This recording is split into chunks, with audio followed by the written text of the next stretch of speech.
Oh no! Why is she crying? Should we go check on her? You know, just in case she's thinking of doing something stupid. I'd leave her be. The warriors of the Flower Feather Clan are a proud bunch who never show their vulnerability in public, even if they've gone wingless. Oh, Chaska? Good to see you again, Traveler and Paimon.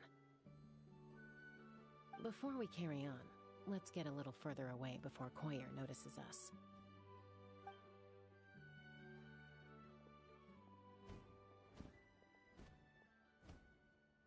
So, that girl on the bridge, Koyer, you said? Should she really be on her own right now? With the mental state she's in, it just seems risky. Don't worry. That's exactly why I'm here. Elder Alpa sent me to keep an eye on her. If she does attempt the unthinkable, I'll swoop in and catch her. I doubt it'll come to that, though. She's a fighter. A warrior, in fact. One who aimed for the sky. However despondent she might feel now, I'm confident she'll get through it. Well, in the Flower Feather Clan, there's an elite flying squad made up of Kukasaur riders. But it's an extremely selective squad.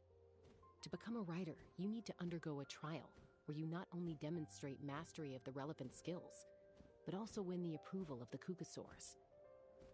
Very few candidates make it through the process. Koyer has spent years training for her most recent attempt, but unfortunately she didn't pass. So it's not hard to see why she's so upset. Sometimes, after multiple failed attempts to pass the flying test and win the Kukasaur's approval, people get so disheartened that they give up on their dream to soar the skies. They resolve to quit trying for good. We call those people the wingless. Do they get expelled from the tribe? What? No, of course not. They're still prized warriors. We have a saying. Just as the Kukasaur treasures every feather on its body, so the tribe treasures each one of its children. This hits even harder in the wake of the war. All of our young warriors carry the future of our tribe on their shoulders. Besides, every Kukasaur falls from its nest before it learns to fly. It's practically a rite of passage. Likewise for the wingless, we always hold out hope that one day, when they're ready, they'll rekindle their dreams and keep trying.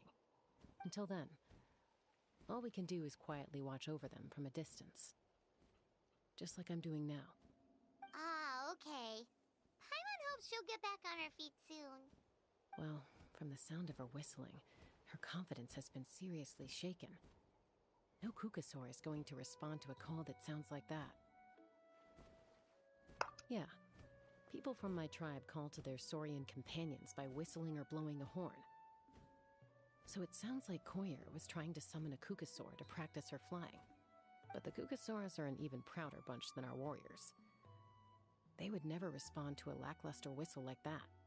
First she failed the trial, and now she's struggling to even summon a Kukasaur. That's only gonna hurt her confidence further. And getting trapped in that vicious circle is the kind of thing that'll make people go wingless. Surely there must be something we can do to help. That's very kind of you. Koyer's flying skills are up to par, but mentally she's stuck in a rut. If she wants to return to the sky, she has to overcome that for herself. I'm going to lay low nearby, just in case she takes a turn for the worse. Let me give you a tour around the tribe once this is all over.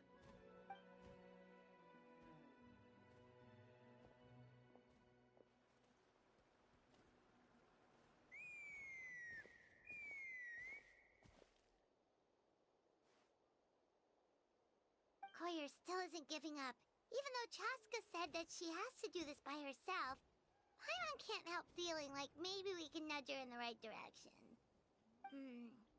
What if we could get a Kukasaur to fly up to her? That might give her the confidence boost she needs.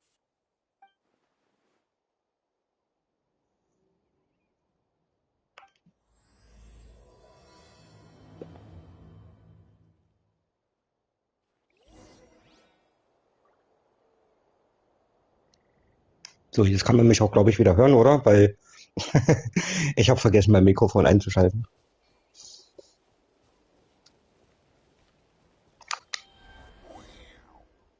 Wow. So, was habe ich jetzt noch?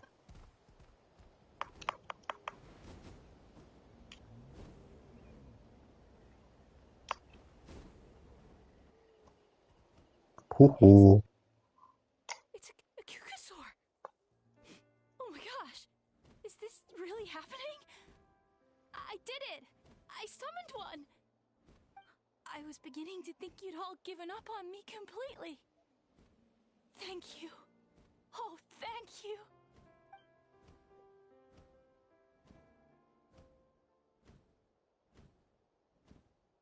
Excuse me?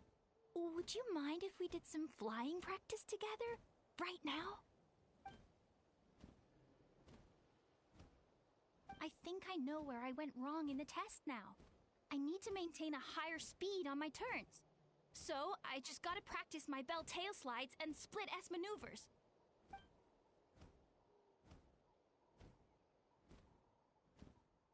Also, I really want to try some stall turns and cobra maneuvers.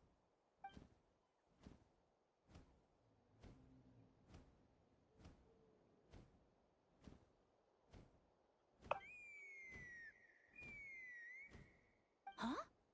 That sounded like a whistle. Is someone else trying to summon a Kukasaur? Hey! Wait! Wait!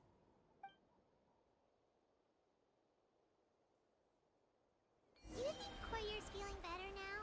Let's go back to that bridge and check.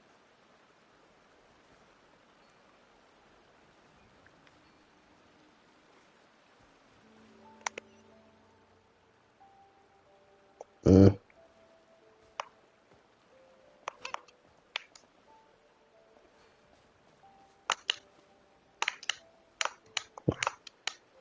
Ja. Toll.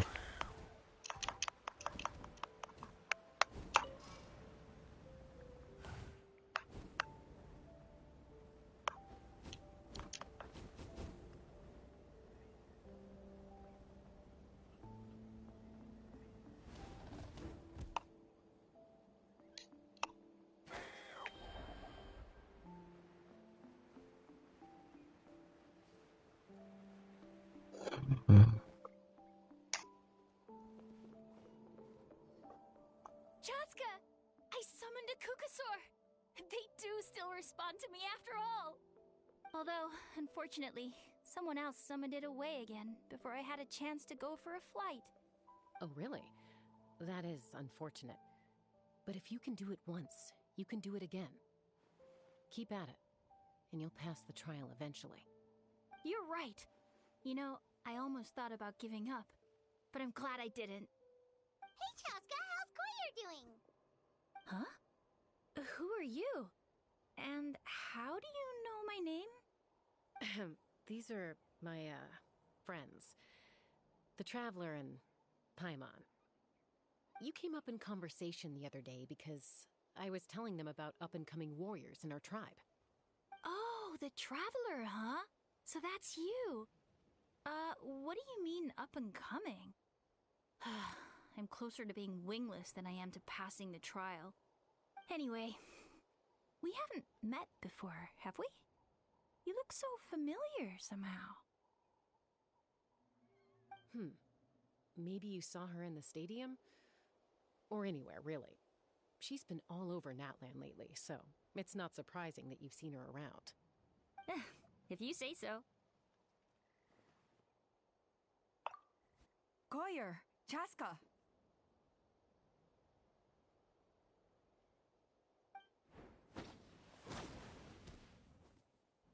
Here you are. I've been looking everywhere for you two. Oh, Elder Alpa! What's the matter? I thought I should tell you myself. We're going to redo the flying trials. Redo them? How come?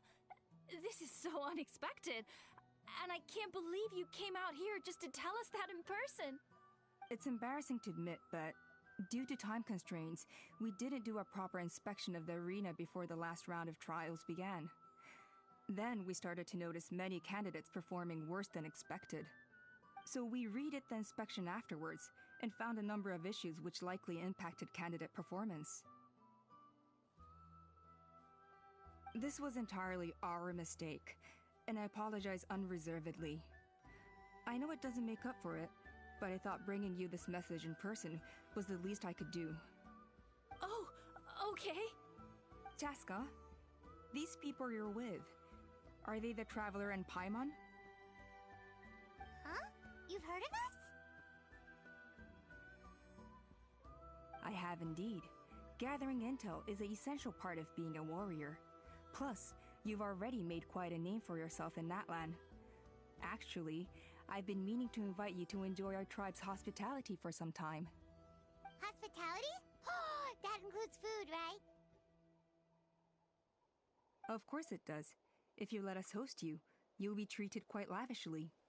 Mighty warriors are highly revered in our tribe. Besides, we still owe you for your help during the war. Without you, we would have suffered far worse at the hands of the Abyss. So I like the chance to show you our gratitude on behalf of the whole tribe. Mighty warriors, plural? So Paimon counts too? Paimon's starting to like you a lot. That should go without saying. Your flying skills are the envy of our tribe. The Flower Feather clan seems like a really nice bunch of people. We definitely need to take her up on this offer. Well, I'd love to stay, but I'm afraid I still have to inform the other candidates about the retrials. With our younger generation's future on the line, there's no time to lose. Wait, Elder Alpa! Let me help! The sooner everyone gets the news, the better! Very well. In that case, Chaska, could I leave you to entertain our guests? Sure thing. Okay. Let's meet by the Obsidian Totem Pole later. Koyer, let's get going. Okay.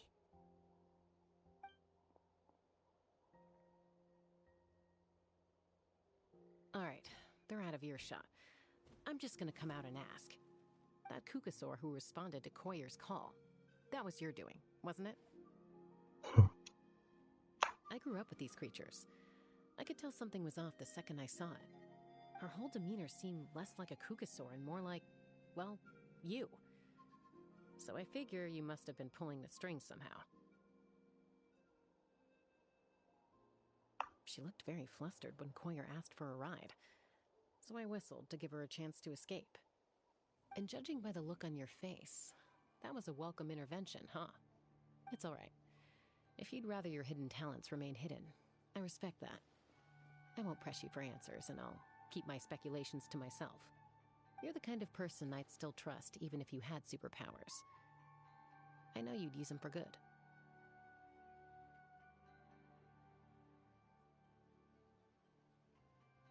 I think the ends justify the means in this case. She just lacked confidence, and you helped her resolve her internal conflict. If you hadn't intervened, I likely would have gotten my mom to help out instead. Although, having said that, there's a small chance she might have recognized her and seen through the whole thing. That would have done more harm than good. Yeah. Anyway, if you're free now, how about I give you that tour I promised?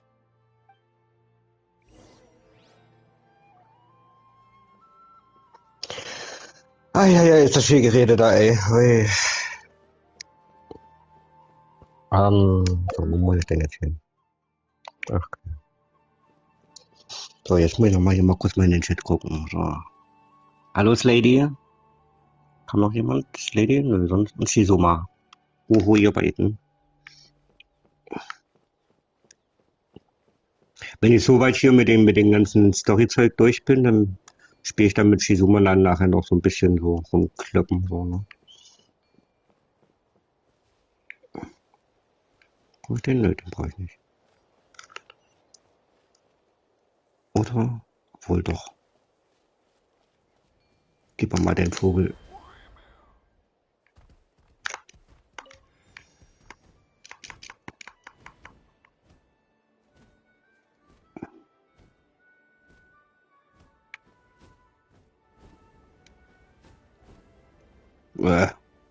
Ich glaube, so wird das nichts. Der fliegt ja mehr nach unten als nach oben. Ach, warte mal, hier ist ein Ballon.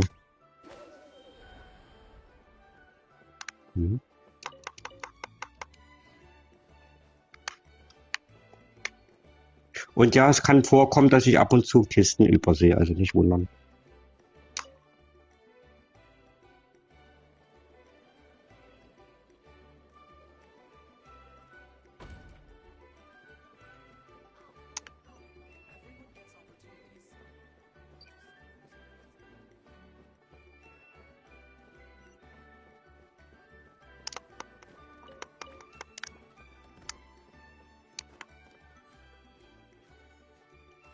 Ich sehe jetzt aus wie so ein Käfer.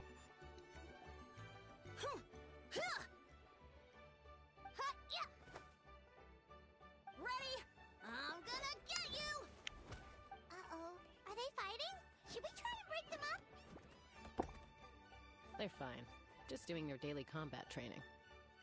Combat training? A little young for that, aren't they? Not us. We're a tribe of warriors. In ancient times, we were the most elite troops in the nation, responsible for patrolling and defending all of Natlan. And even though times have changed, we've kept our martial spirit alive. Hey, is that Chaska? Jessica, you're back! Oh, can you come train with us? Now's not a good time, I'm afraid. I'm showing the Traveler and Paimon around. Maybe next time. The Traveler and Paimon? Wait, you mean that legendary warrior and legendary flying expert? Legendary? Yep, that's us, all right. Awesome. It's so cool that you can fly without having to ride a cuckoo-soar. Even Chaska could only do that for short distances. Miss Traveler, can you teach me some cool sword tricks? Oh, Miss Traveler, my family shop makes the best volcano cake. You gotta try it. Let's behave ourselves, everyone. These people are here as our guests. They're going to meet Elder Alpa in a few minutes anyway. Kotini, instead of being jealous of other people's talents, why not work on developing your own? Kapak, there's no point in trying any cool sword tricks until you've mastered the basics. Have you done all your sword drills today? And Yatlan, easy does it, okay? Not every conversation has to turn into you plugging the family business. Okay.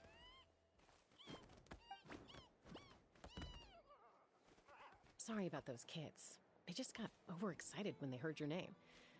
Hope it didn't bother you too much. This is a volcano cake that Yatlan forced into my hands.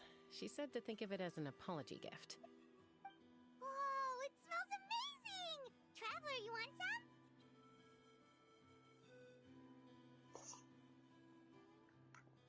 That's good. Yatlan will be thrilled. By the way, Chaska, those kids really adore you. You're way better with them than Paimon expected. Paimon figured you'd be more... aloof, maybe? Aloof, huh? Well, to be fair, there was a period when I was like that. Around the time when I first joined the tribe. But it's a terrible attitude to have as a peacemaker. It tends to turn situations that could have had a peaceful resolution into a stalemate that can only be resolved by force.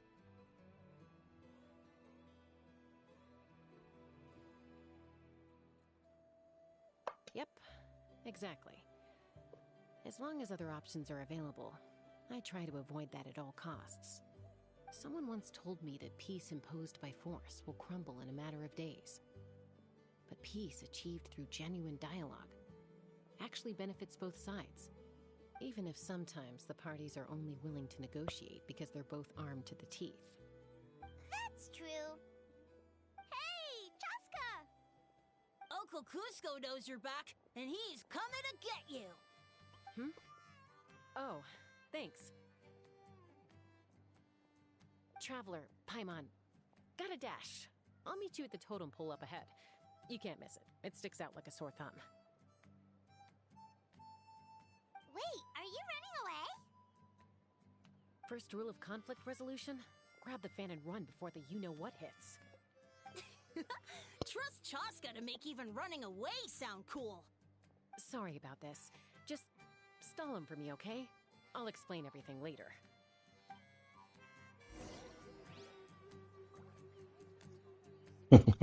Vulkanierkuchen.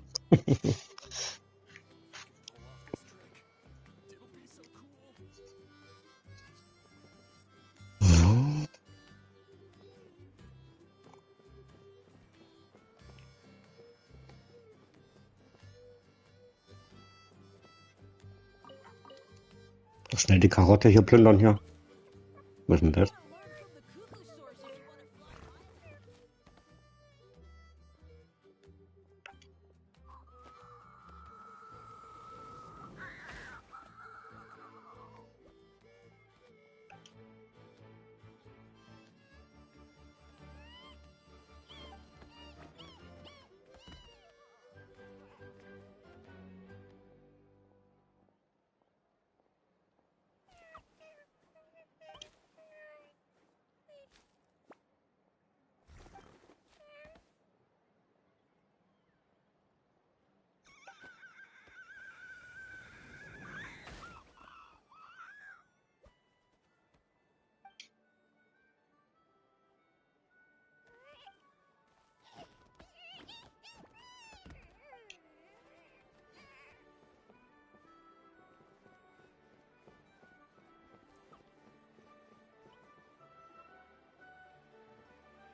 A golden-haired outlander and a white flying object.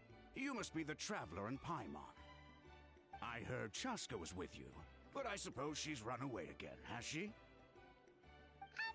Sorry, who are you?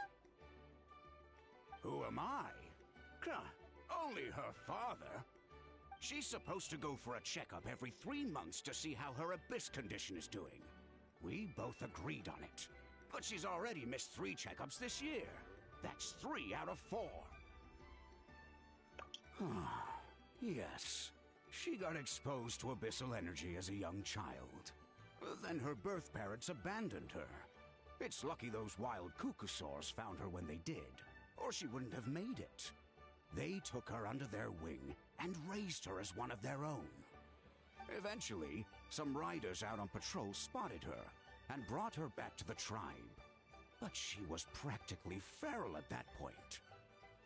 The moment you took your eyes off her, she'd be getting herself into a fight, or she'd run away to be with the Saurians. She seemed to prefer them to her own kind. She might as well have been a Saurian in human form. That must be the aloof period she mentioned, right? We later discovered that her exposure to the abyss had planted seeds of conflict in her heart. So, we started trying to bring it under control. But ultimately, she's the only one who can control it. Anyway, she's much more human these days. Yeah, don't worry about her. She seems pretty stable to Paimon.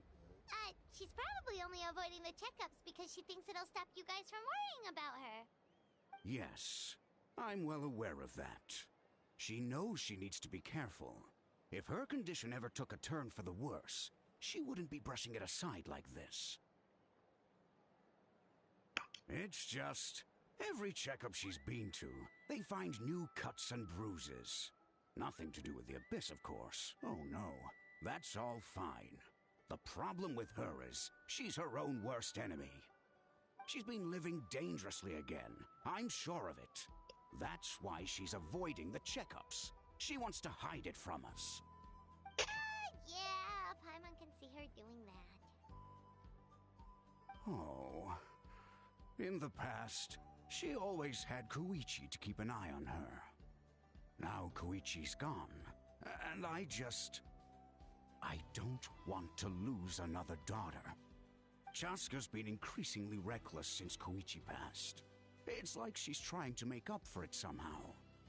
Next time you see her, please tell her to be careful for me. Even if she doesn't want to hear it.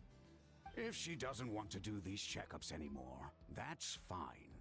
I just want her to stop putting herself in harm's way.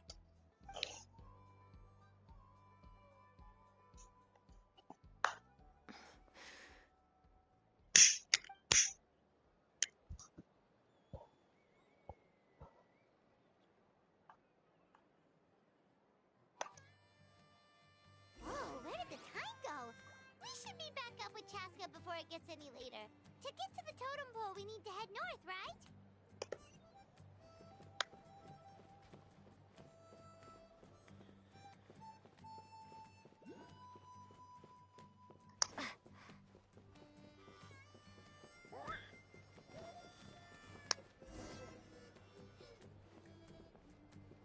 응.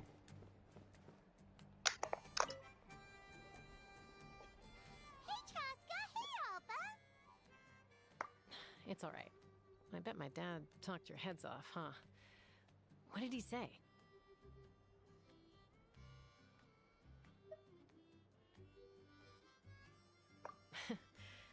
I was sometimes a little impulsive back then.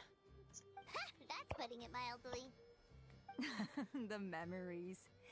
It feels like it was only yesterday when we brought you back and had Cusco and his family take you in.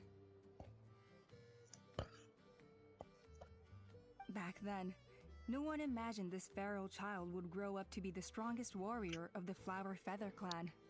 Huh? You were the one that brought Chaska back to the tribe? That's right. Elder Alpa was already a veteran rider by then. She spotted me while patrolling from the skies and tracked down my Kukasaur mom. Mom agreed it was time I tried to re-enter human society. But I didn't know the first thing about being civilized. I clashed with everyone who had to deal with me. And look at you now, renowned throughout the land as a peacemaker.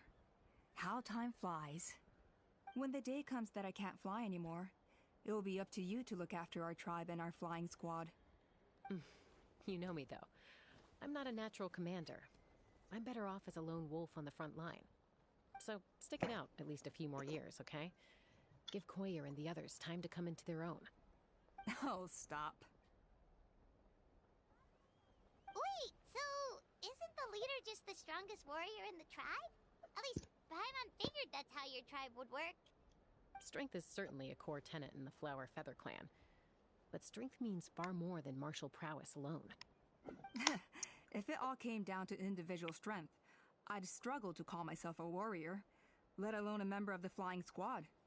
Any fighter in the tribe could take me down. Well, sorry to disappoint you. It was something I aspired to at one point. So much so that I went adventuring in the Cinder City, Ochkanatlan, to try and prove myself. But it was foolish of me. I wasn't ready. I came back empty-handed and seriously injured. The fact that I survived was something, I suppose. But after that, I never seriously considered myself a strong fighter. And yet, you still managed to become the leader of the flying squad, thanks to your experience and determination. All while battling those old injuries. Don't you think that's a display of strength in its own right? Let's shelve this discussion for now. Traveler, Paimon, there are some simple refreshments on the table. Please help yourselves. Yes! Paimon was waiting for that part! 불카냐고. They were for the snack stomach. The refreshment stomach still has plenty of space.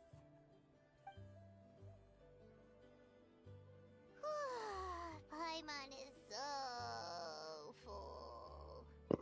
Well, if you're enjoying our hospitality, feel free to stay with us as long as you like. Elder Alba? Something's come up.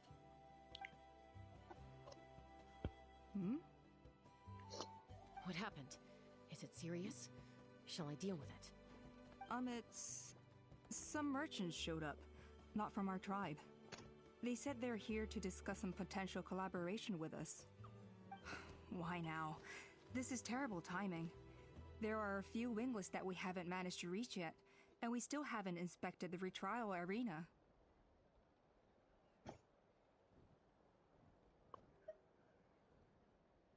Let me handle the other errands while you meet with the merchants. You shouldn't be trying to do everything at your age. You should help too. Seems only fair after all that food we ate.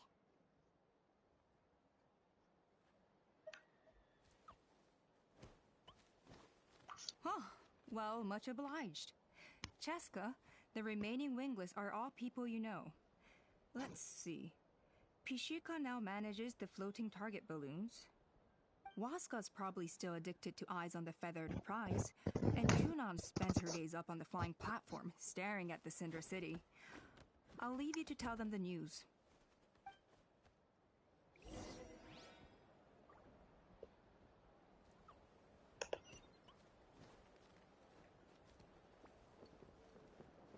As long as you've thought it through, just go for it.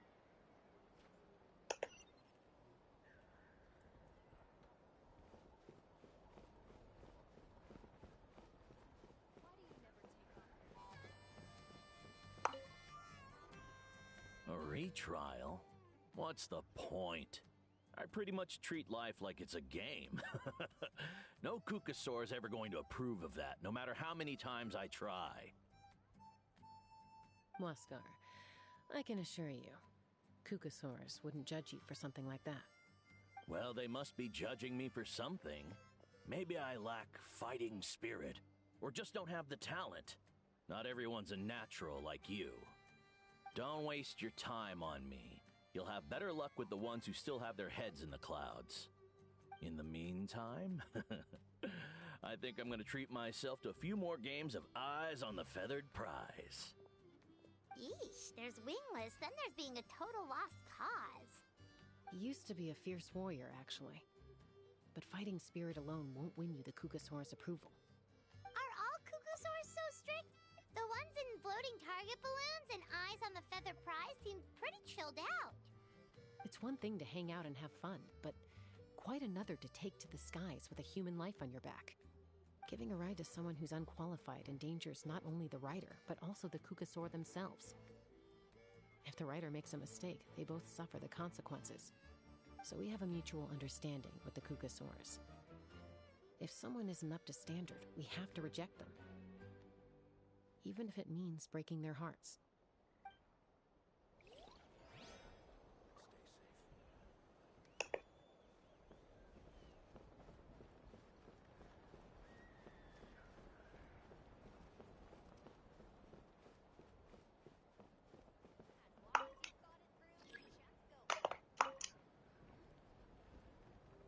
Are you sure you don't want to reconsider, Pashika? I appreciate it, boss. But honestly, I'm pretty happy with my life nowadays. Pashika, they're redoing the flying trials. Huh? Mutoda? Ah, did Alpa send you? I was just telling Pashika the news, actually. The way things are with the tribe these days? I mean, you don't need me to tell you. This here is no future for a seasoned warrior like you. Ah, come on, boss. Do you have any idea how long it's been? I've been wingless for years now. I'm not cut out for that anymore. Of course, I'll do my part if we ever need to defend the tribe. But there's really no point in me trying out for the flying squad now. I've already made my peace with it. Not everyone has what it takes to return to the sky after going wingless. Elder Alpa's perseverance is something else. And it's okay if I'm not destined for greatness. I might not have the Kukasaur's approval, but with my hot air balloons, I can still reach the skies. Handling these balloons every day, seeing how the customers react, the looks on their faces, that's enough for me. Finding something you love doing can be just as hard as passing the flying trial. It's worth holding on to. Fair enough. It's your choice. I won't force you. Oh, by the way, you should try taking a balloon ride if you've got the time. Once you've been up there for yourself, you'll see why I love it so much. No problem. If you ever want to give it a try, you know where to find me.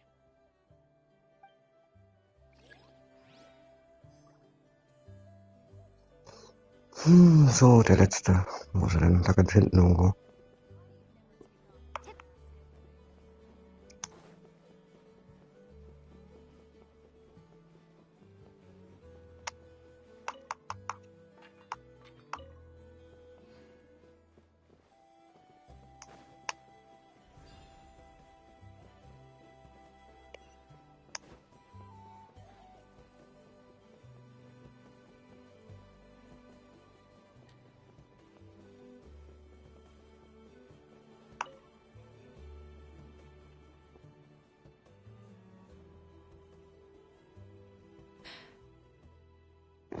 Julian. Gazing out at Ochkanatlan again, huh? Chaska? What are you doing here? Is something up? The flying squad is hosting retrials again soon. Wanna give it another try? Maybe you're forgetting the definition of wingless. I've failed so many times already that I've decided to call it quits for good. I'm done. Elder Alpa always goes out of her way to come and tell me when a new trial is coming up, and it's nice of her to think of me. But nothing's gonna change.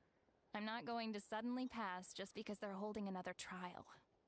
They're making some big changes to the arena this time, so the flying experience should be smoother than before. Koyer's gonna try again.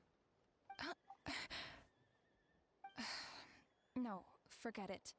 If I was genuinely good enough to make the squad, the location shouldn't affect my chances. A true rider can fly confidently whatever the conditions, like you and Elder Alpa. Shunan! They're redoing the... Huh? Chaska and the Traveler. You're already here. I guess they told you already then. Come on, let's go train together.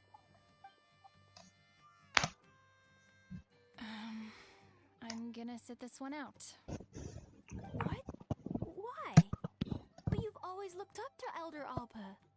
She went wingless after her injury and spent years drifting, but even she came back and made it in the end. If she can do it, why can't you? I mean, I don't have that kind of perseverance. And besides, the last thing I want to do is fail in front of her yet again. Oh, come on. You know you don't need to worry about that. Alright, well, how about we just treat this as you being my mentor? Then will you train with me? I mean... Enough umming and ahhing. Let's just get up in the air and figure it out as we go. Wait! Hold on, slow down. I can't keep up. Well, that's one way to do it.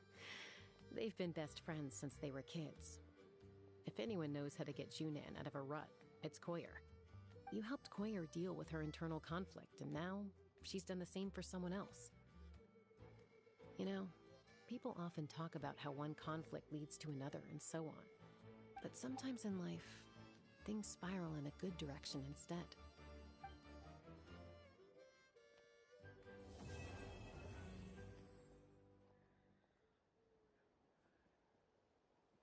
It's been a few days since the battle. Hopefully the tribes are getting back to normal. The Flower Feather clan was hit the hardest, right? That's Chaska's tribe.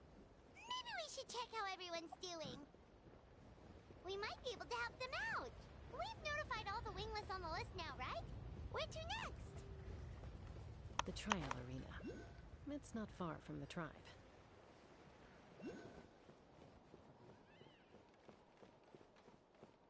Wait, isn't that Yansan?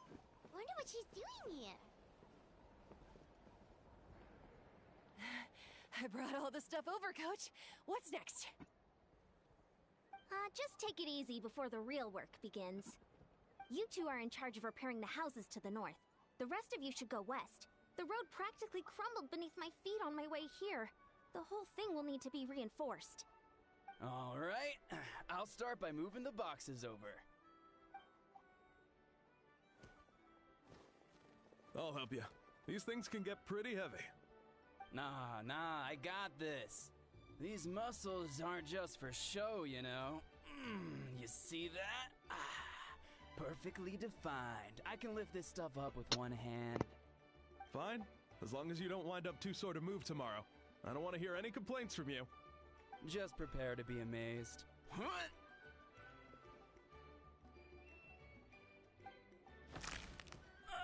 My back. Well, what doesn't kill you makes you stronger. Take him to get some rest and apply some meds. And you, take it easy for the next few days, all right? I don't want this getting worse, and don't push yourself. You can help out once you're better. I knew I should have trained harder. Working out is different from real work. You gotta ease into it. Anyone not have an assignment? Chief Mutoda needs our help. Yansan! Traveler! Paimon, what are you doing here? We were just about to ask you the same thing. We didn't Well, my tribe's in pretty good shape, all things considered. We're already done with all the repairs. I heard the Flower Feather clan was hit a lot worse, though, so I decided to come help. On the way, I ran into a caravan of merchants from my tribe and brought them along. These are my students.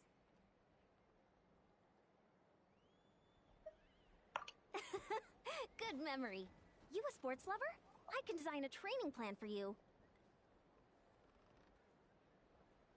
Looks like you're in pretty good shape already. Competitive fighting, extreme sports, you could take your pick. As for you, Paimon, we might have to start you off on a balanced meal plan. What?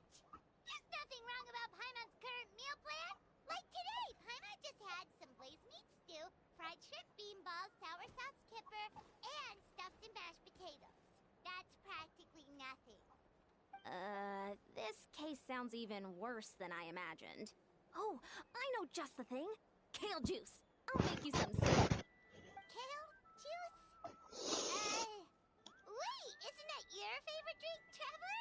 If Eon-san's going to make some for free, Paimon would feel terrible if you won't get to try it. Anyway, that's enough idle talk for now. A little while earlier, the chief asked me to bring a few people to help with something. Are you two free?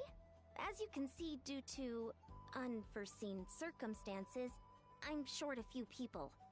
Of course, we're also here to help. Let's go see the chief. Perfect. Then follow me.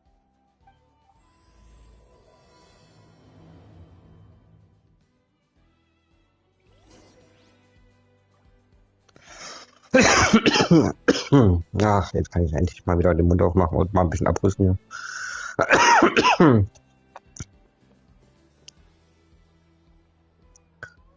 Ja.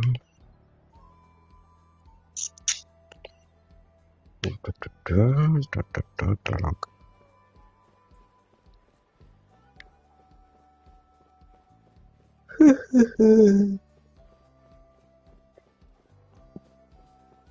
Ist das eine hin und her gelaufen hier die ganze Zeit immer?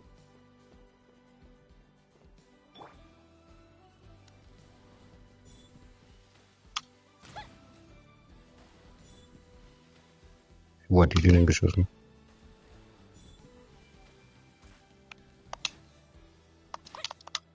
Hm. Na gut.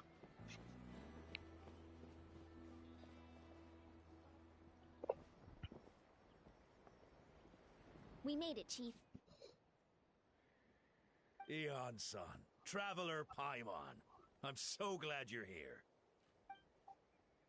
Let's just get straight to the point. Are the people behind you warriors from your tribe? Did something bad happen to them? Cold. So cold. Duarte, are you there? I'm drowning, and there's something in the water. He's on the ground, but it almost looks like he's trying to swim.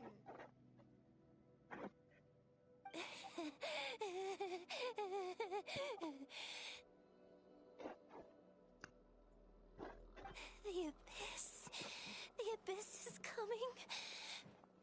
There are eyes in my hands, and hands in my stomach. And my stomach is full of teeth. It ate all of you. It's coming for me, too. But we haven't been eaten. We're right here.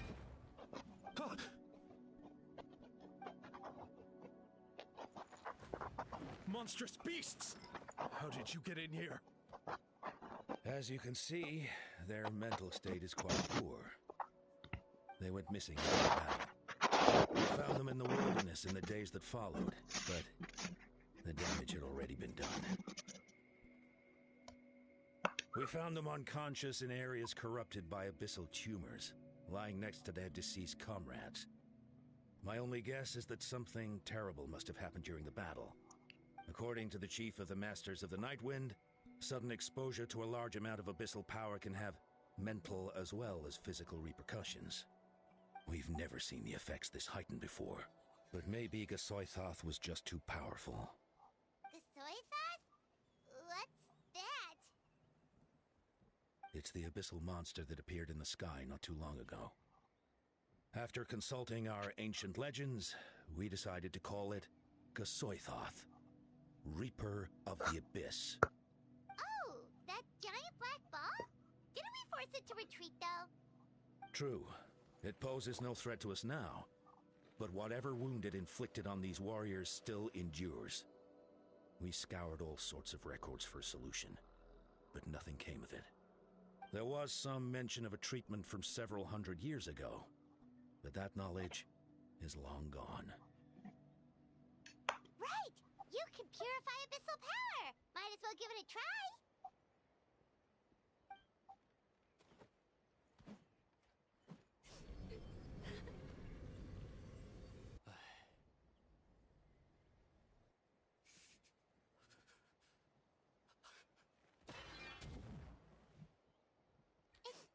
It didn't work? That must mean purifying the abyssal power within them still isn't enough. In any case, thank you for trying. So, what can we do now? Don't tell me my friend is just gonna be like this forever? Come back to me, Gogeta! Please, don't leave me like this! We beat Gasoithoth! They survived the battle! Are we really just gonna sit back and watch them lose their minds? Of course not. What is it, Aeon-san? We'll take it case by case. First of all, we shouldn't keep them cooped up in here. The environment isn't doing them any good. Let them go where they feel comfortable. And the Traveler, Paimon, and I will talk to them. But, Are you sure about this? I know you're worried, but we don't have any other solution, right? Maybe it works, maybe it doesn't. But we won't know until we try. Well, don't just stand there. Let them go. Send someone to follow them, but don't stick too close. We just need to keep tabs on them.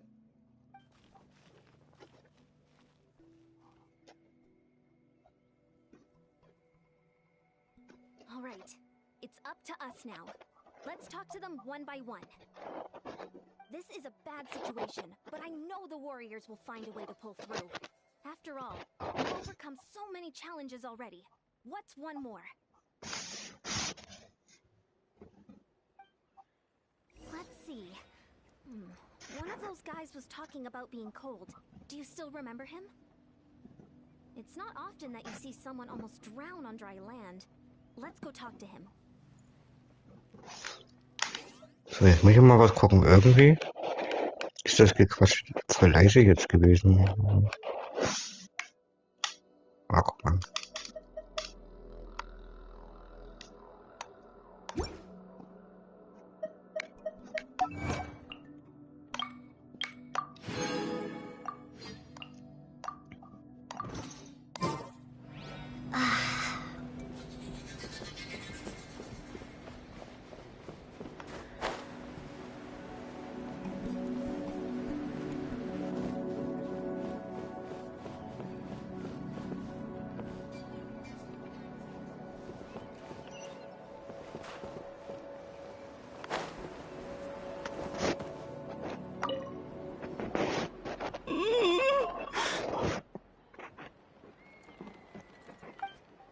Found him.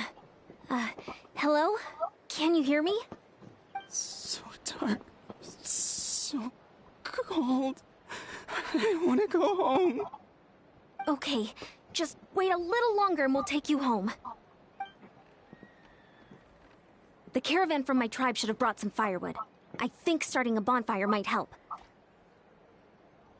Huh? When it's dark, damp, and cold, what's better than a fire? Maybe the light and warmth will help change what he sees. Wait here while I grab some firewood.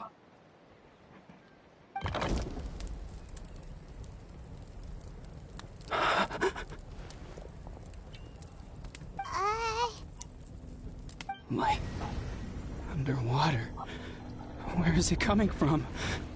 It's working! Is someone there? Please save me. No. No, wait. You have to leave this place. The water's too deep. You won't make it. It's okay. We brought some friends from the people of the springs. They're great swimmers. We're here to save you. No. Please. Just leave me. Duarte. Oh no, it's not working anymore! Looks like the bonfire wasn't enough. That was the second time he mentioned the name Duarte. Maybe we can start there. Let's ask around and see what we can learn.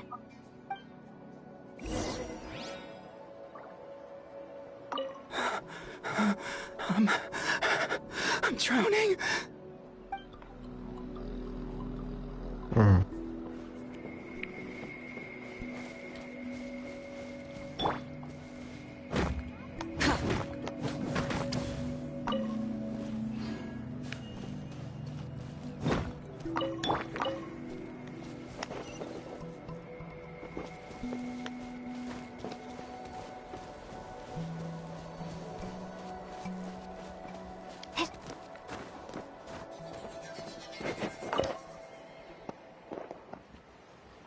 My friend, is he any better? We're working on it. But I wanted to ask, does the name Duarte ring any bells for you? Duarte? Oh yeah, I remember. Duarte was the name of Otoko's Surian companion. Otoko almost drowned as a child, and Duarte was the one who saved him. He dove deep into the water and used all his strength to carry Otoko back to the surface. It was pretty touch and go, but both of them made it in the end. That means we just need to bring Duarte here and... Well, you see, Duarte died 4 years ago during an Abyss invasion. He was helping evacuate injured warriors from the front lines, but fell to an ambush.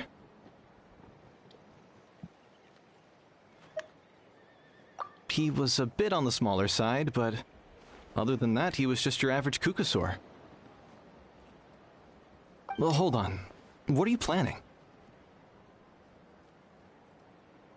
Based on the look on your face, I'm guessing you already have a plan. All right, let's get to work.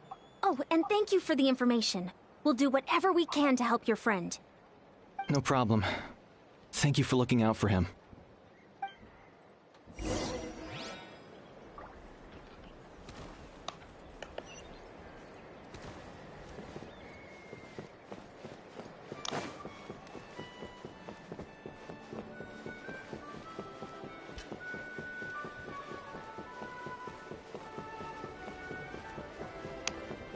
Na, seid ihr noch da oder schon eingeschlafen?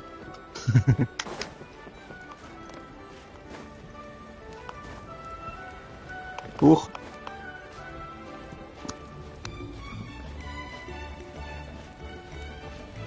Oje, oje, oje, oje. Ach, ich hab's gewusst. Erst mal aufladen müssen. Dann kann ich mir nebenbei noch ein Brot schmieren.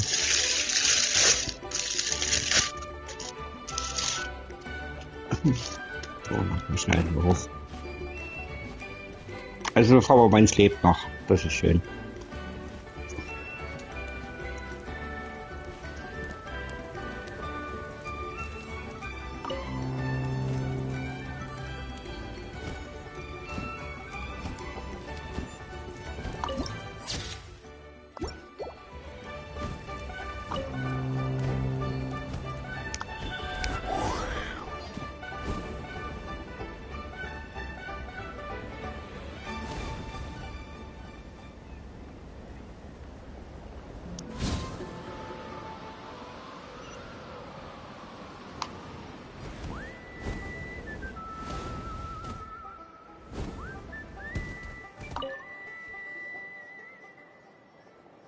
We're back!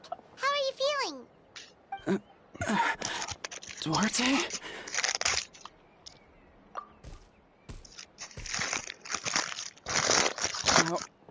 How did you get here? Are you here to save me? It's working! Shh! What now?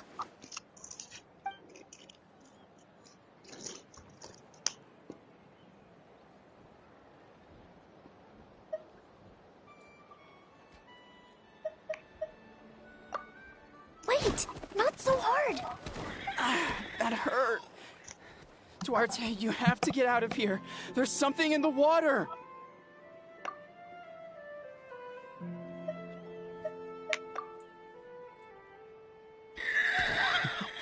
You sense it, don't you? This place is dangerous. Still. Hearing you make that noise reminds me of our first few battles together. You were such a little thing back then. And I also had no idea what I was doing.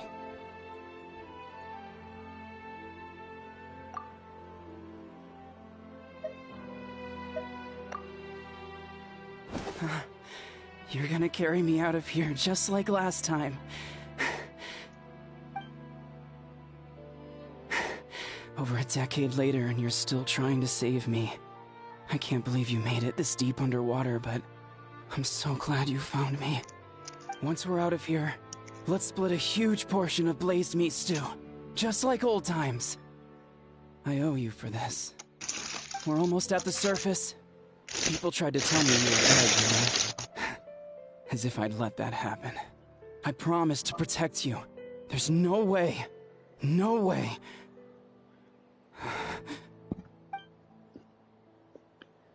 No. Wait. I failed. Oh no, he's getting suspicious.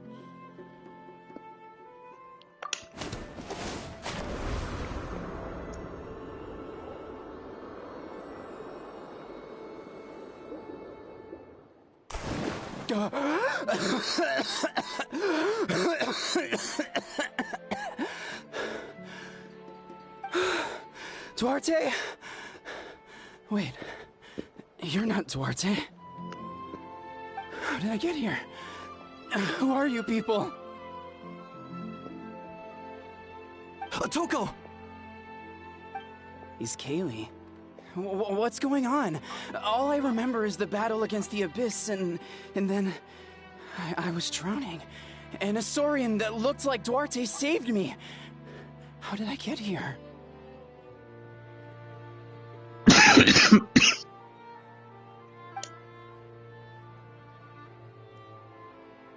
You went through all that for me? While all I did was cause trouble for everyone? I'm so sorry. None of this is your fault. Maybe it's not my place to say this, but go easy on yourself. You deserve to move past what happened here, and what happened to Duarte. Thank you. I appreciate that. Go on, get some rest. Is Kaylee, we'll leave him to you. Seems like the key to getting through to them is whatever they cherish the most. Kind of like their last spark of hope. Now we know how to help the others. Let's take heart from this and keep going.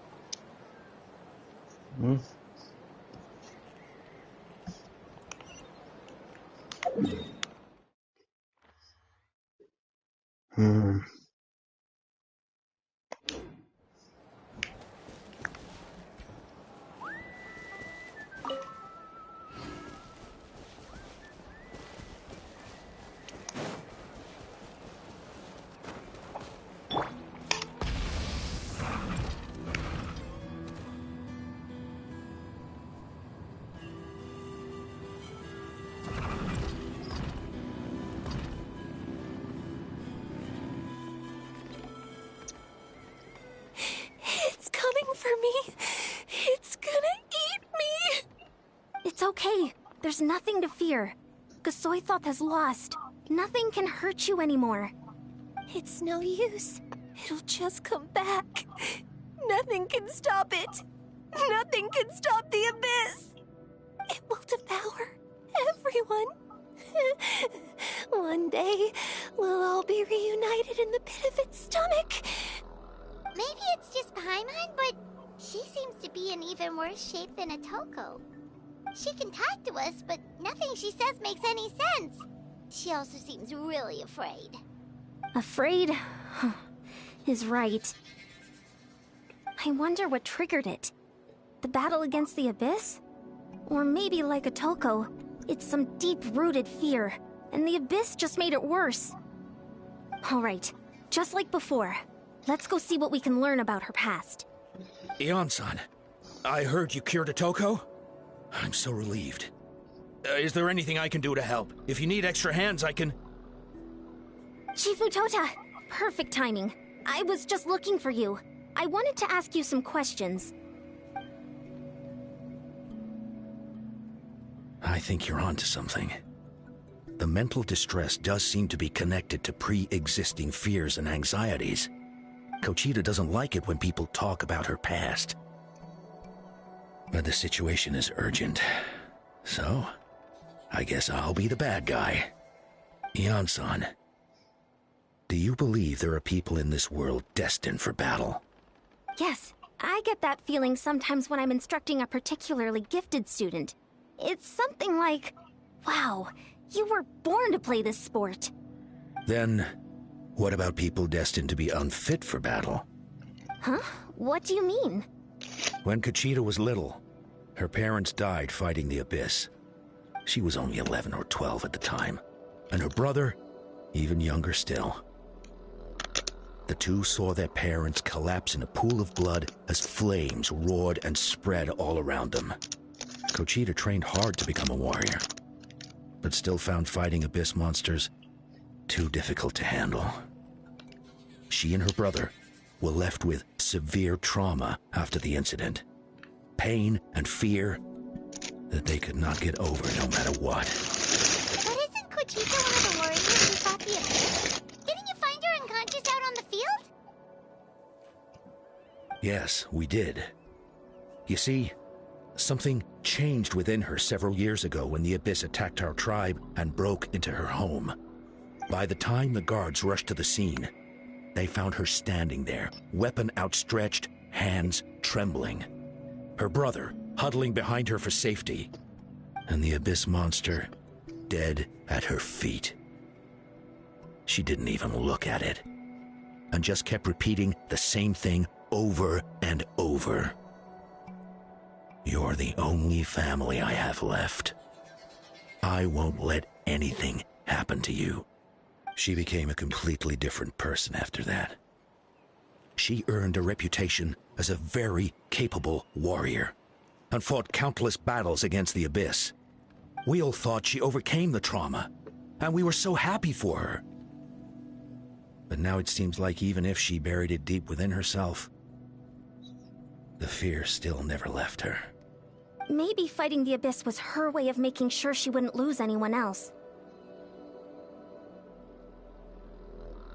Maybe the thought of experiencing that pain again scared her more than the Abyss.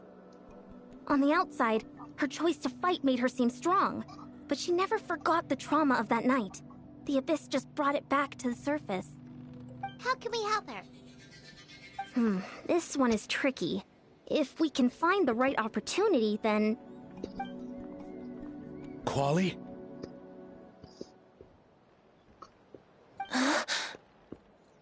Quali, what are you doing with that weapon? Show me the monster that hurt you! I'll make it pay! I'm going to protect you this time! Calm down, Quali. That monster is already...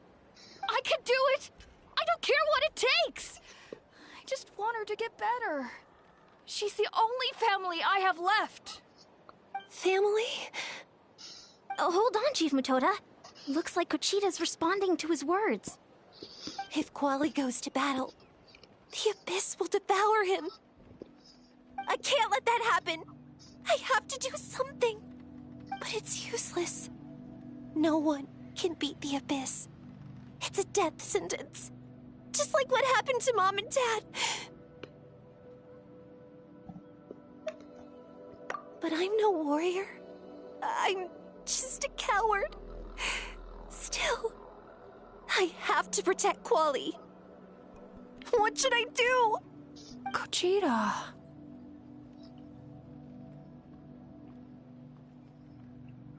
Fight it. One more time? Good idea, Traveler. Her fear of the Abyss runs deep, but she still has the will to fight. She just needs to defeat an Abyss monster by herself, and we can prove to her that the Abyss isn't indestructible, just like you said. I think it's worth a try. Plus, with us around, we can make sure she won't get hurt. Although, that also means finding an Abyss monster. Try checking the mountains to the north. A few fled in that direction after the battle. I dispatched a team to clear them out, so most of them should be gone. But there might still be a few stragglers. Great. Then let's go right now. Kochita, think you can make it? There's no turning back. I have to face it, even if it will devour me whole. I'm coming too! I'm not letting my sister face this alone! Not anymore! All right, then stick close. Let's go.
Found him. Let's get started.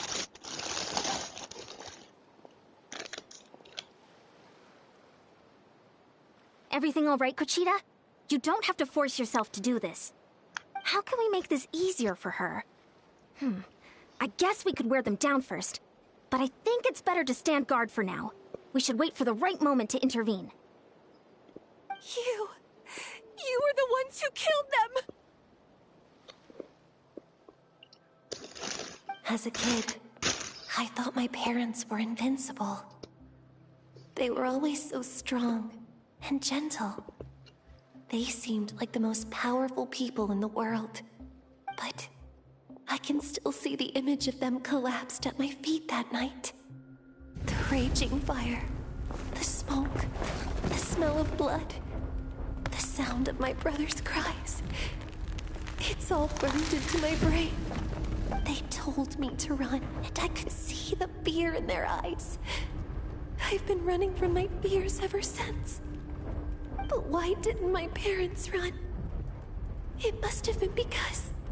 You can do it! Because of our family. When you have someone to protect, there's no backing down, no matter what.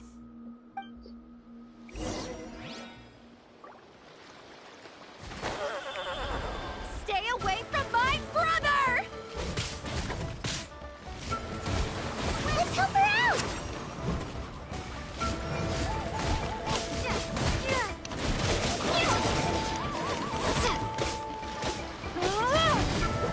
Stand with me! Burn it down!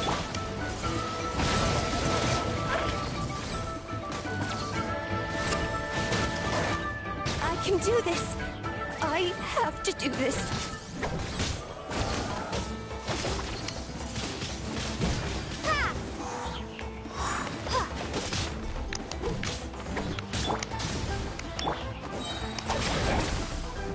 I'll settle this. Go away!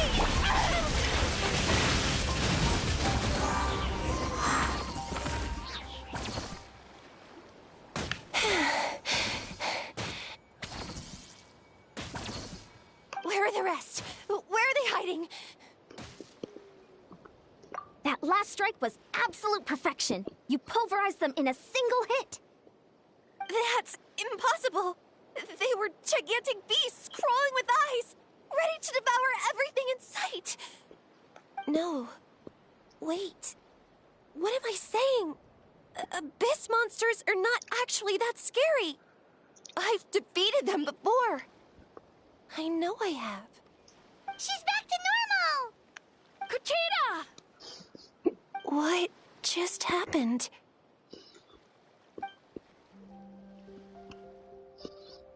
That is quite embarrassing. Sorry about that. I've always envied warriors who don't get scared or feel lost. It really felt like I was getting stronger over the years. But in the end, maybe I never made any progress at all.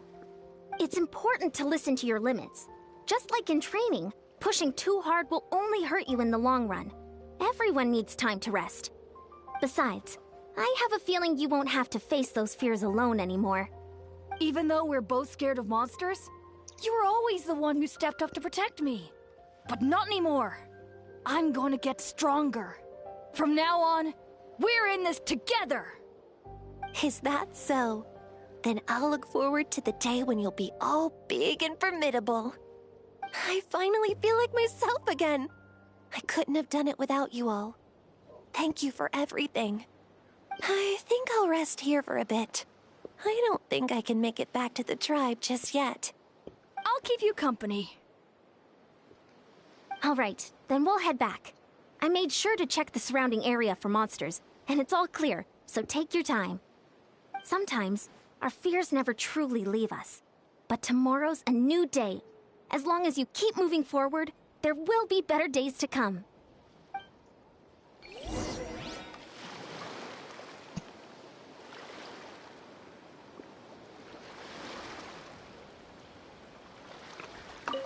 I'll fight by your side until every last monster is gone. That's very brave of you. But you know what would make me even happier? If this whole war would end tomorrow, so you would never have to fight at all.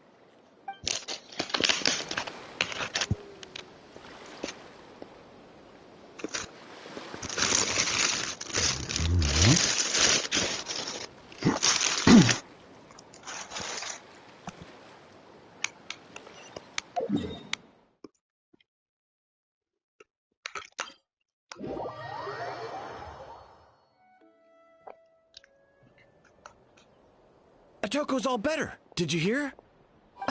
Really? Yes, really. It's all thanks to the Traveler and Ian-san. I see. I was wondering why the Traveler was chosen to accompany the Pyro Archon in the final battle. But I guess she really can do the impossible.ช่วยคัดภาษี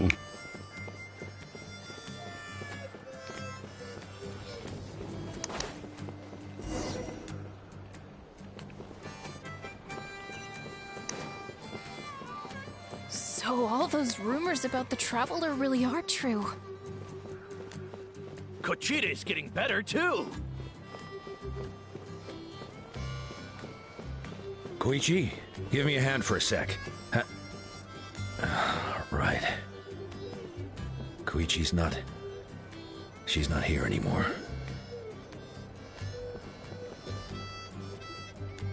That's 2 people down. You're an amazing problem solver, Traveler. Probably a well-honed skill from all your travels, right?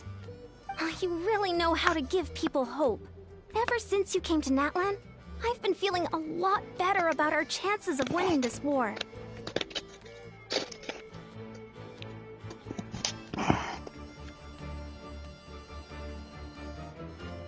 Yeah, honestly, Paimon was at a complete loss when she saw so many sick people on the hot air balloon platform. We only found a solution this time because you kept your cool and took control of the situation. You deserve most of the credit. Well, who am I to turn down such a nice compliment? Most people say the first step is the hardest, but it's not actually all that hard. Exaggerating the difficulty in your own head is where the fear comes in. I'll never get it, or might as well not try. I hear that kind of talk all the time. But if you break your goal into smaller parts, the first steps might actually turn out to be the easiest. Whoa, you're right. That makes a lot of sense. Just like when I told you to eat less meat and drink more kale juice. You probably heard that and thought, I can never eat meat again. I'll have to drink kale juice for every meal. I'll practically starve.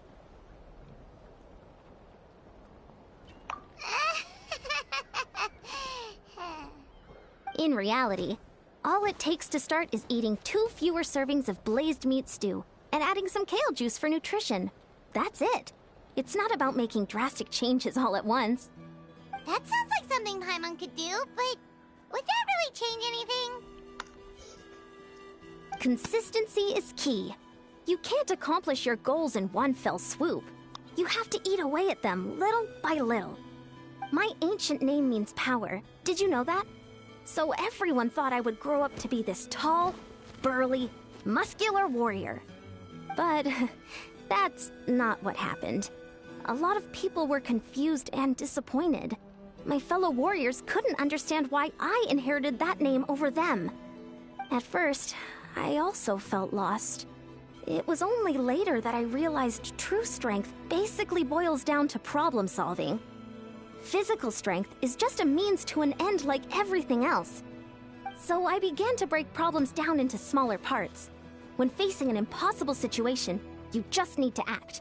And if you fail, so what? That's just life. Anyway, that's what I've learned over the years. Maybe it'll come in handy for you someday. Oh, well, when you put it that way, Paimon's almost encouraged to start drinking kale juice tomorrow. No, today. Paimon will start today. You're amazing, Ann-san. You really make Paimon feel like she can do the impossible. Maybe your true strength is giving other people strength. I don't deserve that much credit. You already have that strength within you. I'm sure you've faced more obstacles than I can imagine during your travels. But you never gave up. That proves it. I bet I could learn a thing or two from you. Heian-san, bad news. Okoland is out of control. Stay calm. I'll be right there. Looks like the time for conversation is over. Come on, let's go see him.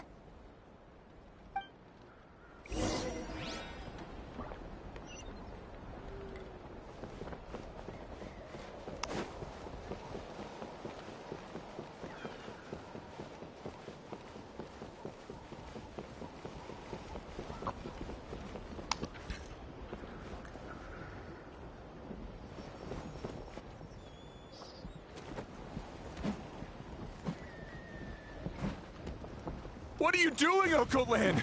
Wake up! Don't you recognize us, my boy?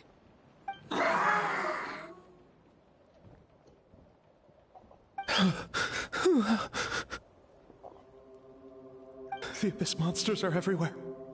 Everywhere.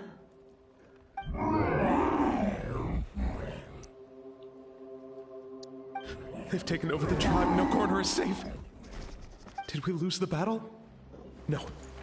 It's pointless to think about that now. A warrior only has one job. Fight until the very end. Careful! He's not himself! Okotlan! Get back! I don't think he can hear us right now. We need to get him under control. Let's go! He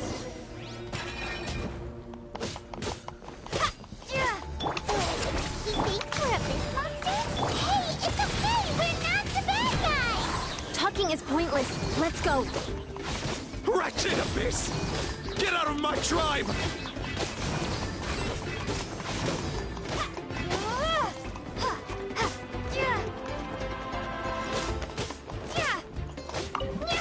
Mom, Dad, are gone. This is my final battle!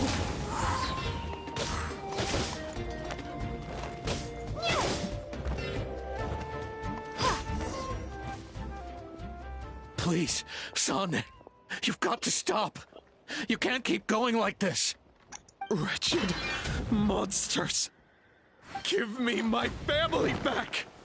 Look, Okoland! That's your father! He's standing right in front of you! Get out of my home! I'll never forgive you!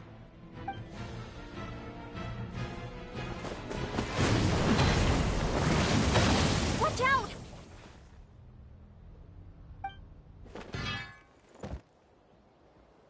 Are you alright, sir? I'm fine. Please, don't hurt my son. He's just trying to protect his home. Don't worry. We'll figure something out. But what should we do now? He's different from the other two. It's like he can't hear us at all. He keeps calling us monsters. We're basically enemies right now. Oh, Coatlan. He has a fighting spirit, that's for sure. But we can't keep him unconscious forever. I need to think. Abyssal corrosion syndrome. 500 years later, and it's resurfaced again. Huh? That voice, it's...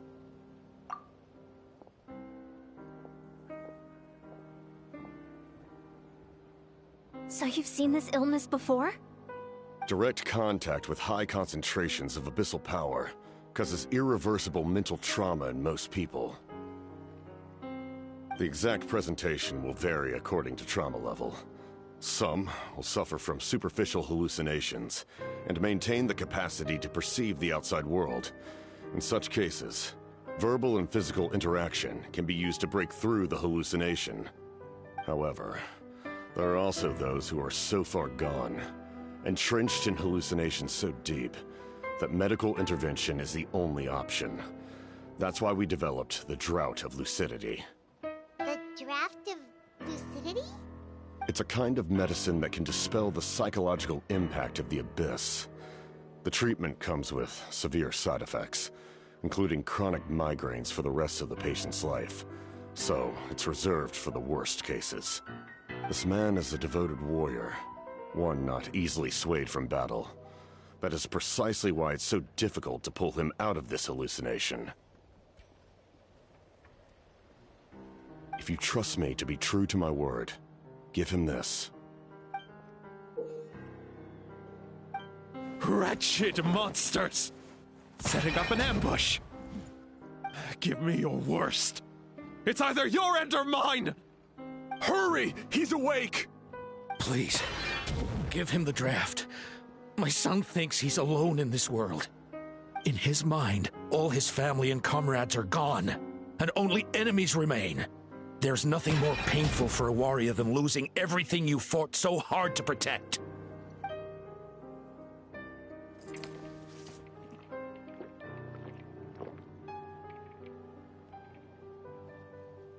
Monsters!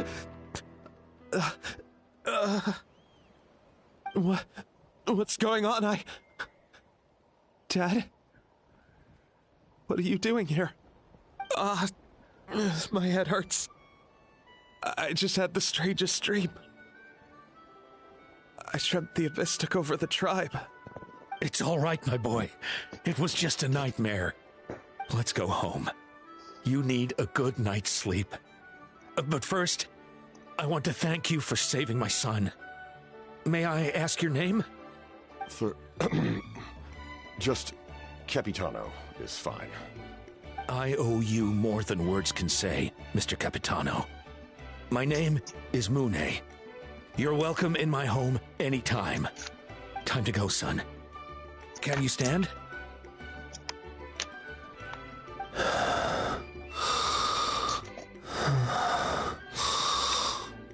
I'll help you carry him back. Traveler, let's meet up later.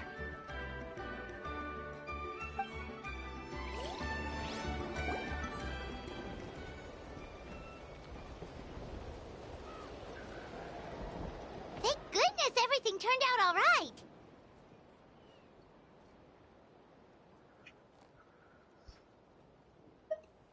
Think nothing of it. I agreed to offer you my aid, so this is merely a part of that duty. Besides, I care deeply about this land. Right! When we were with Moika, you told us you and your soldiers defended Natlan against the Abyss 500 years ago. That's right. My desire to protect this nation remains unchanged.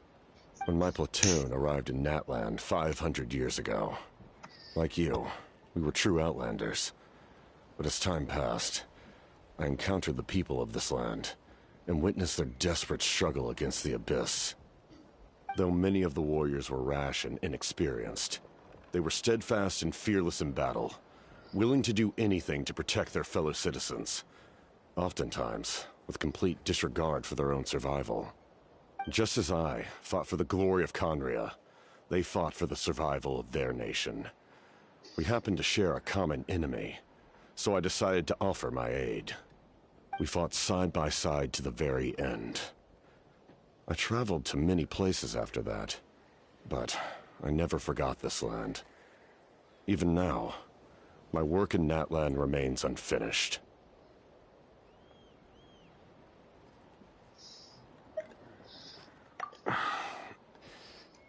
It may seem difficult to understand, but the reason is really quite simple. That name carries with it the glory of my homeland and the honor of Natlan. Yet, I failed to bring my soldiers home. And I failed to help Natlan defeat the Abyss. But that's not your fault. The Abyss is way stronger than any of us imagined. You need not comfort me. I am no longer who I once was. Let the events of the past continue to collect dust in the annals of history. I will continue to help Natlan in my own way. Like, with the draft of lucidity? Who knew you could make medicine? Were you a doctor before? The drought was Guthred's invention. He was a respected military doctor, as well as my trusted second-in-command. We faced a similar situation to what you witnessed today. The endless battles against the Abyss triggered delusions among the soldiers, to the point where some attempted to kill each other. In order to develop a treatment as fast as possible, Guthred used himself as a test subject. He passed away shortly after the drought was complete. That's who he was. Unrelenting in his pursuits. No matter the cost, no matter the sacrifice. In the end, he even gave himself up for a chance at success. I'm sure he would be pleased his creation aids people, even now. The Abyss has wrought enough suffering on this land. I sincerely hope this war will end soon.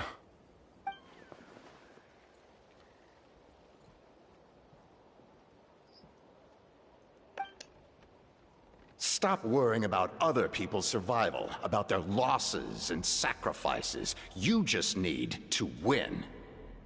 That must be why I've returned. For this moment. Please finish what you set out to do, Commander.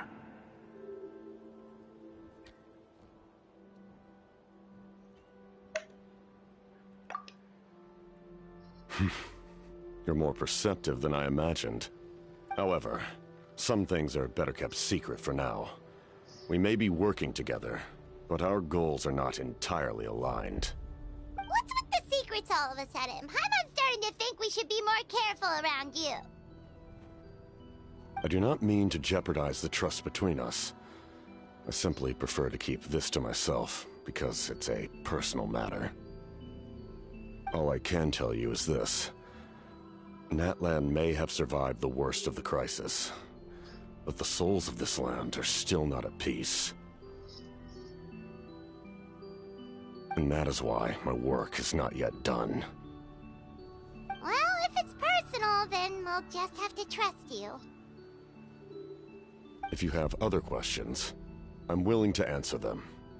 Wait, like anything? Hana wants to know how you eat with the mask. Anything you want to ask, Traveler?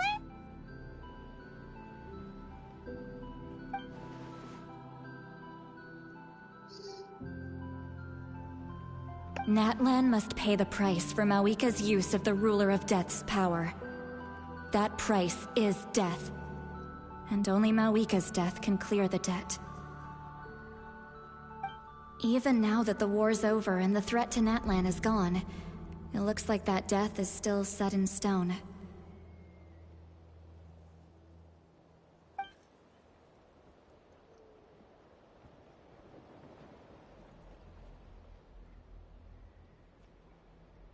In the garden cultivated by the gods, Flowers and weeds grow side by side. When the weeds compete for nutrients in the soil, the gardener intervenes to inhibit their growth. I'm not one to pass judgment based on my own standard of right and wrong. But it is an undeniable fact that she is responsible for my suffering, as well as that of my people. If that explanation is too difficult to understand, allow me to show you exactly what I mean.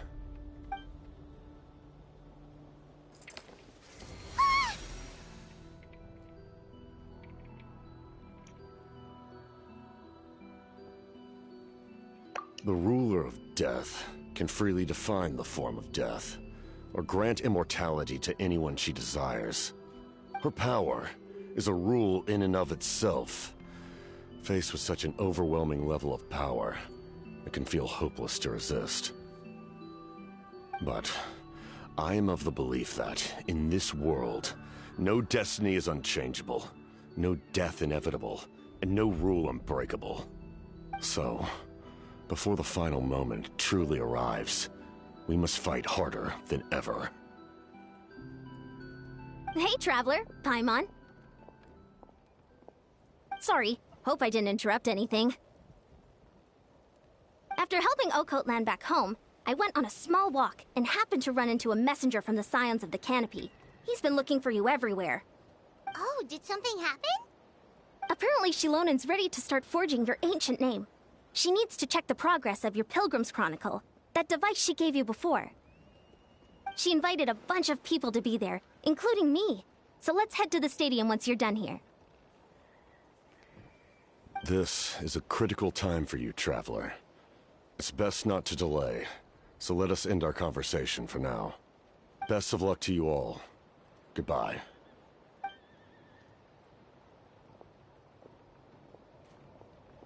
What a mysterious guy. Still, he doesn't seem quite as intimidating as before. We're basically comrades now, right? Anyway, let's head to the stadium. We shouldn't keep everyone waiting. So in the end, the captain still hasn't told us his real goal. He kind of reminds Paimon of someone we met recently. Oh, right, the Lord of the Night! They just seem so tired, you know? Since they've both been alive for many centuries, do you think that's just what happens when you've been alive for too long?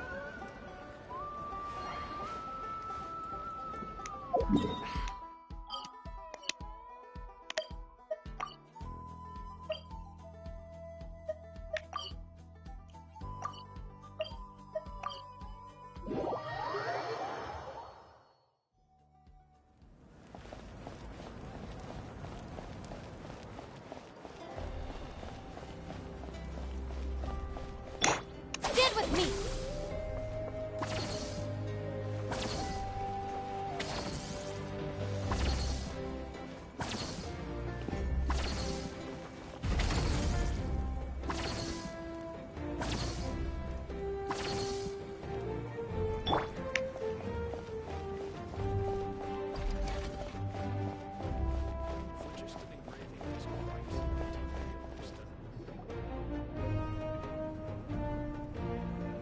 Sure took your sweet time! Wretched scoundrels! How dare you keep the almighty Dragon Lord, Kahulaha, waiting! Kneel before us and apologize, or we'll... Don't listen to him. We just got here too. Kanich, Kachina, Mualani? Woo! Everyone's here! Reunited at last. Did you miss us? I brought candy and cookies to share. Of course we missed you! Ooh, you brought Source crackers too? Score! Ah, just in time, Traveler. It's so stifling in here. I was just about to go outside to get some air. It's the same temperature outside. Anyway, how was the trip here? To be honest, I also didn't expect this many people to show up. A third of this amount is more than enough for my plan. I need to ask them about you, gather their thoughts and hopes. That will help the formation of your ancient name. Oh, you brought the Pilgrim's Chronicle, right? Yeah, let me take a look. Okay. The progress looks good. We have enough people, so let's get started. Sorry I'm late. Shaska showing up late for something? That's a first. I had to follow a group of monsters further than expected. When I got back, I heard about what you did for my tribe. Thank you. The Traveler deserves most of the credit. Plus, if it weren't for your help during the battle, the Collective of Plenty would have suffered a lot more. We had the manpower to spare, so it's only right we return the favor.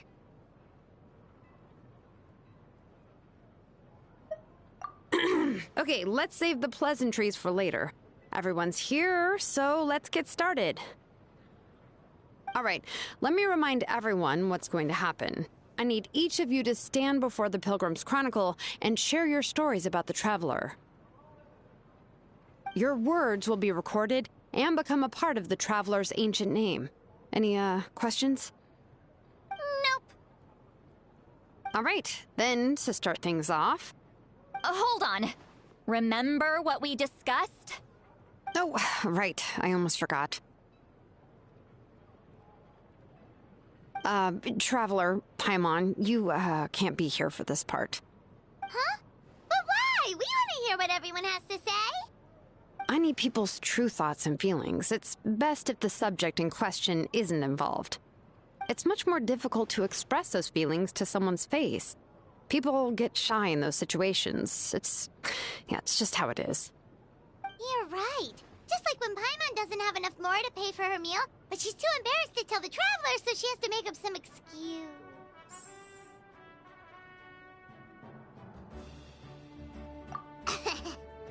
So basically, you want us to leave the Pilgrim's Chronicle here and wait nearby? Oh, don't worry. This shouldn't take long.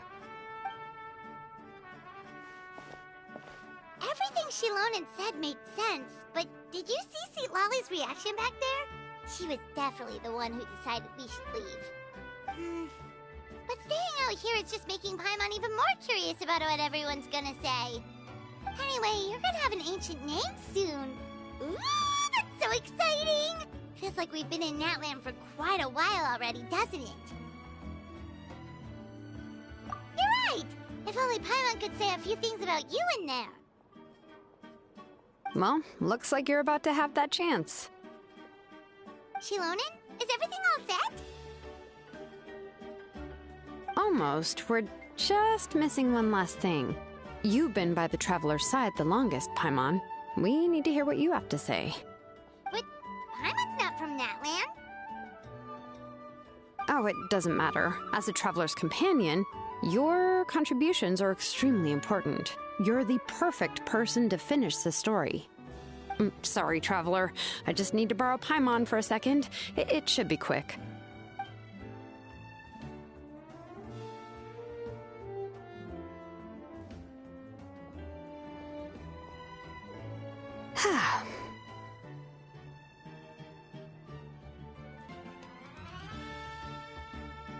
Paimon gave us a lot, and I mean a lot of information. I'm not even sure the Lord of the Night managed to get all of it. Well, we've been to 6 nations already. Here, you can have the Pilgrim's Chronicle back. I'll need it when I forge the name, but you can continue your adventures in the meantime. And when the time comes, I will forge you an ancient name unlike anything that's come before, so that you, Moeka, and Natlan as a whole can finally put an end to this endless war.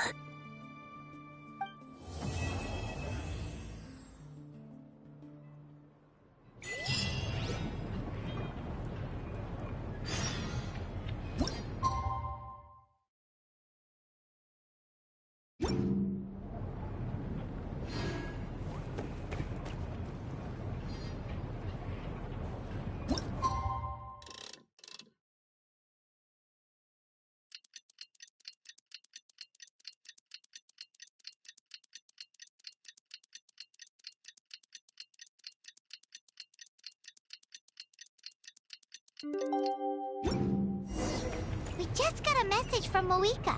She says to meet her at the Speaker's Chamber tomorrow. Does that mean your ancient name is ready to be forged?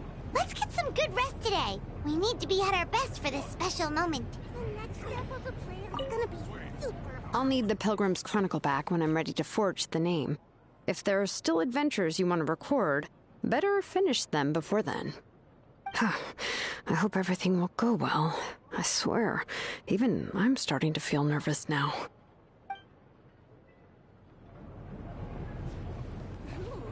What happens next?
Though our homeland has become a distant memory, the flames of war continue to rage.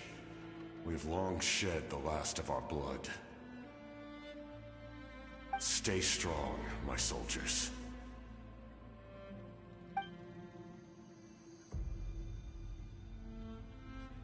One day, I will deliver you to the place I promised.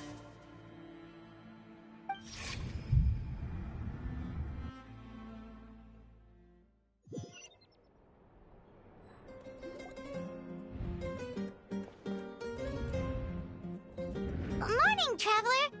Did you have a nightmare last night? Paimon could hear you tossing and turning in your sleep. Maybe you're just nervous for the final battle?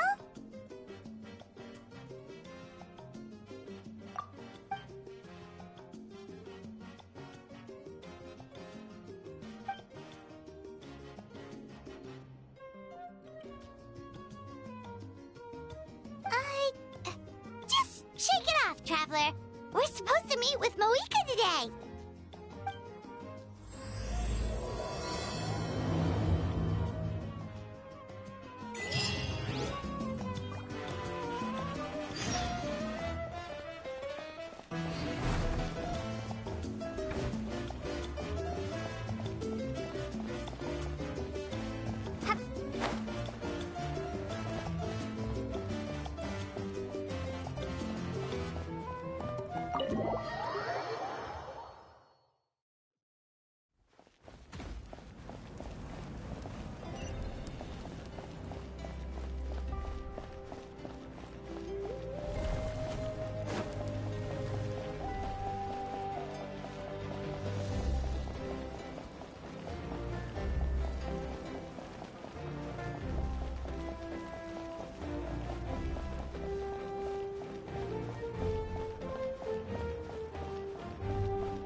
I see. If all goes well, 3 days should be more than enough to forge the name. You won't need to push back the plan.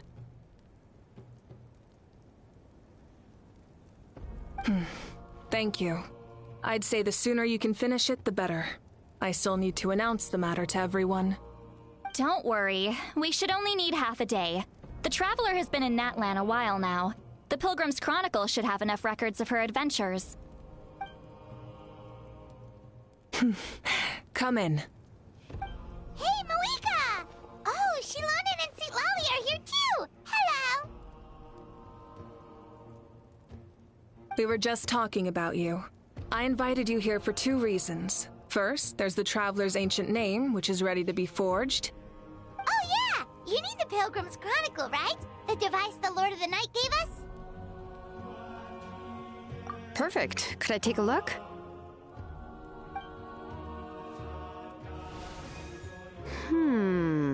Yep.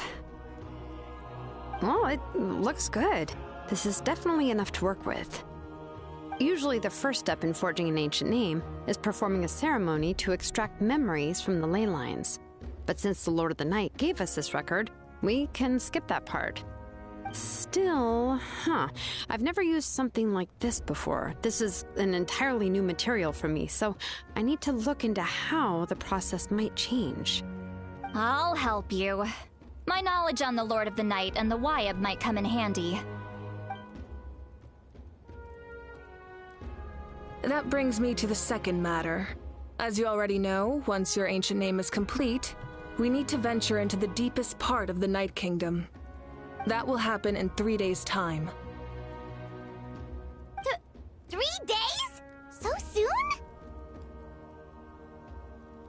Wait, but...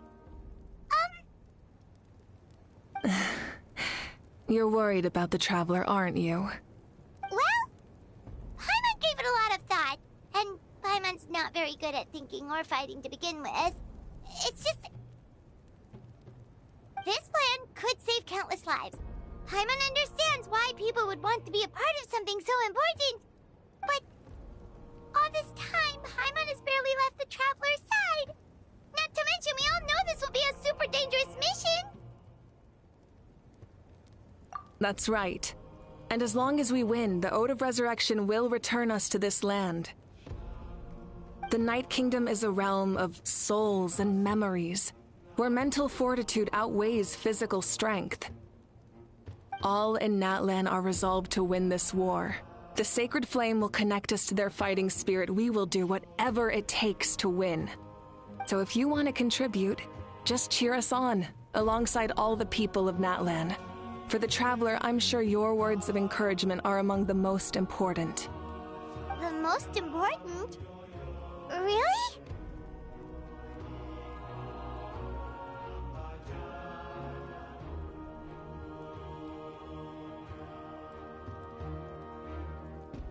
That's right! Overcoming dangers side by side, just like always! Alright, it's decided. Paimon will cheer the loudest out of everyone in Natlan! It's less about volume and more about mental focus. But I get it. You're just trying to show how much you care. Of course, this all depends on the successful completion of the ancient name. Otherwise, the Traveler will not join me. That is the condition. Don't worry. I swear on the honor of my tribe, I will not fail. I know how important this is. There's no time to lose. Let's go! All right, everyone. When we meet again, it will be to deliver the ancient name. Good luck, you two!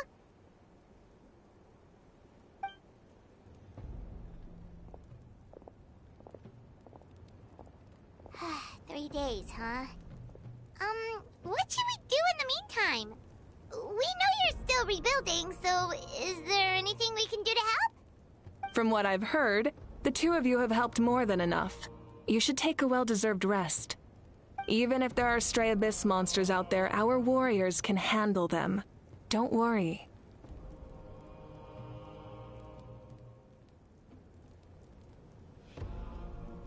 Exactly! We can't take a break! We're adventurers! We gotta live up to the name! We still have a long journey ahead of us and so many places to go! The battle in 3 days is just another part of our adventure! I see. In that case, just do what you think is best. This final battle is extremely important to me. The culmination of my life's work. Still, I think you've got the right idea. I'm also going to follow my heart. I plan on using these 3 days to calm my mind and work on a painting. Oh, you know how to paint? I just learned, actually. I hear it takes a lot of practice to get any good.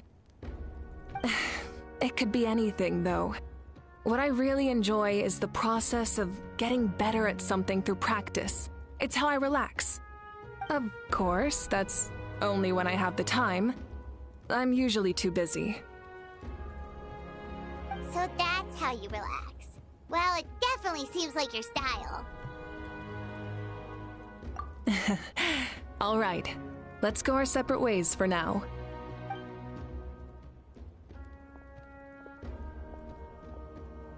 So, if Moika relaxes by working really hard at something, that basically means she never takes a break, right? Wow, she's definitely something else. Oh, hello! Sorry, Moika's not here right now. There you are!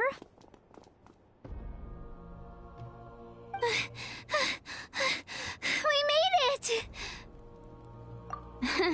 Other than our plan almost falling through, nothing at all. The preparations took longer than expected. We were so worried we wouldn't make it before you left on your next big adventure. Well, if you hadn't overslept... Details! Anyway, come on. Let's go to the people of the Springs. Hold on. Tell us what's going on first. Oh yeah. Jumped the gun a bit there, didn't I? Basically, we know about your super important mission coming up, and we want to give you a proper send-off. Before the pilgrimage, we usually hold a huge feast. All you can eat, with meat by the tableful. Ooh, all you can eat? I knew that would pique your interest, Paimon. You can eat to your heart's content. You won't want to miss out, I promise.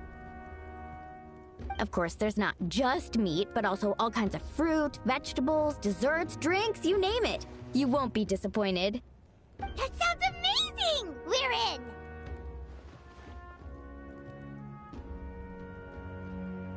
Well, the best adventurers know how to go with the flow, right? Plus, it sounds like this feast is in your honor! If you don't show up, everyone's hard work will be for nothing! It's our fault for not telling you earlier, so it's okay if you can't make it. Still, if you're not busy, we'd really like you to be there.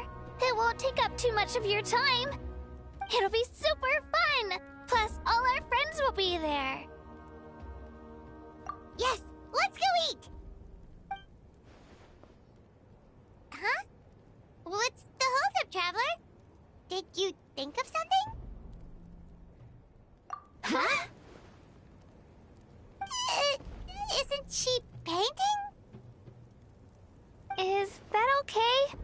It's not like we prepared anything fancy. Well, I definitely wasn't expecting that suggestion.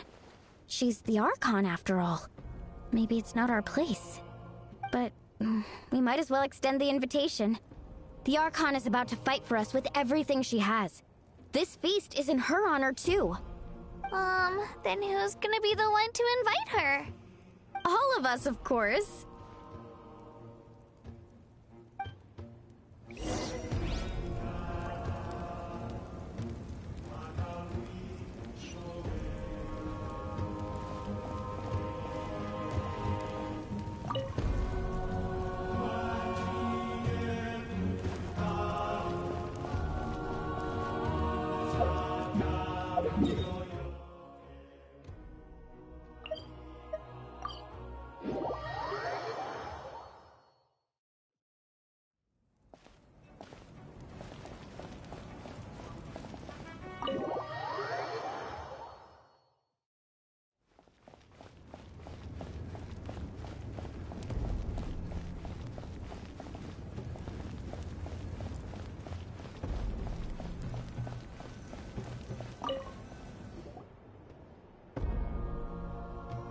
Come in. Oh, it's you four. Is there something you need? We're here to invite you to the people of the Springs for a feast. Ah, I see. This is a special kind of feast, isn't it? Exactly. It's a tradition to hold a feast before battle. We couldn't miss out on this opportunity. It's our way of cheering you on. Plus, I always wanted to do something to thank you for saving me from the Night Kingdom. That was my duty. Besides, it's all in the past now. You don't owe me anything. Although, this feast does sound rather interesting. So you'll come? Of course. No need to notify Amina in advance. I'll just surprise her. You don't need to turn this into some kind of grand banquet on my account. I'll try my best to attend as an ordinary person, not an Archon. It's not like you're the type to pull rank or something. True, but my presence changes the way people act. I just don't want to spoil the fun. A lot of things can change once an Archon is involved. A barbecue is best fresh off the grill. And still, people will insist on waiting for me to eat first. Oh, yeah, Paimon can see that. Don't worry, I'll jump in if that happens. I can throw manners to the wind, no problem. No need, I can take care of it. Anyway, thank you for inviting me. It really means a lot. I don't need to finish it. I enjoy the process, but now there's something more interesting to do. Then let's go together. The main dish should be ready soon.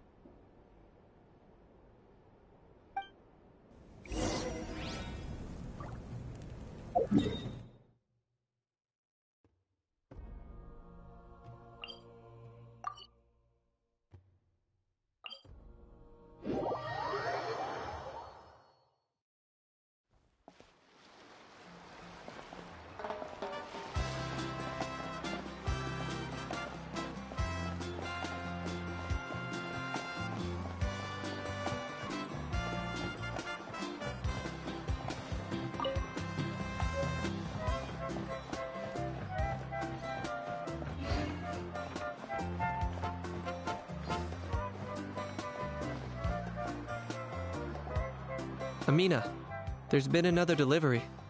Ugh, you're kidding! Another one? Just like the others.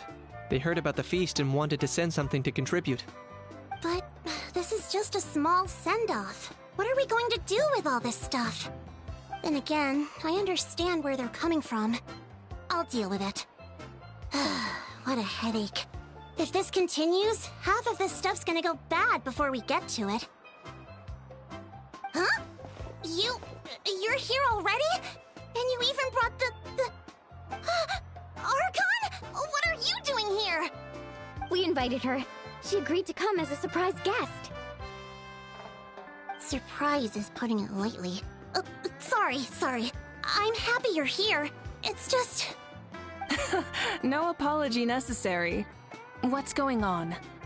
Well, I started spreading the word about the send-off, just around the area like usual. A lot of people are still busy repairing their homes, so I didn't think many people would come.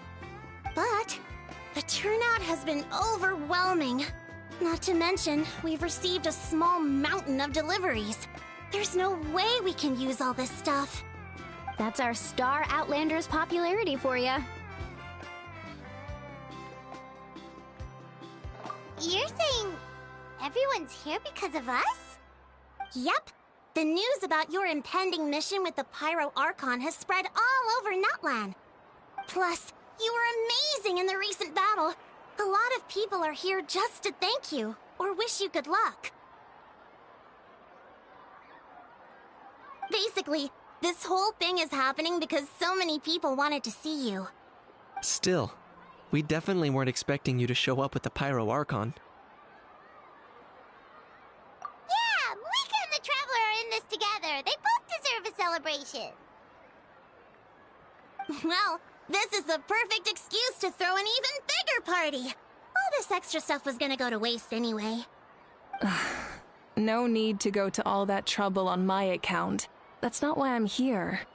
Besides, with so much of our nation in ruins, resources are still scarce. This extra spending for my sake is the last thing we need. That's true. Party planning isn't easy. I can handle the big picture, but I'm not used to dealing with the finer details. That was always Auntie Atea's job. Sorry. I'm just feeling a bit in over my head.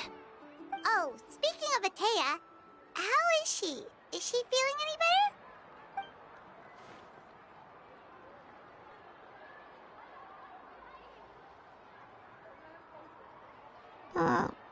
Oh. Actually, there's something we haven't told you.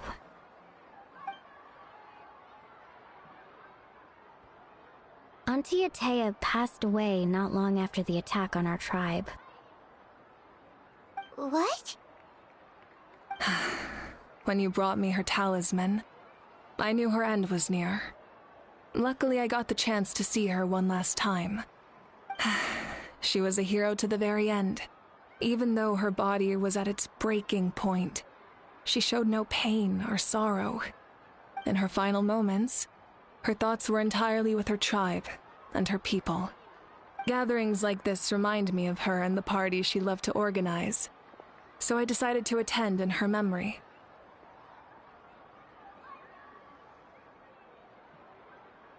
We didn't mean to hide anything from you. It's just, there was never a good time to bring it up.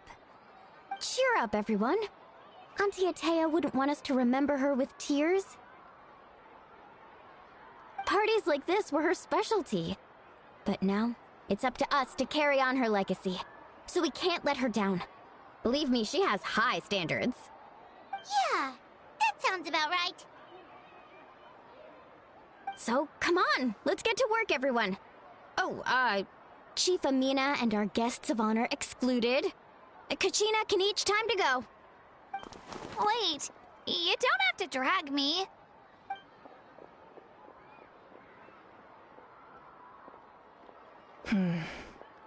Amina, you mentioned something about a surplus of supplies. I may have a solution. First, invite anyone who comes to deliver supplies to stay for the gathering. If it's a caravan, ask them to extend an invitation to the sender as well. Make it clear in the invitation that anyone is welcome to attend, but you're no longer accepting donations. In addition, all leftover supplies will be purchased by the speaker's chamber, sorted, and donated to the appropriate areas. That would be such a big help, Archon! Thank you! I'll get on it, right away! Amazing plan, Malika! It was clear, concise, and organized. But, weren't you trying to keep this small? I don't mind increasing the size of the gathering, I just didn't want it to be because of me. My approach to problem solving is always the same. Different solutions lead to different outcomes. The method may change, but the right choice is always grounded in logic and reason. Whoa. Hana feels like she just learned a thing or two. Well, should we take a walk while everyone finishes the preparations? Sounds good. A casual stroll can be hard to come by. Let's go.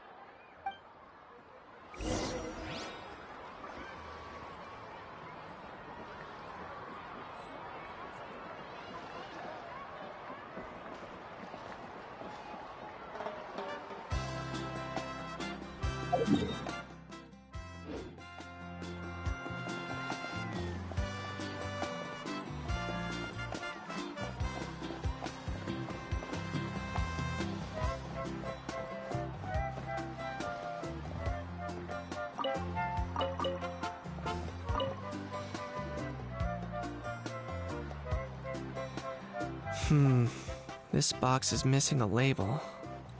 Oh, it's you. What's up? Nothing! We're just taking a look around. Well, everyone's busy rebuilding the tribes, so there's not a lot of saurian hunting work out there. But the Pyro Archon assigned me a special mission. Oh, really? That's a bit of an exaggeration. I just asked Kenichi to help identify some of the unknown casualties from the battle. The fighting consumed all of Natlan. Countless humans and saurians were dragged into the conflict. So a lot of investigative work is required to confirm their identities. Just like a detective, I only have tiny details to work with. The goal is to deduce their habits and find evidence to corroborate their identity. It's tricky work, but we have every reason to keep going. Because Natlan's heroes deserve to be remembered, right? Exactly. That is how we, as the living, respect our heroes and the values of their lives. So let me know if you need extra help, Kenichi. I'm doing fine for now. The teams searching for the fallen need the help more than me. The longer we take to find the dead, the harder it will be to piece things together. Understood. Thank you for your hard work. Just doing my part.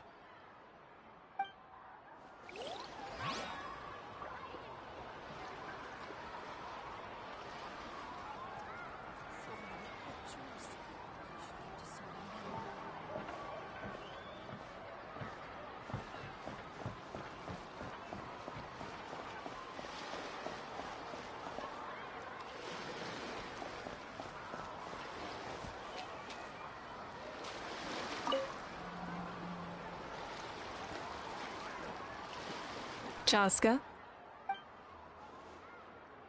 Hello, Archon. I'm, fishing. Oh! Doesn't look like the fish are biting today. Yeah.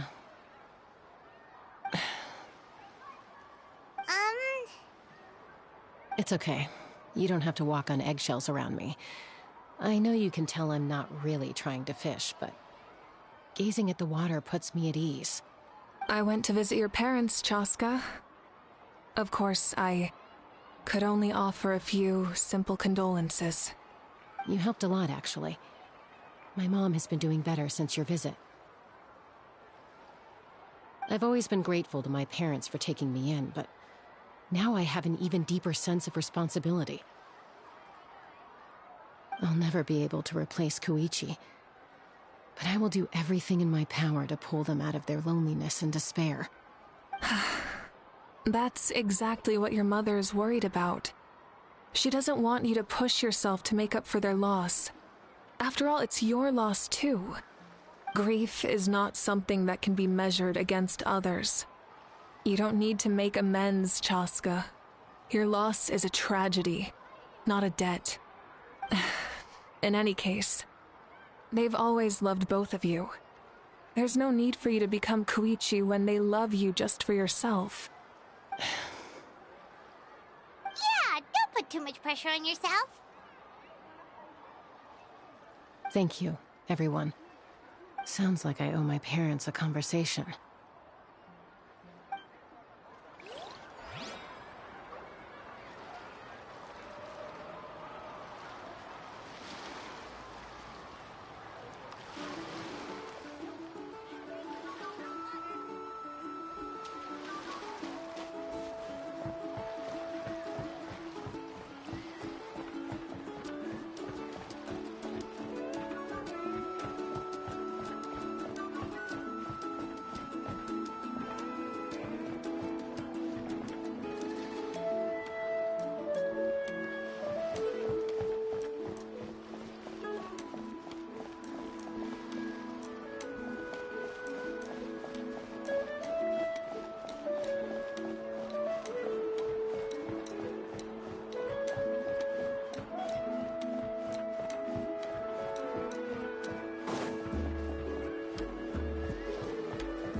Oh, Other Granny, Archon.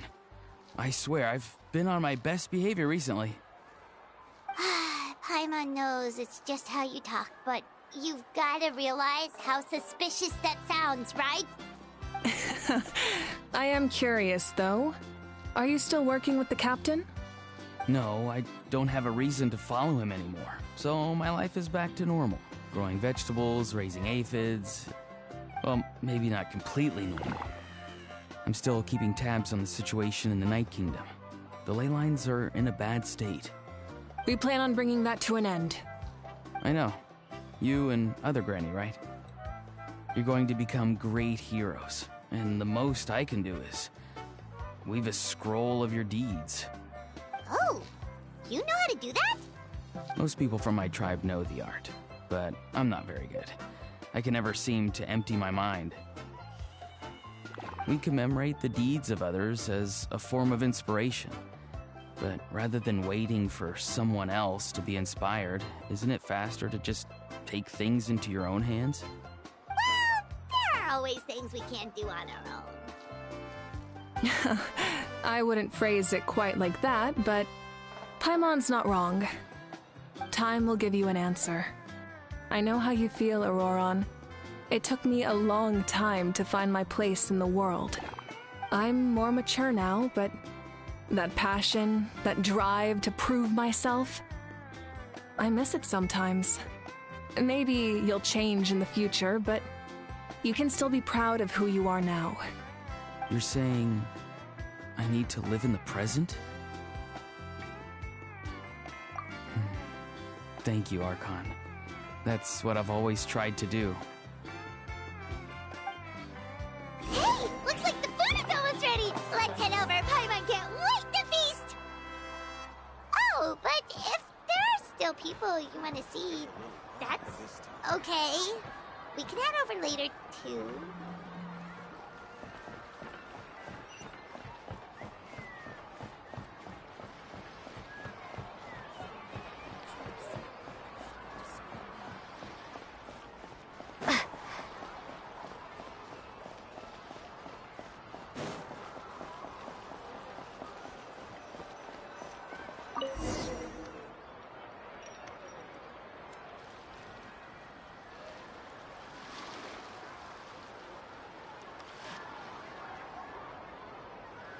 So full. I'm practically a blubber beast.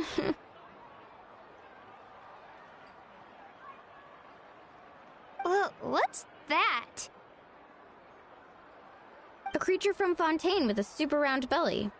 You've never seen a picture of one? Oh, it sounds so cute. Paimon can vouch for their cuteness. You can pat their belly and they'll even join in! That reminds me of my Saurian companion. Her name was Emila. She wasn't the sharpest Tatankasaur, but she was incredibly brave. When there was nothing to do, she would lounge around the tribe without making a sound, even if you bumped into her.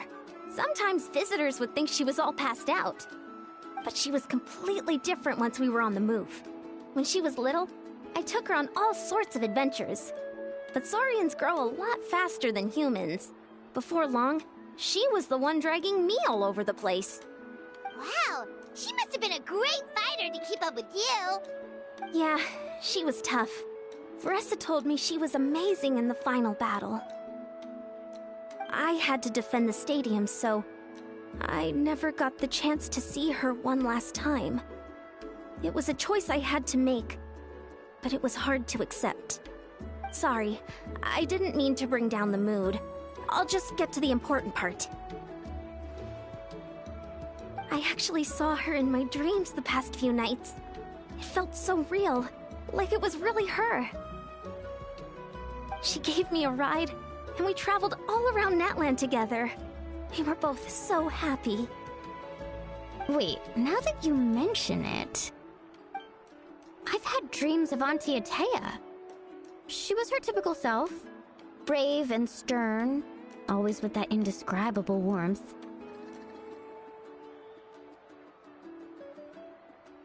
I've never had a dream that felt so real. Just like you said, it felt like I actually got to see her again. So it wasn't just me. Wait, you've had dreams too? Oh, don't tell Paimon you dreamt of your aphids or something. It wasn't just them. Some of the Gramps and Grannies who looked after me were there too. Growing up, I could always hear a degree of guilt in the way they spoke to me. It's why they never asked anything of me. Why they gave me so much freedom. I never wanted things to be that way. But even in my own dreams, nothing changed. They sounded exactly the same, just like real life. The same thing happened to me. I dreamt of Ayo's grandparents. Ayo? Oh, right, your Saurian companion. Ayo's grandparents fell to the abyss during the battle, so it's been really hard for him. He's barely been eating.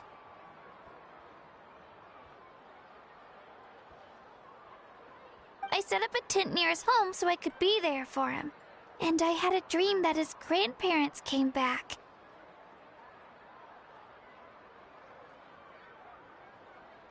I was so happy. In the dream, Io seemed like his normal self again. But it was only for a moment, and then I woke up. In real life, Io is still struggling. He barely sleeps or eats. But it's alright. I'll be there for him.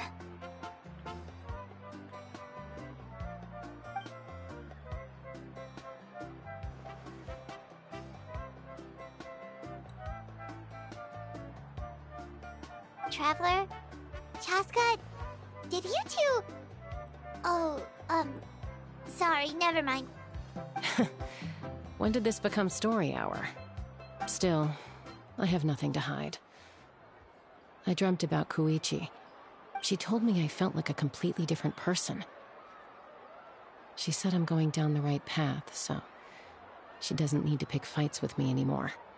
Maybe your dreams felt real, but the Koichi I saw was nothing like her real self. She would never say anything like that to me. It was a dream. Nothing more. Sorry. I shouldn't have brought this up in the first place. It's fine. I'm the one being a buzzkill. Well, what about you, Traveler? Did you have a special dream?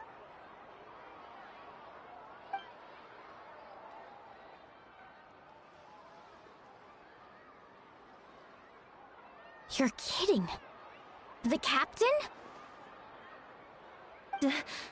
Does that mean you have some kind of secret connection to him? No, of course not! Maybe the Traveler's dream is a different kind of phenomenon. I may know the cause of the dreams. At the end of the battle, I launched a special kind of night war by using the power of the Divine Throne. Its great power allowed the Ode of Resurrection to bring back all casualties, independent of the time of victory or the possession of an ancient name. In addition, the power of the Divine Throne revitalized the souls and memories within the Night Kingdom, allowing them to take the form of their past selves. Even after the battle, that effect still lingers. That's why those you lost were able to reappear in your dreams. But I agree with Auroron. The Traveler's dream is likely a different matter. The shamans of my tribe often receive visions of the future through dreams. Is that what you're suggesting? Yes, exactly. So, the Traveler saw the captain's future? It's still unclear, but Granny taught me how to interpret dreams. Would it be okay if I tried to take a look? If I can observe your soul, I can find out the key elements of the dream.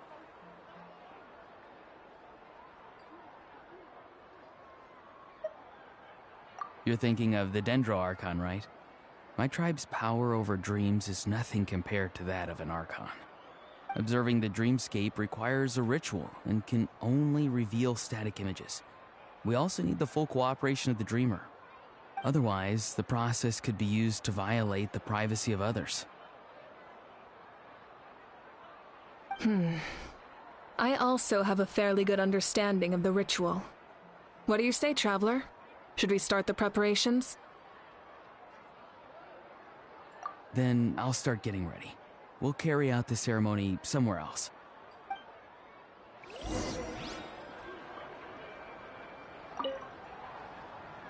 You've got me curious about this dream, too. Be sure to come back and tell us what you learn. Yeah, and let us know if you need any help.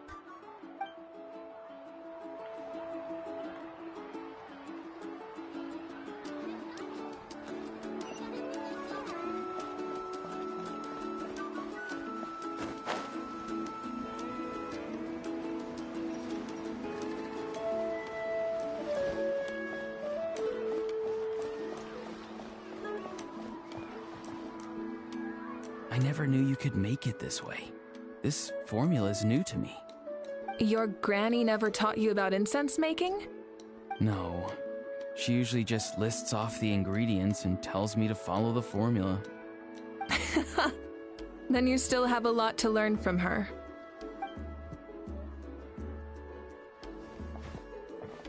All right, we're ready, Traveler. Once you head inside, you'll fall into a brief sleep. Auroron will interpret the dreamscape, but you won't feel a thing. That's right. Everything's all set. So, you just need to take a nap? Sounds easy enough.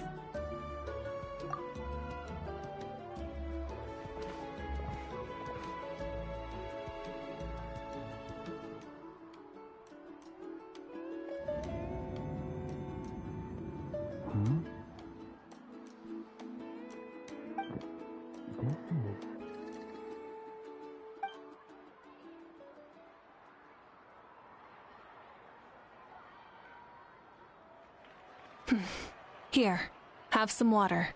It'll help to clear your head. You're awake already, Traveler? That was fast. It was enough. What did you learn, Auroron? The person next to the captain. I've seen him before. He was the one who tried to possess me back at the ruin. Huh? It was him? Guthred, right? The military doctor? So you know that name too? Yeah, the captain told us about him when we were helping Eon-san. He was the one who developed the draft of lucidity, a drug that could help people with hallucinations. I see. After the battle, I returned to my tribe and began searching through our records of the catastrophe 500 years ago.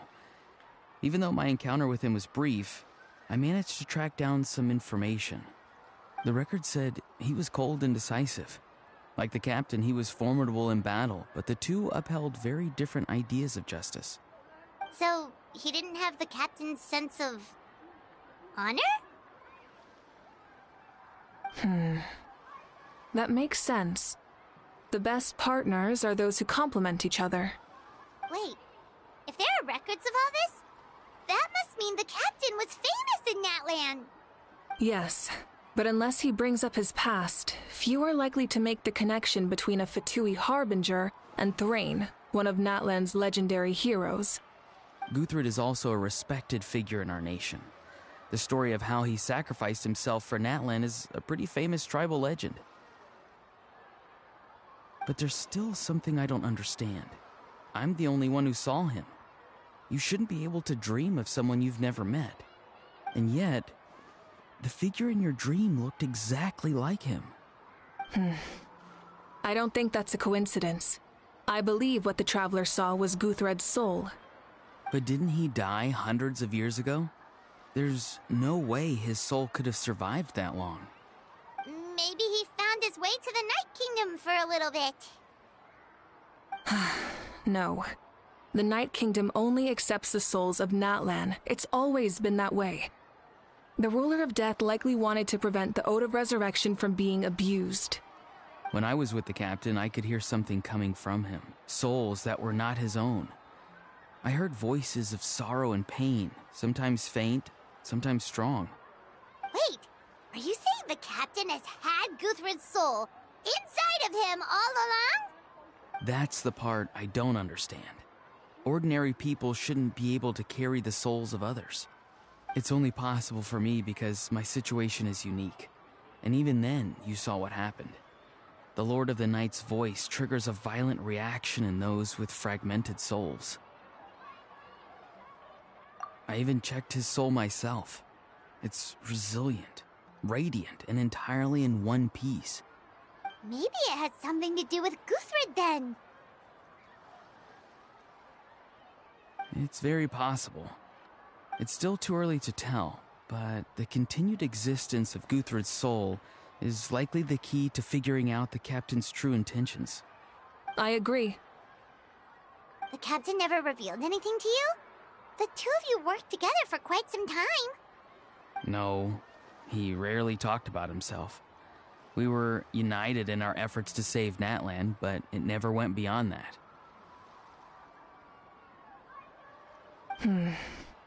Let's come back to this later. One final step, and we save Natlan for good. That must be our focus. I'll tell the officials at the speaker's chamber to monitor the captain.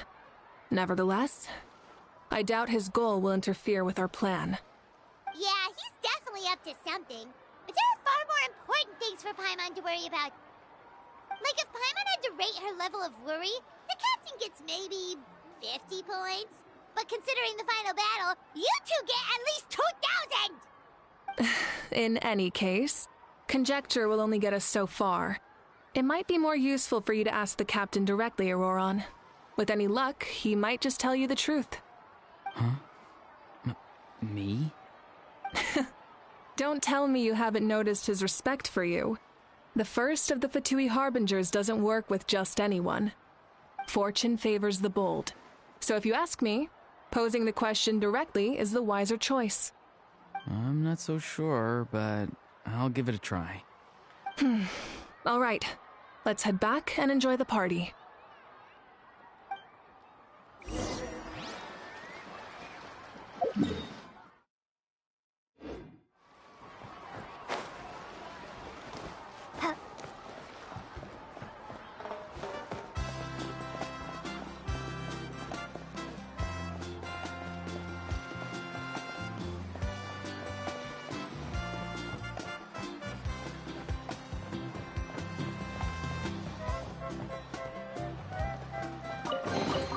I'll keep this close.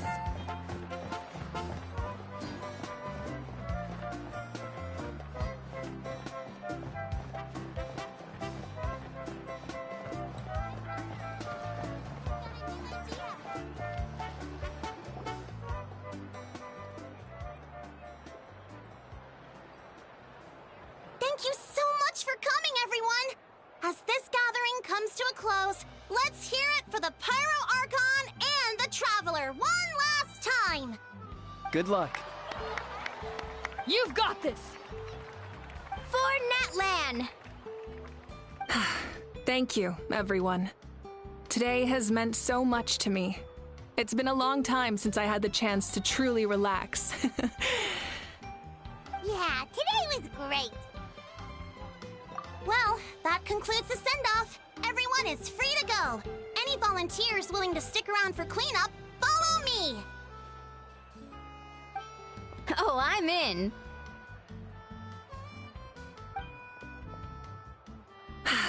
All right, I'm gonna head back to the stadium. I'm sure there's a lot of work to make up at the speaker's chamber.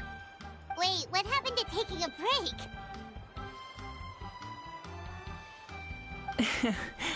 There is no break from the responsibilities of an Archon. Anyone else heading to the stadium? We can go together. Yeah, I'll come. There's a few things I want to pick up before I head home. No one really needs a peacemaker right now, so I think I'll spend some time with my parents. Okay, see you soon! Time for me to head back too. Oh, wait. I should stop by Aoife's place first. I need to make sure he's taking care of my radishes. Of course you do. Well, safe travels. I should also get going. Bye for now, everyone. Oh, wait! I wanted to ask something. Where was the How this whole time? A How's not exactly a good party guest. Unless you prefer parties with less food and more insults. What goes around comes around.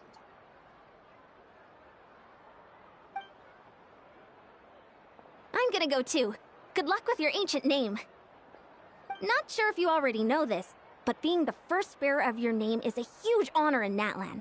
It comes with a lot of responsibility. But I'm sure your deeds will be remembered for generations to come. I believe in you. Well, I guess I should head out too. It's gonna be super late by the time I get back. I think I'll go see Shilonin. She's probably done with your ancient name by now. I can check for you. Yeah, Shilonin is an amazing engraver. She usually works really fast. But your ancient name is a special case, so I can't say for sure. Well, we also don't have anything to do, so why don't we go together?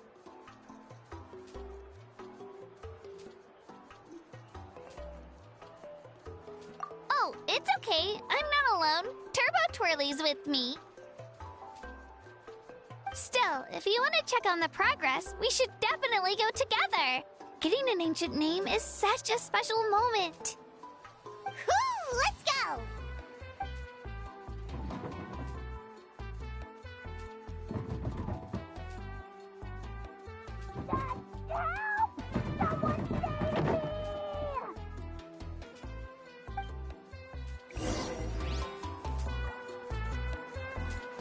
Hey,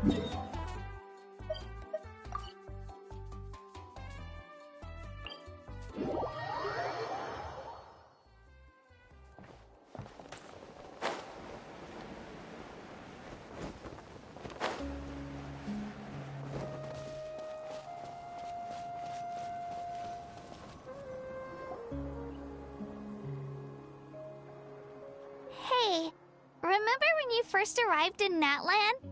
It was still light out, and we traveled on this road together.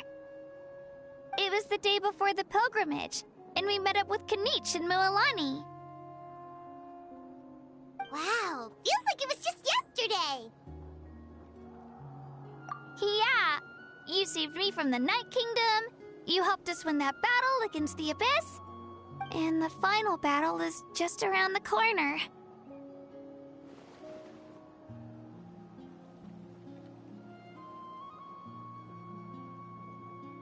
Huh?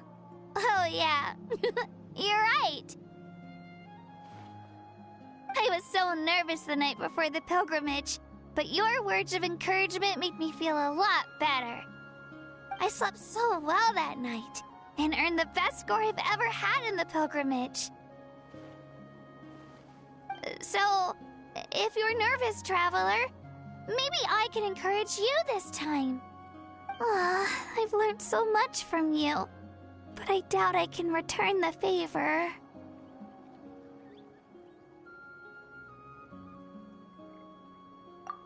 I knew it! I really look up to your bravery, traveler. Alright, let's keep going.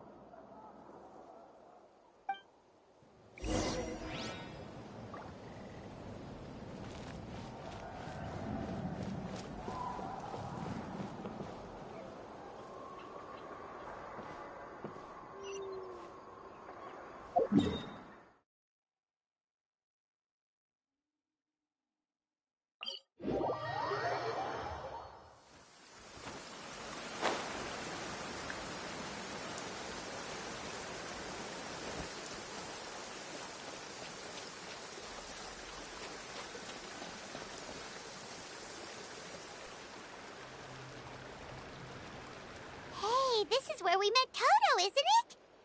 Yeah, but Toto probably won't be able to come back here for a while. During the battle, Toto refused to leave this place. Monsters started closing in and he got really injured. But an amazing doctor saved his life! The doctor said he refused to leave because of his territorial instincts. I have a different idea, though. Toto is a gentle creature. He's not aggressive or territorial. He loves his home and wants to share that with everyone in the area. I don't like conflict or violence either. Toto and I are similar in that way. But we want to protect the things we love from being destroyed. So, we chose to fight. Love is an extremely positive and powerful emotion, but sometimes it comes with pain. That's what my dad always says. Now I finally understand what he meant.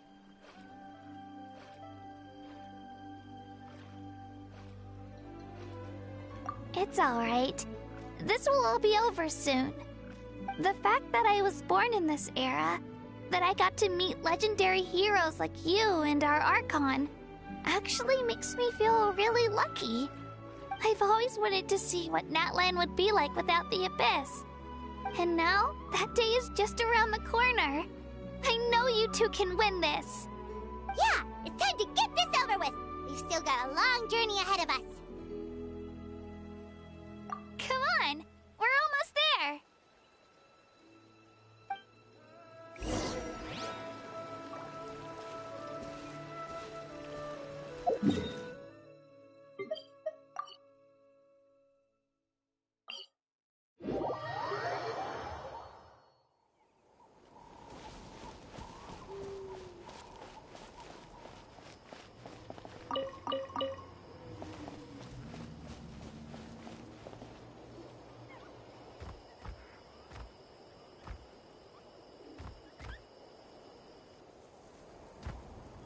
Wait, that's Hanwi. Hey, Wenwi, what are you doing here? Oh, let me introduce you. This is Aya's mom. Hello!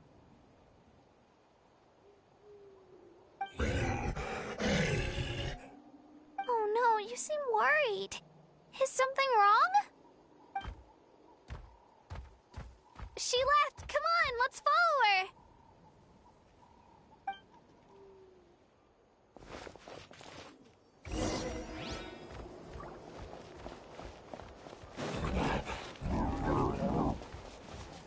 She's really freaking out. What's going on?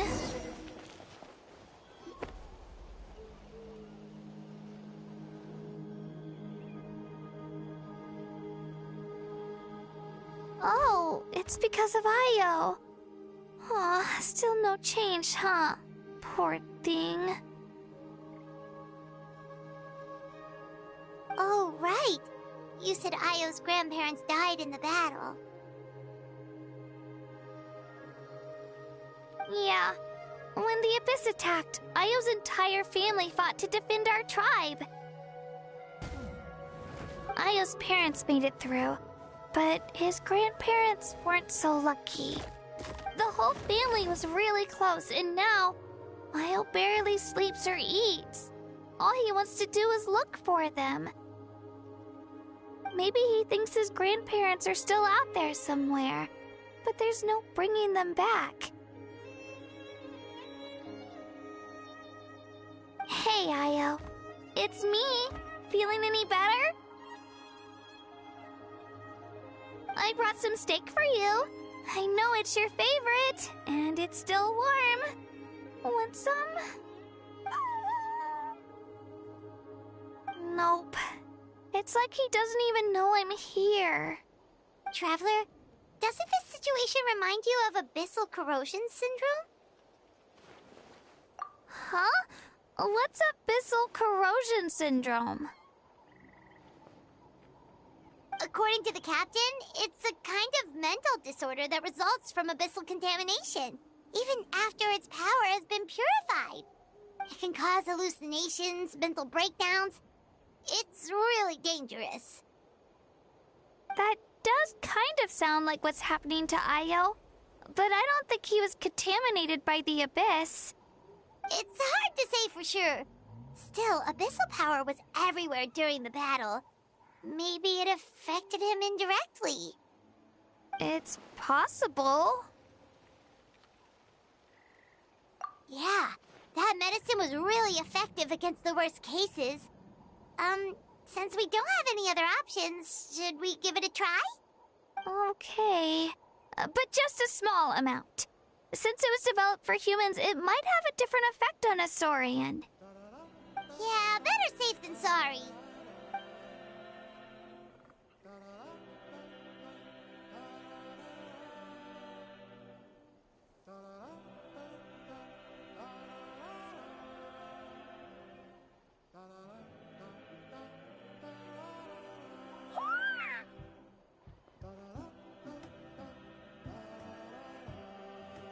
You're okay?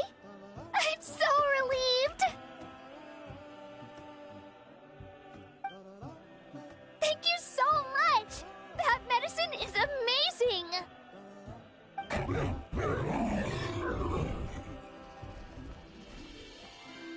Done eating, Io? Then you should get some rest. You've barely slept these past few days. Okay. You're full of energy, aren't you? Fine, I won't nag you. Just don't overdo it. Thank you so much, you two. You helped save Io.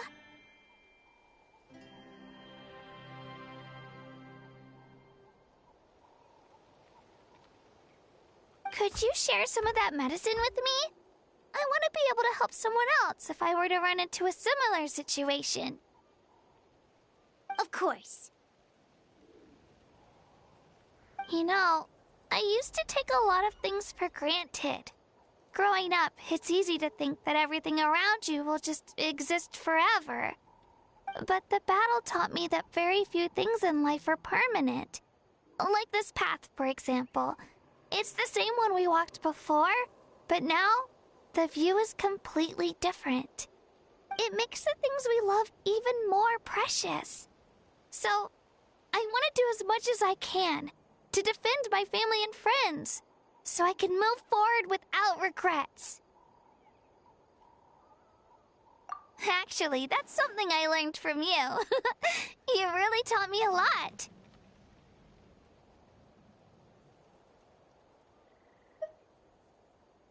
Yeah, you're so talented and strong. Practically a star pupil.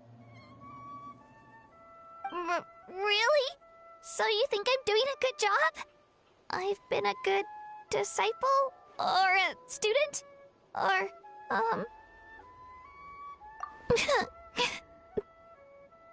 Thank you. I won't let you down. I'll train even harder tomorrow. Alright, we're not far from the tribe. Let's go. Bye, Io. Bye, Hanwi. Bye, Onpeo.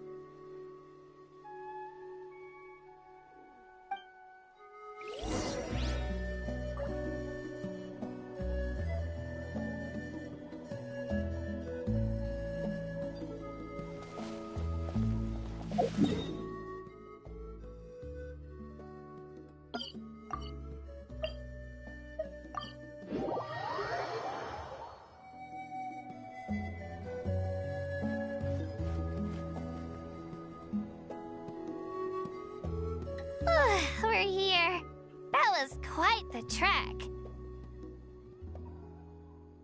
After you visit Shilonin, you should come over for dinner. You can stay the night, too. I'll help my parents get everything ready. We wouldn't want to impose. Let's see how things go with Shilonin first. Totally up to you. You're always welcome. Bye!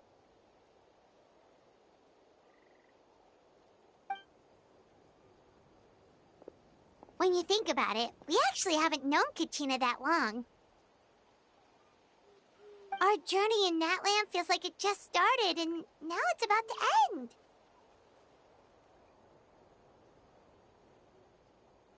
That's true. We'll just have to add them to the itinerary.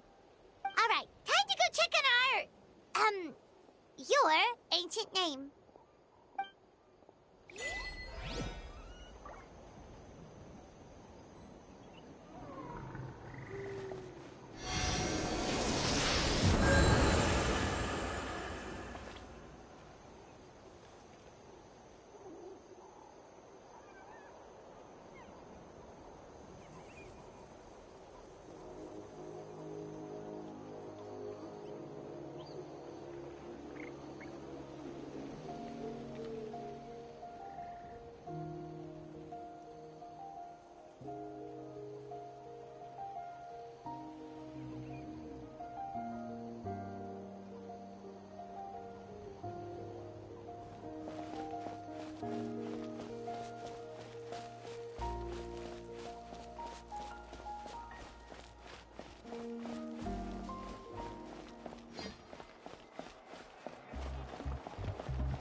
Oh, you're here. Everything's been taken care of now. I was just about to go have a rest. Well, the tribe is still discussing that. I mean, not many have ever used ancient names to commit a crime. Pakal will have a lot on his plate. What I do know is that Slisoli's workshop will be closed permanently, and any remaining incomplete Blaze Gem inscriptions will be completely destroyed. And as for the completed Blaze Gem inscriptions, I'll be handling them, which, whew, yeah, yet another hassle to deal with. Anyway, at least her ancient name is fine. Otherwise, we'd have a real mess on our hands.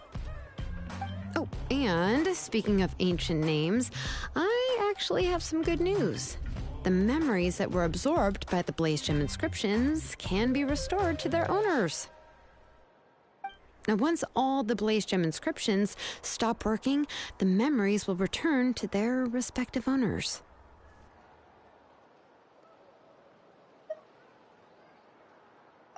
Yeah, that's right. Huh. Wait, now that I think about it, in her attempt to get Nechka to come back, Auntie made the entire tribe forget about her. Now, Nechka really is gone, but everyone is about to remember her. Phew, what a bizarre turn of events.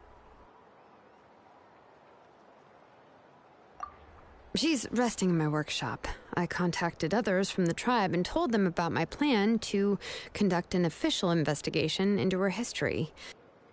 The tribe hasn't responded yet, so I'm planning to take her in for now and teach her some crafting skills. But that's for another time. For now, she should just rest and sleep. After all, she's got a busy future ahead of her.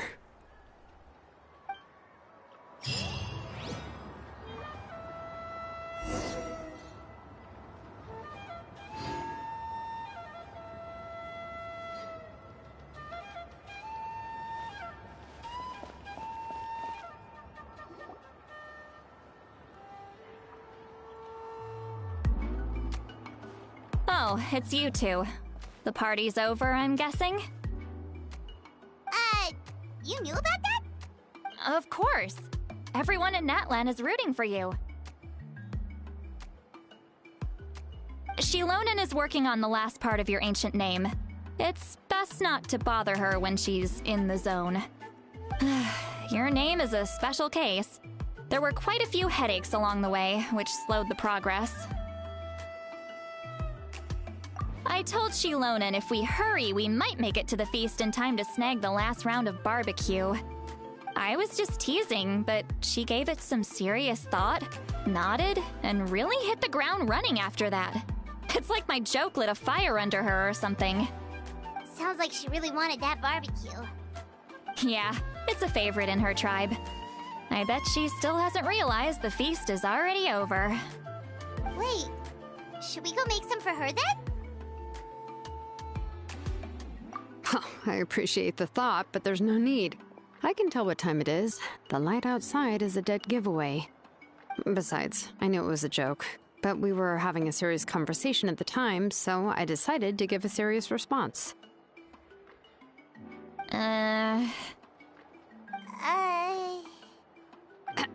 Well, anyway, I have something more important to show you. Here, take a look. Wow, it's your ancient name! Tumaini, a name surfaced from the very bottom of the River of Souls. It means hope. A light to guide us through the darkness, like the stars or the moon. It's a perfect fit. Amazing! Does this name come with a cool chant like the others? Of course, but that'll come later. The Traveler is the first bearer of this name. Those words will emerge naturally during her journey. Once you return triumphant from the battle, I'm sure you will have fully understood why the Lord of the Night chose this name for you.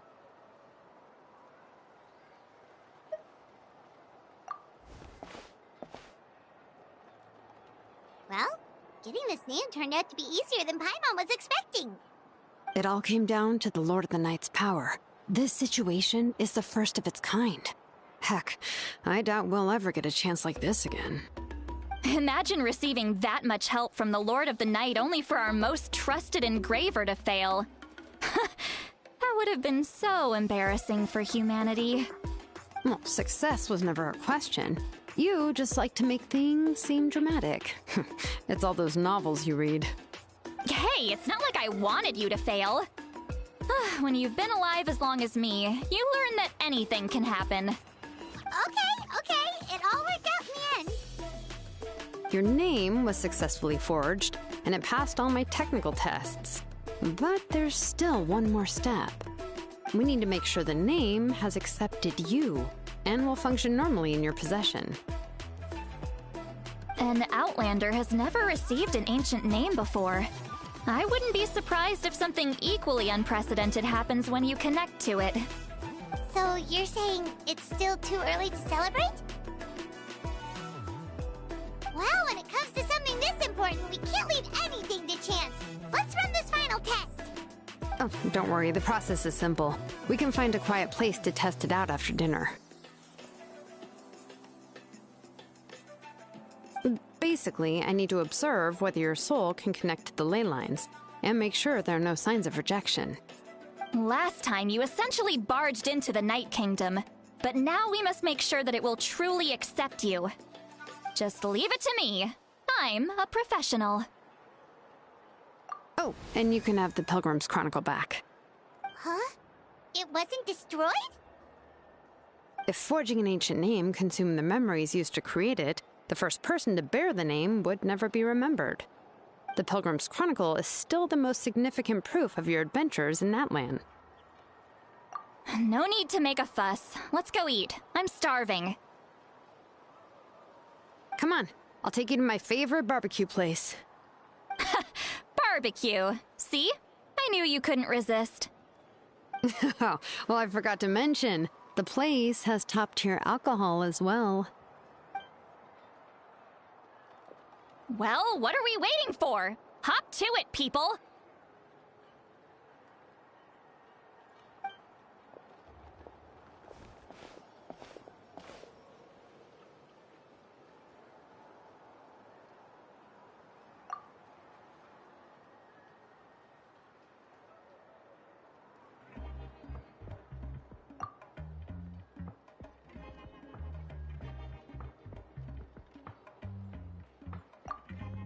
Is something on your mind, Sweet Lolly? You barely had anything to drink at dinner. I didn't think anything could shake me at this age. But the closer we get to the final battle, the more worried I feel. You have an ancient name now, but the Ode of Resurrection only takes effect if you win. And the Pyro Archon's fate is pointing toward death.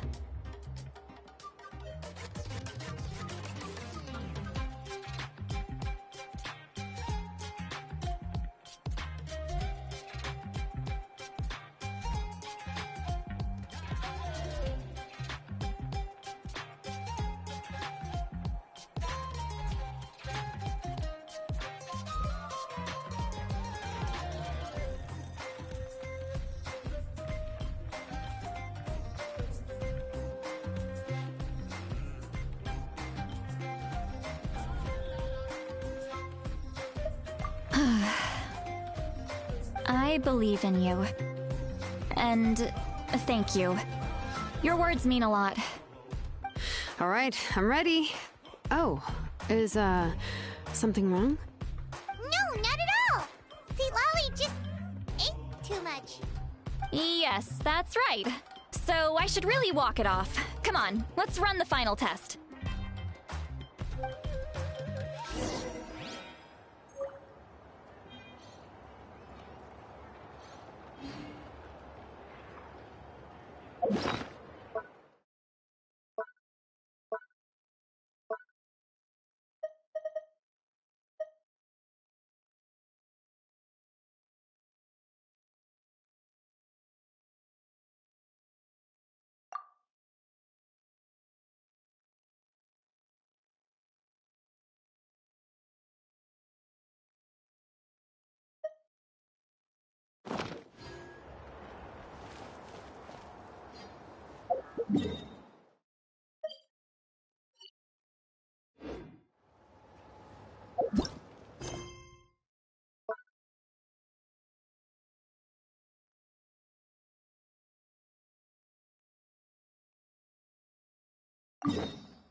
vengeance!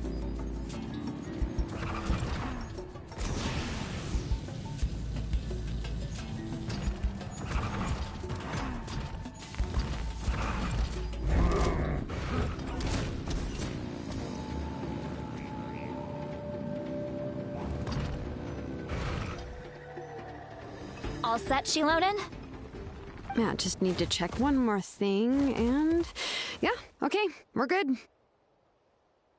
All right, I'll stand next to you and monitor your connection to the ley lines. It shouldn't take long, but you need to look out for one thing. This test relies on the same principles as the Spirit Speaker Stone. I heard about what happened when you used it last time. Oh yeah! Abyssal power kept surging out.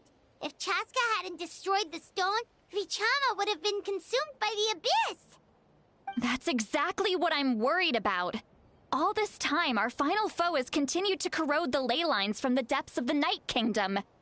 Your resistance to its power is remarkable, but you need to tell me if anything feels wrong. If either of us notices something off, the test ends. Got it?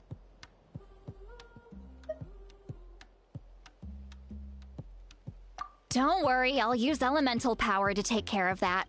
This isn't exactly a picnic in the park, but everyone knows you never leave trash behind. Shilonen, I'm ready to start. Paimon, give us a little more space. Oh, okay. Let's do this.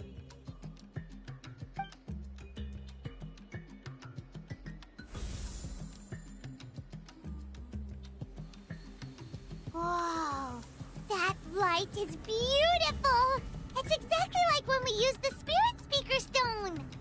Your connection to the ley lines looks good. I can sense the Lord of the Night. Your soul is remarkable. Such a strong presence. Even on par with the Lord of the Night. Looks like the Lord of the Night has accepted this name and acknowledged you as its bearer. No surprise there, considering we only got this far because of her. Stable connection to the ley lines, no unexpected fluctuations, both good signs. How do you feel, Traveler? Then it looks like your ancient name is good to go. That's great news.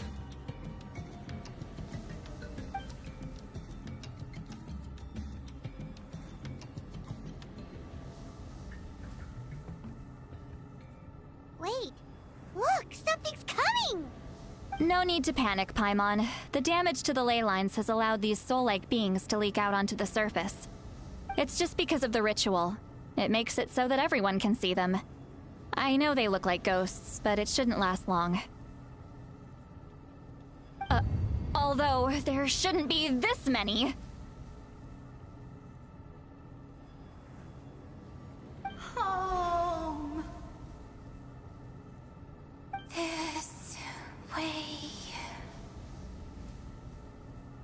Shilonen, stop the test! We've already confirmed what we came here for. Got it.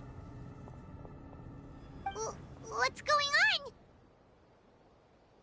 I see. It wasn't just escaped souls. The ritual attracted all the souls in the surrounding area. Surrounding area? The Night Kingdom is getting weaker by the day, especially in its capacity to accept souls. After death, many souls fail to return to the ley lines. Once a soul becomes lost, it can never return to the Night Kingdom.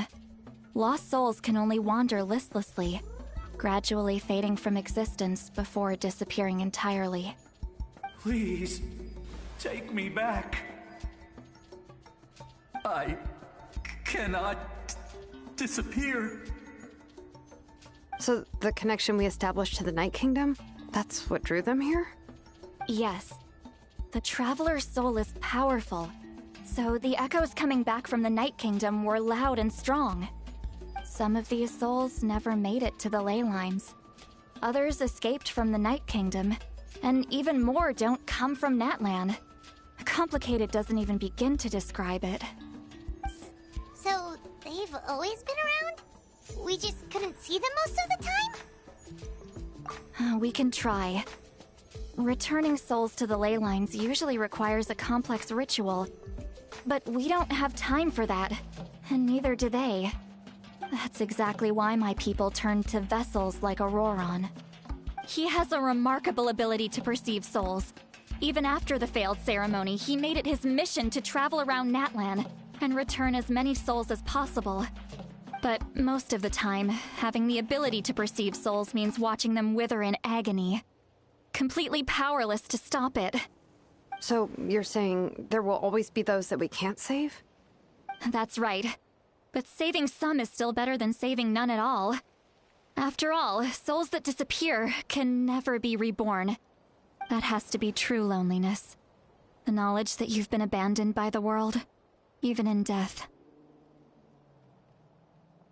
Yeah, we should try to save whoever we can!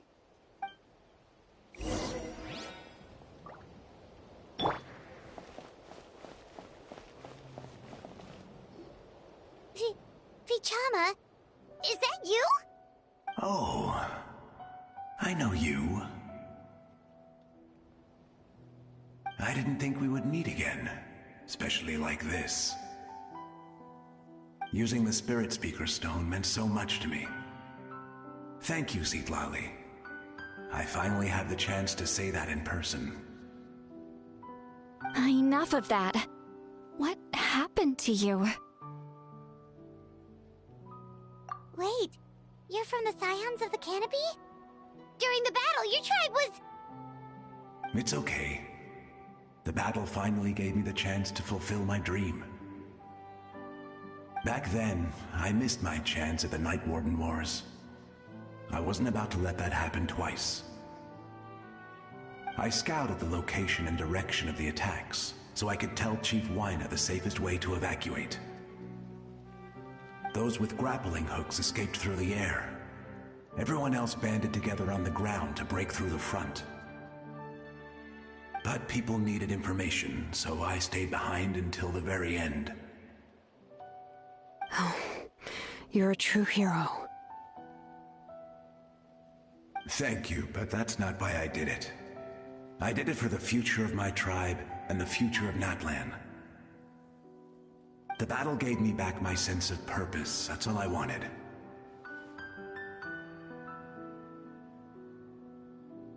And anyway, I was supposed to see Malco again. I thought we would witness Natlan's rebirth together. But the Night Kingdom rejected me. Even though you're a hero of Natlan? How could that happen? I'm sorry. The Lord of the Night didn't do it on purpose, I can promise you that. The ley lines are in terrible shape. Even the Ode of Resurrection is no longer working like it should. I know. She can't help it, right? I get it. It just feels like fate is mocking me. Even in death, I won't ever get to be with Malco again. No, it hasn't been long since the battle. The door to the Night Kingdom should still be open to you. Give me some time. I'll think of something. Is that even possible? It doesn't matter. I have to try. A hero of Natlan deserves a better fate than this.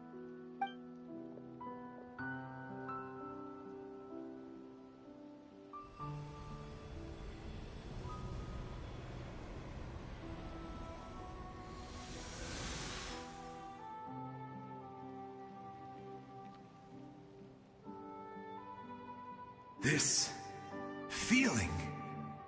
Is this the Night Kingdom? Looks like this method worked on you. Thank you. Thank you so much. People don't always have the nicest things to say about you, but shows what they know. That's a given. I hope you come back to us soon, Vichama. If I may, what about the others? Can you save them too? We're sorry.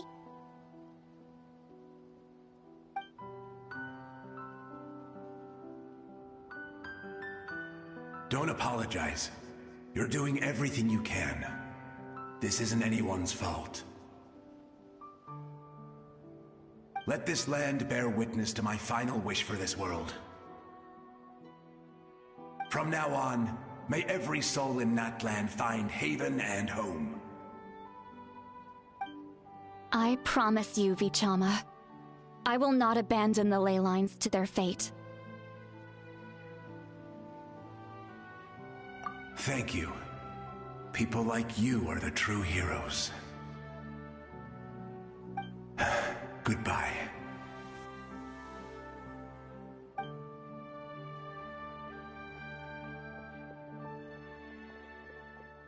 Let me go back. Please, my child is waiting for me.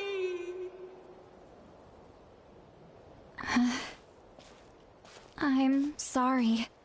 Too much time has passed. There's nothing I can do. Nothing you can do? Oh, is this the punishment I deserve?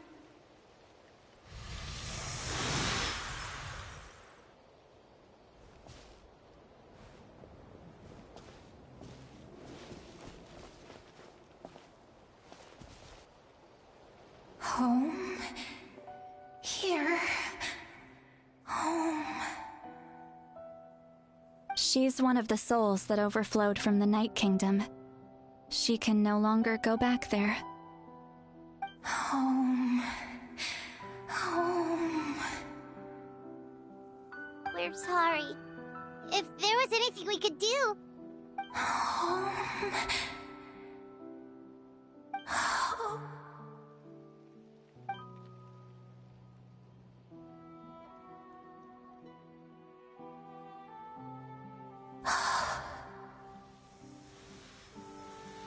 She's at her limit. Just getting here has taken all her strength.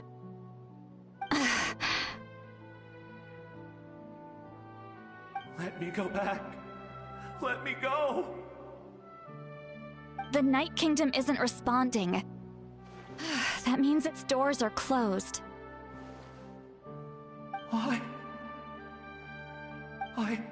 fought my entire life. I believed the Lord of the Night would.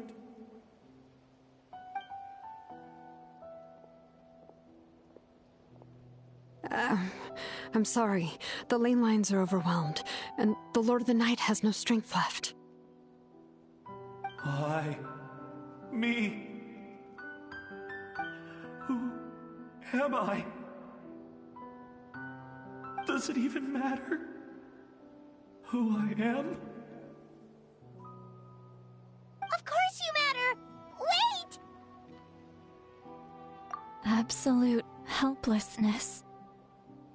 That's what he felt in his final moments. I could sense it. I'm sorry.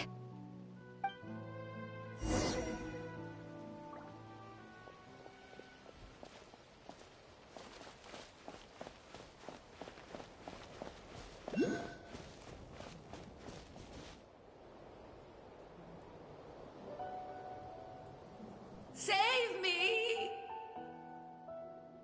Don't worry. I can help you. Just hold on.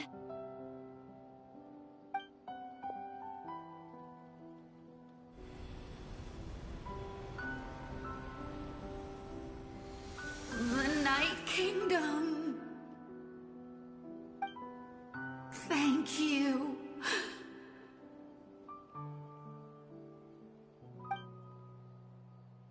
Oh, you must be from the Masters of the Night Wind. Would you tell me your name, kind soul? Seat Lolly. Seat Lolly. What a beautiful name. Dazzling, just like the stars in the sky.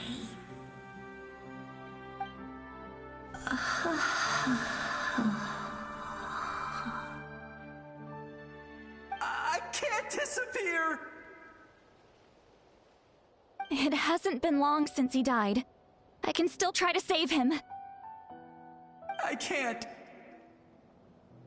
I can't. Watch out, Sea Lolly! The Abyss is corrupting him! Disappearing. You are.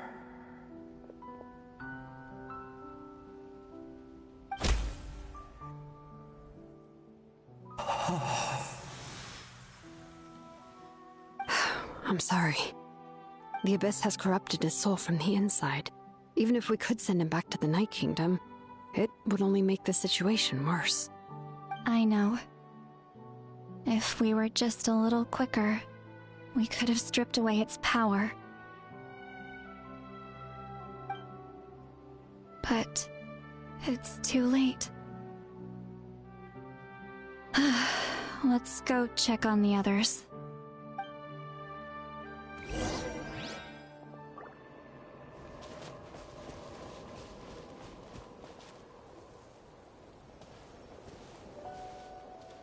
Oh no! Saurian souls can be affected too? Their souls are still intact. I should be able to help them. Hold on! Is that...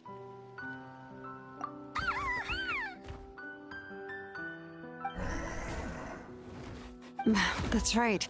I recognize him, and the two souls next to him should be his grandparents. Kachina told me about what happened. Well, it all makes sense now.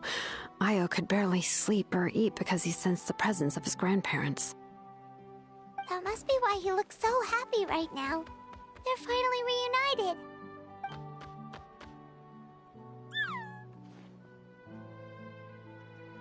When was the last time Io slept? From what Kachina said, it's been a while. He hasn't been doing so hot lately. But now that he's seen his grandparents again, he looks completely at ease. Kachina's taken me to meet Io before. He's always been such an energetic little Saurian. If he didn't want to sleep, even his parents couldn't make him. But whenever his grandparents started to sing to him, he would fall asleep in no time. I think it's a song from when Io's father was a baby. Or even before then. That's amazing! Io was so restless earlier and now he's completely calm!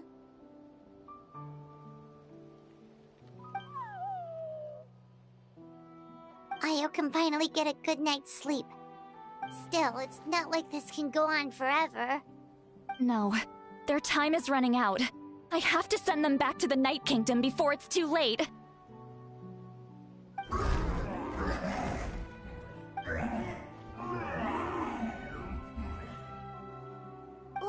What's wrong with them?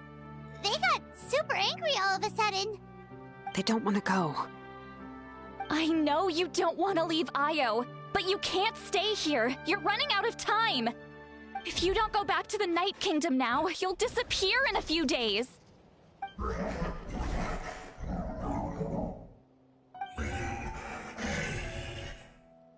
They've made their position clear. We want to stay by his side, no matter what.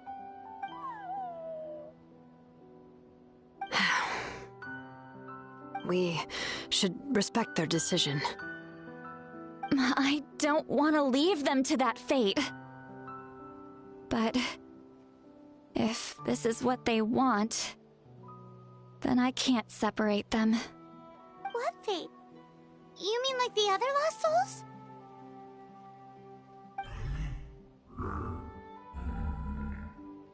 Yes. They will gradually fade away, painfully and slowly, until nothing is left. But that is their choice. For the next few days, at least Io will get a good night's sleep. That's the only way to prevent more souls from suffering the same fate. Once all traces of abyssal power are removed from the Night Kingdom, the Pyro Archon will restore the ley lines. That's the final step of our plan. So we're not just fighting for the living, but for the dead too. What dream? Oh yeah!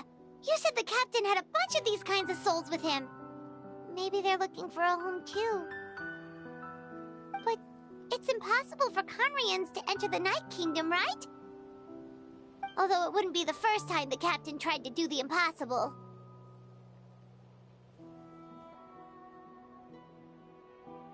Even in its fully functional state, the Night Kingdom can't accept foreign souls. It's completely isolated from the ley lines of other nations. In theory, that means Conrian souls shouldn't be drawn to the presence of the Night Kingdom. Something strange is going on. One thing's for sure. It seems like the captain wants to help these souls. Well, he usually keeps his cards close to his chest. If we want to know what he's up to, we just have to wait for him to act. Anyway, let's focus on the final battle. That's the most important thing right now.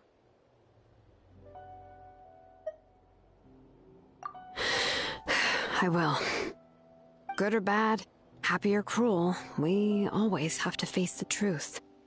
Reality doesn't change just because we choose not to face it. I just wish I could have done more. So many souls, and I could barely help. I'm so sorry. Hey, don't apologize. None of this was your fault. I guess you're right. If we want to end this, we have to tackle the root of the problem. The ley lines. It's just another reason why this battle is so important. Traveler, before you set off, remember to give your ancient name to the Pyro Archon. She will introduce it to our people and explain its meaning. And then, the rest is up to you.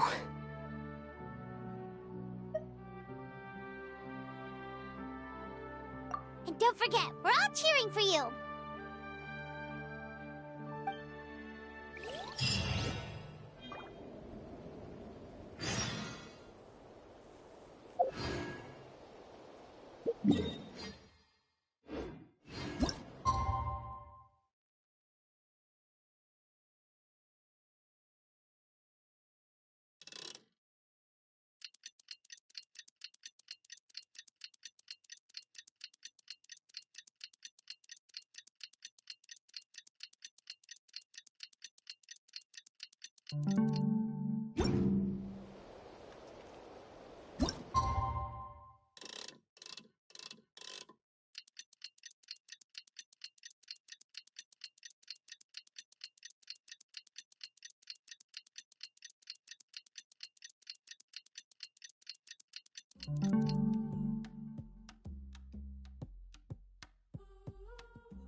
Hey, wie weit muss ich denn die Uhr hier noch drehen?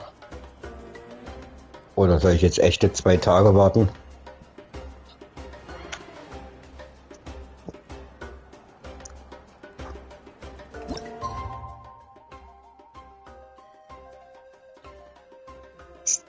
Warte 2 Tage.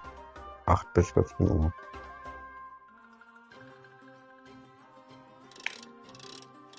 Oh, ja, Mann.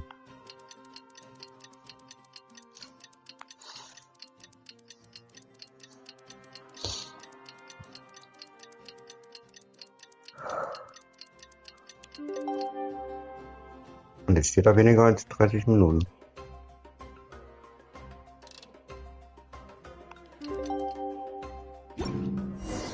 The day of the final battle is here. Time to go to the stadium of the sacred flame. You can do it, traveler.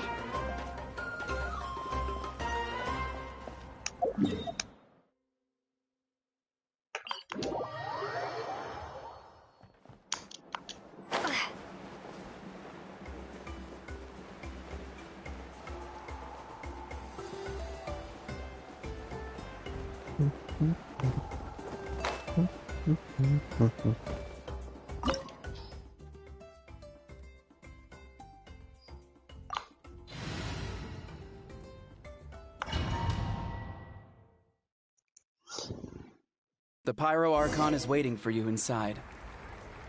The sacred flame is even brighter than usual.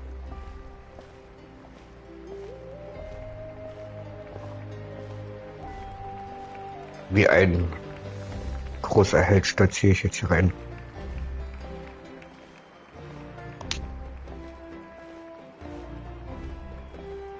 I don't think I'll ever forget this day.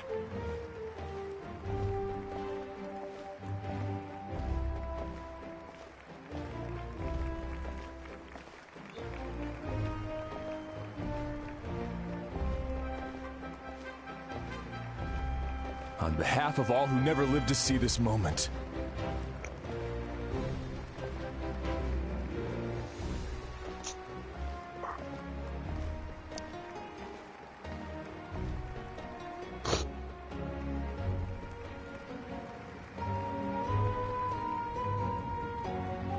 Ah, Traveler, Paimon, you're here.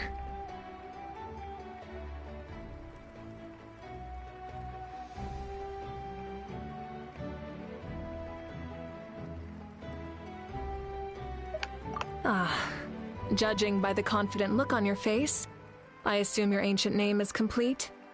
Yep, it's good to go. Shilonen specifically reminded us to show it to you.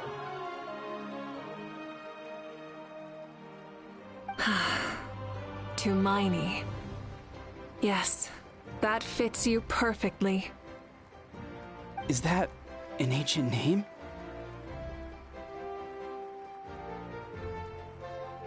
I heard this is the first time we forged an ancient name for an Outlander.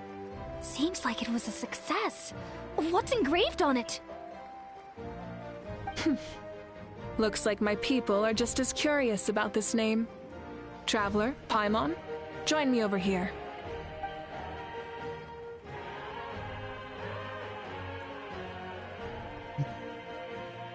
As you can see, I am holding the Traveler's ancient name. With this name, the Wyab entrusts to her a monumental task, and this land binds us as kin. Tumaini. That is her name. Like starlight amid the darkness, flames amid the cold, it means hope. Tumaini. Hope. After all these endless years of fighting, we finally found it, haven't we? Ever since the invasion of the Abyss and the decline of the ley lines, the Ode of Resurrection has protected us for thousands of years. For generations we have lived on this land, following in the footsteps of our forebears, taking their place on the front lines. We all carry that struggle with us. And now, thanks to your efforts, the end is in sight. We have a chance to defeat the Abyss once and for all. This glory is one we share. It belongs to all of Natlan! For Natlan! For Natlan!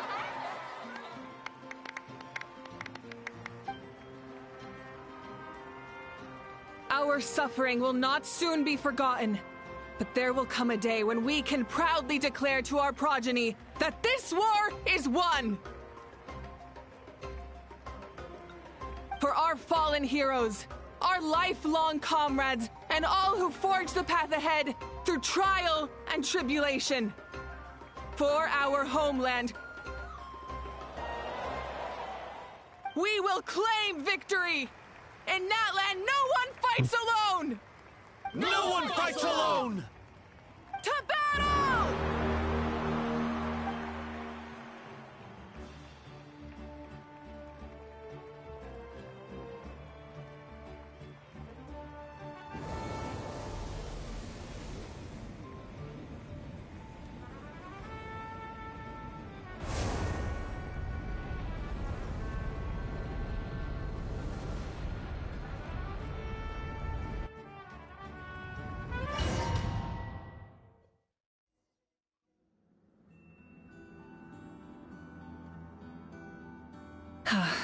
We're here.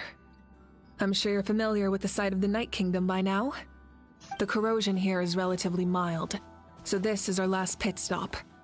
Once we set off, we must destroy our final enemy as soon as possible. Otherwise, no amount of resistance to abyssal corrosion will save us from contamination. So there's no turning back after this, huh? After you left, Paimon started to be able to see this place. It's a mystery to Paimon, too.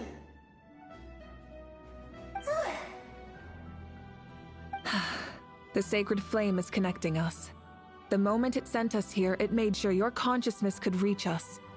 But still, you can go no further. The Abyss also has the power to corrupt the mind, so once we venture deeper, it must be alone. But, while we're still here, I believe some of your friends may wish to say a few words.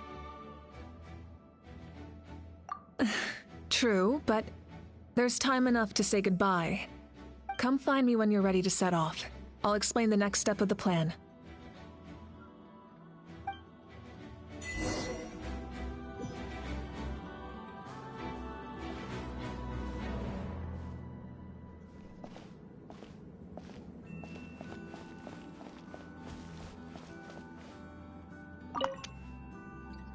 You're about to set off, right?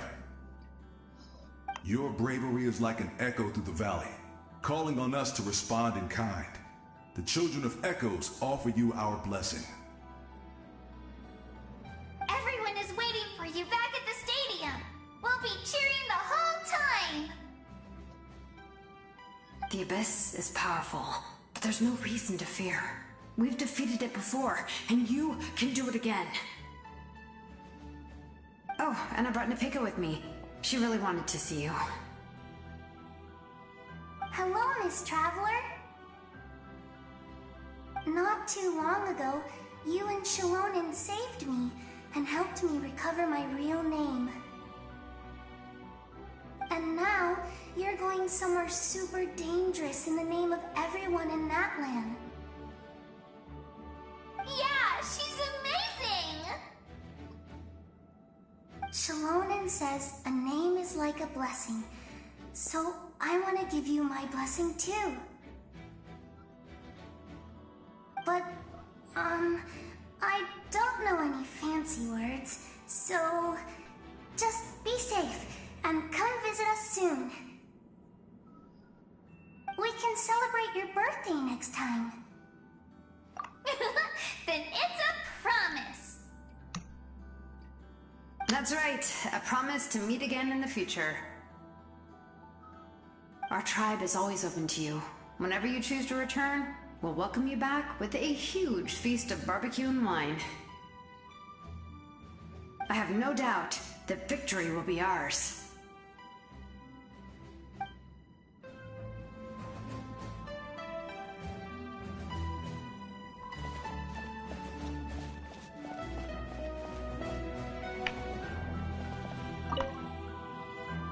At the end of the earth lies the primal flame. We have come from afar to offer you our land's blessing and the respect of the collective of plenty. True strength isn't gifted from the heavens. It culminates little by little from everything we do. Natland's history goes back thousands of years. Every person who calls this land home, past or present, has a hand in this opportunity. Just like the Pyro Archon's concept of time, the past, the present, and the future exist at once. This moment is a convergence of all three. I have full confidence in the outcome of this battle. Victory will belong to Natlan.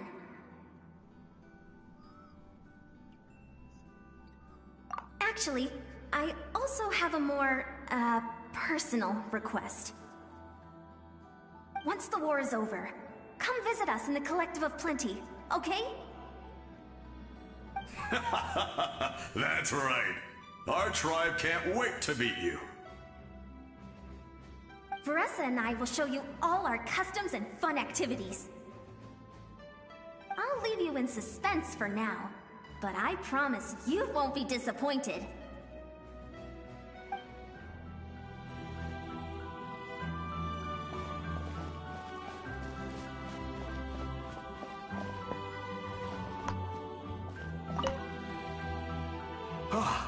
A revelation came to me in a dream, and I shared it with my tribe.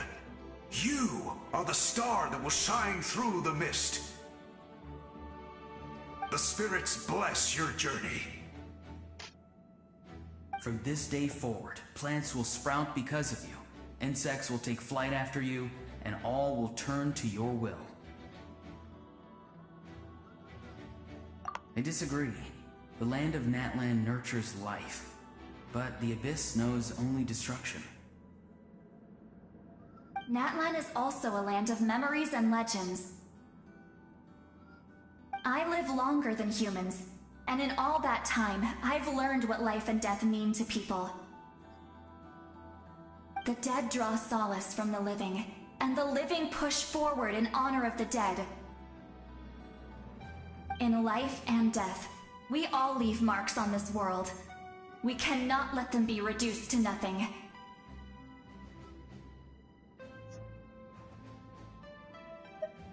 Yes. Thank you for joining this fight. I'll wait for your safe return.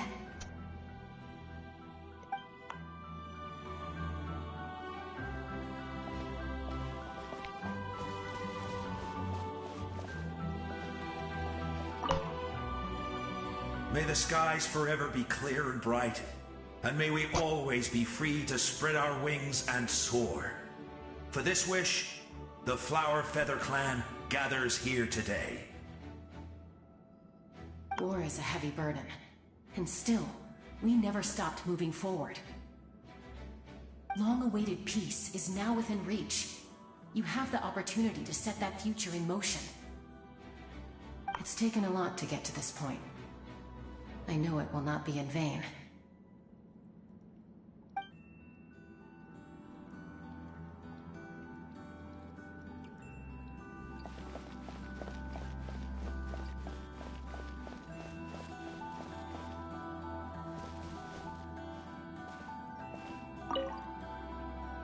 In this place where streams and waves converge, the people of the springs gather to honor your bravery.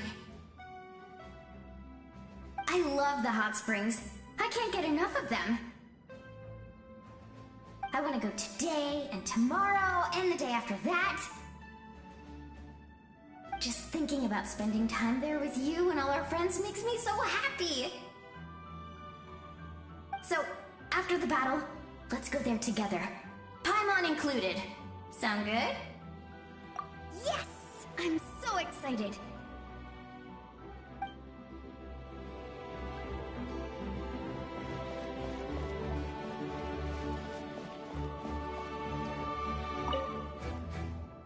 On behalf of the Scions of the Canopy, I offer you our blessing. The name of Termfire teaches us that everything comes at a price. We've offered generations of blood and tears to this war, and now it's time to collect. The Abyss must pay for what it has done. Oh, and Ahau has something to say. Although you are but lowly servants, you have brought us much amusement. We desire that entertainment to continue. If this is where you meet your end, it would be a great disappointment. We would get over it, of course, but if you do go die, just go without regrets. That's the nicest send-off you're going to get out of Ahau.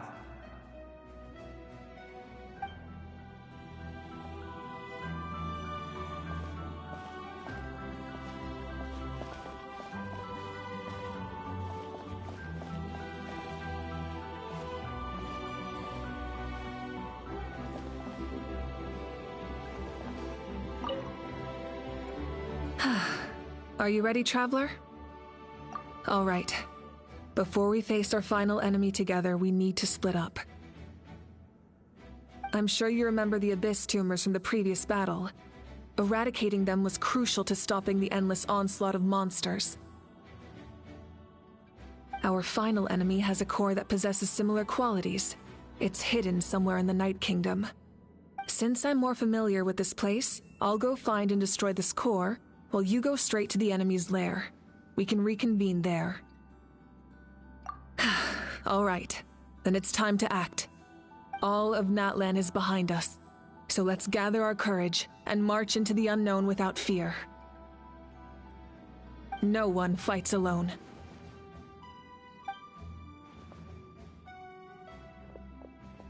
Malika already left, so you should get moving. Oh, and Paimon should stop distracting you. Paimon still remembers her promise. She's gonna cheer you on with all her might. Paimon's not some kid who's afraid of the dark. She's gonna be brave this time, so don't you worry.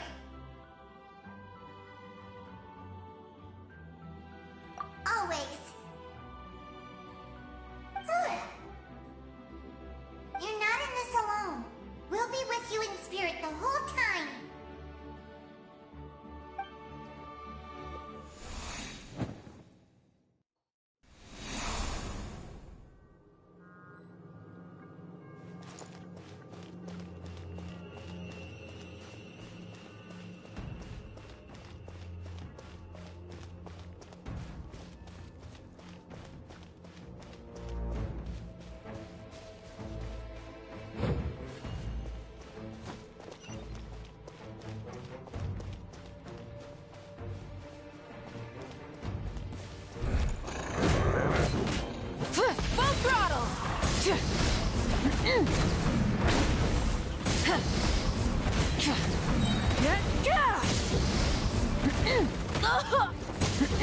Light of the blazing sun!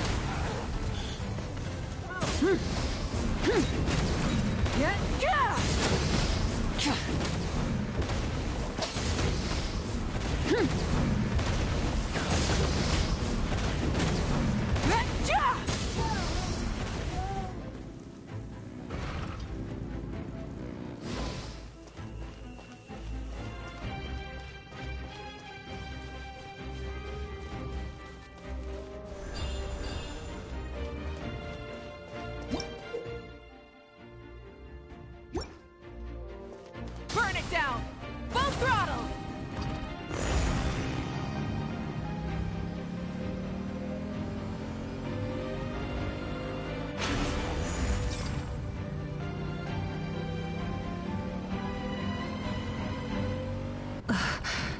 Something feels familiar.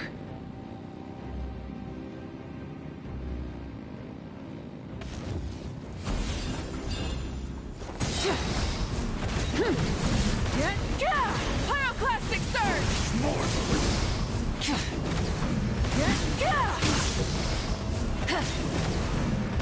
Don't call suffering!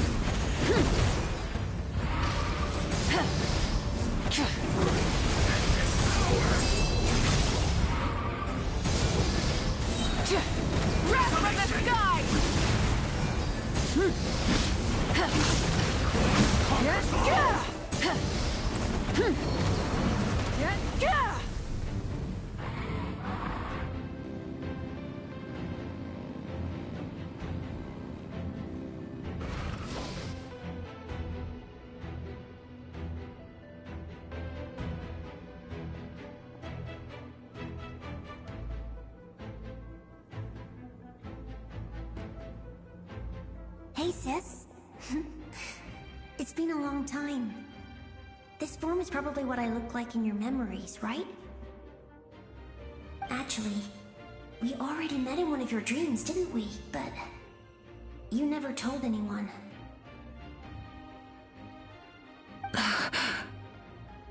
Out of all the awakened souls, I was surprised you were one of them. After all, it's been 500 years. Yeah. I'm sure my soul has been reborn many times by now. But that doesn't mean Hine is gone. If the past, present, and future exist at once, then it's only fair we get to meet again. You're right. It's too bad we don't have more time to talk. Your plan is almost at the final stage, isn't it? I knew it. When you set your mind to something, there's nothing you can't do, no matter how difficult. Oh, I really wanted to help you in this era, but an ordinary person can't transcend time. Back then, I said I'd come find you one day, but I failed time and time again.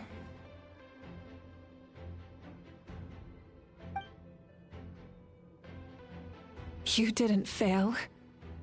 Wait, then the paper frog I made? You got it? Yes. And your architecture manual as well. The family you left it with got it to me in one piece.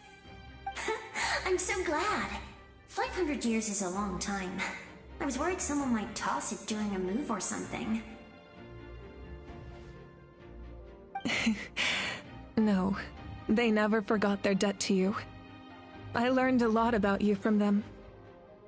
Sounds like I placed my trust in the right people. Everything I wrote, though, it's probably outdated now, isn't it? Yeah, I'd say so. Oh well. It's been a long time, and it's not like I was some innovative architect who left my mark on history. But I lived a really happy life. I dedicated my career to helping those without a home. I didn't have time for love, or for myself, but I didn't care. There are so many things in this world that deserve to come first. That's what you taught me. You never took time for yourself either, did you, sis? No, it wasn't necessary. Besides, I made my choice. And now, the end is near. Be it the enemy's end or my own. In the end, the method you used to transcend time was much more than a simple paper frog. You sent your love across time. So let me say this, Hine. I will love you. Forever and always. I know that. Mom, Dad, and I, we feel the same way about you. We're family. That will never change.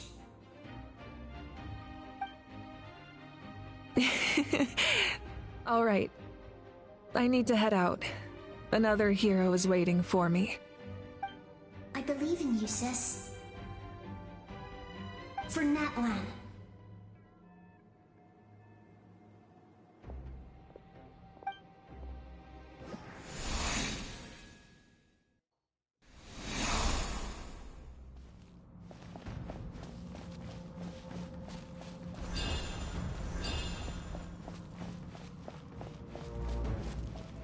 Don't worry, we're here to help. So, I call on your benevolence to heal our hero. The abyssal pylons are being protected by some kind of power. They can't be destroyed right now. Taking care of these monsters first might give us an opening.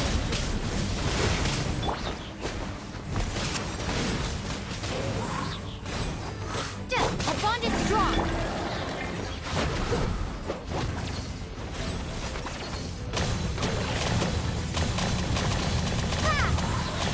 Burn it down!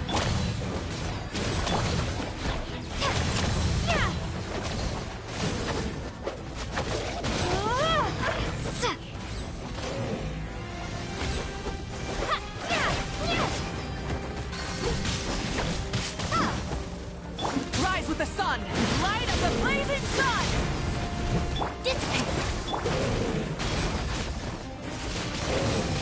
Wingblade!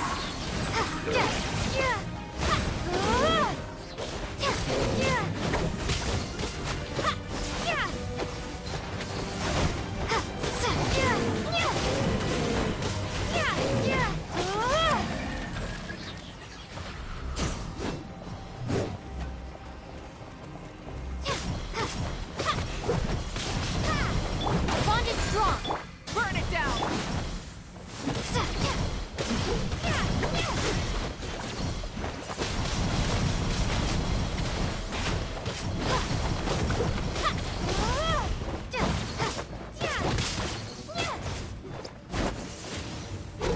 Drop from the sky!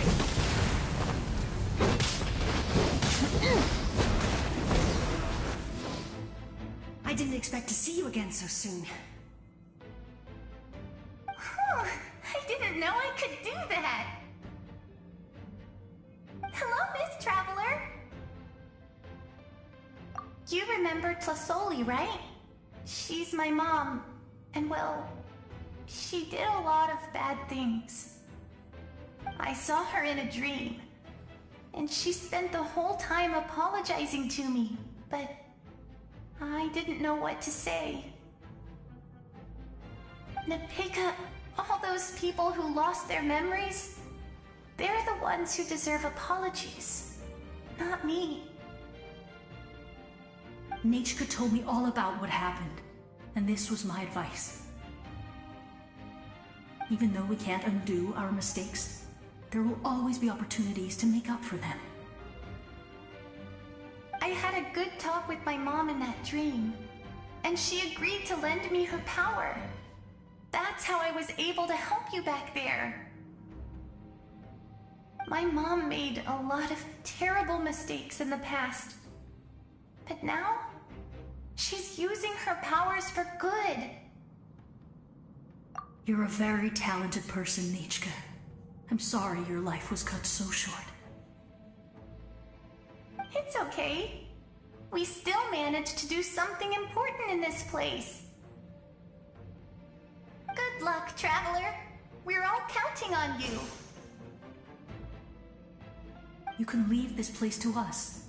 When the monsters attack again, we'll fend them off.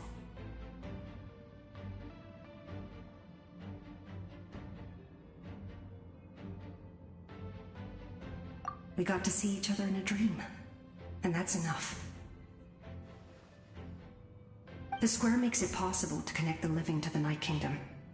If the Abyss starts to corrode that area, its forces could once again surge into the land above. It pains me not being able to see Mualani again. But if I can do something to protect Natlan, then that is the only choice. Mualani will grow to surpass me as a warrior, and accomplish greater feats than my own. I have no doubt.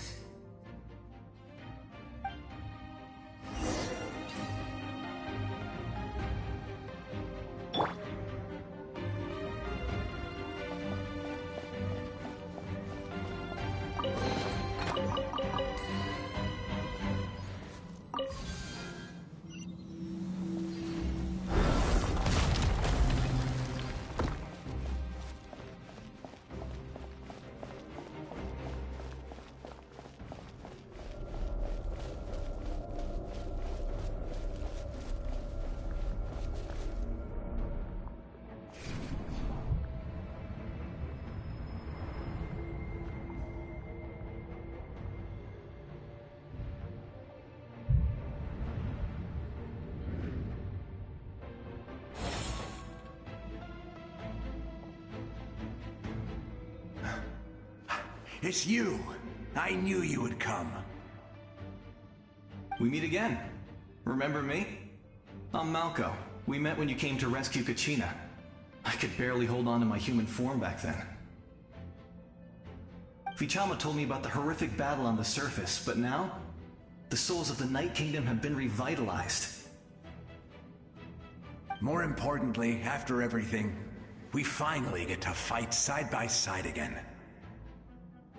It's all thanks to you and Citlali.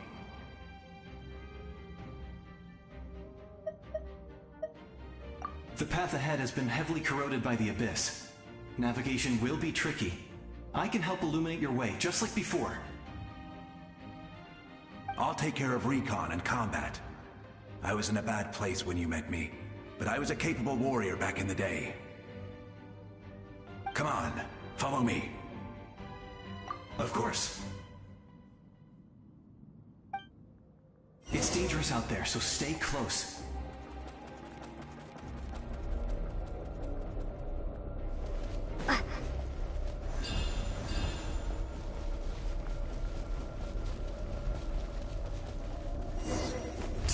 More monsters! Leave them to me.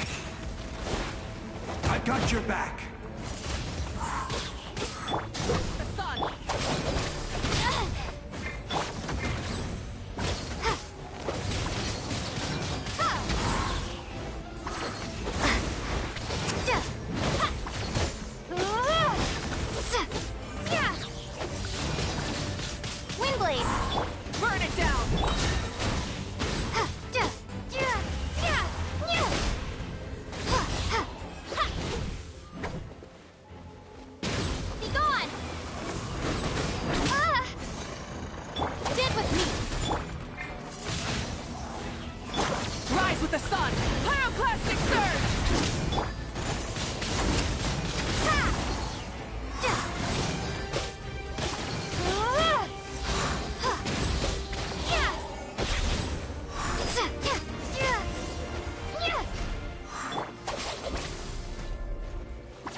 This is protecting it.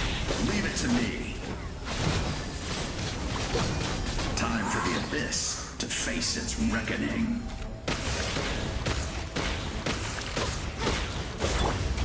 Wrath from the sky!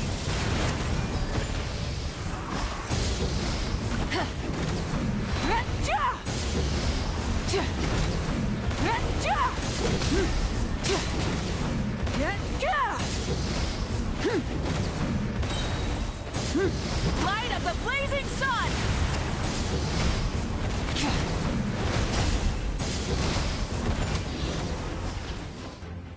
That was amazing.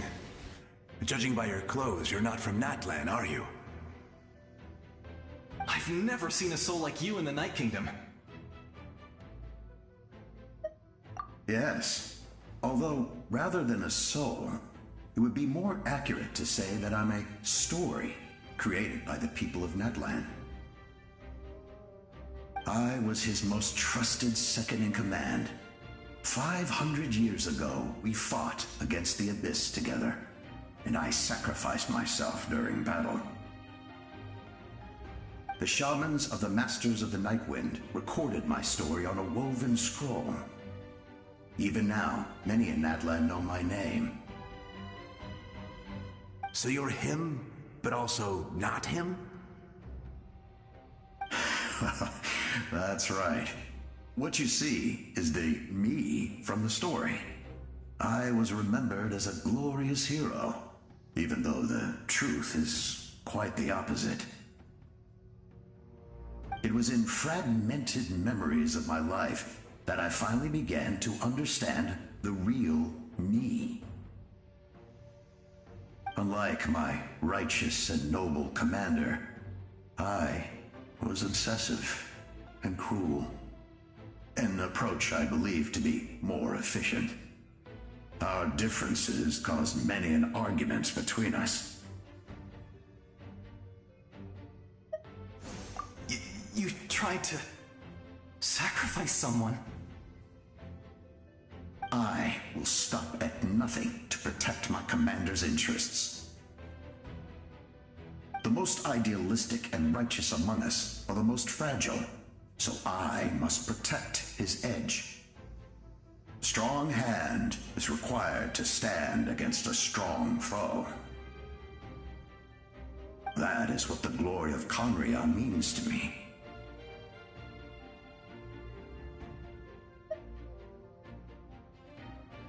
I do. I have my reasons, as do all who believe in something. You will understand that soon enough.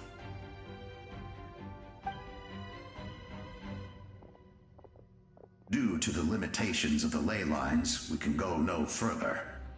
The enemy's lair is close at hand. But don't worry. All the souls of the Night Kingdom will lend you their aid.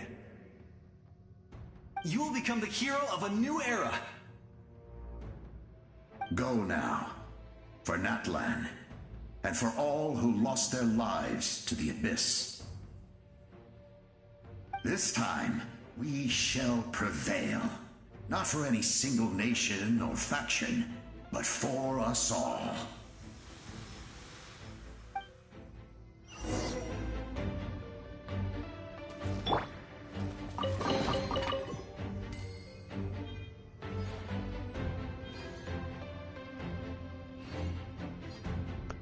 Und jetzt muss ich mal ganz schnell AFK. Bin gleich wieder da.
Wieder da, kann weitergehen.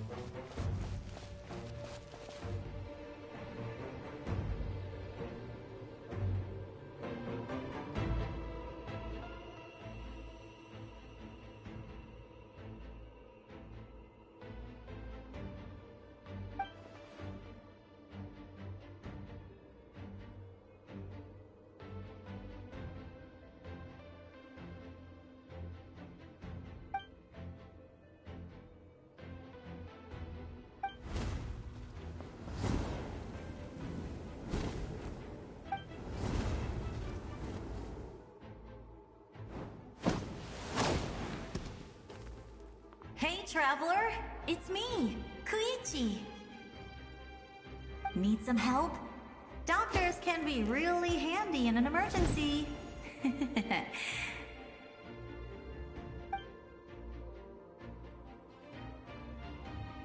With your special powers, you should be able to make it through this place. Go now! Go! Huh? What was that?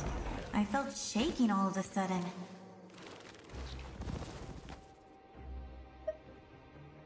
Oh, I was wondering where she went. Well, that just means we've got even less time to waste. I never liked causing trouble, and I definitely don't want to be the one who holds up the Pyro Archon's plan.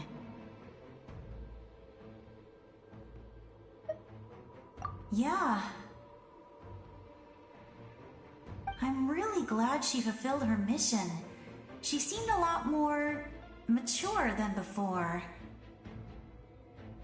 All those years of worrying, but better late than ever, right? Anyway, that was enough for me.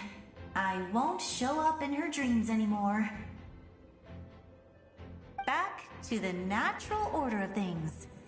Worrying is supposed to be the older sister's job.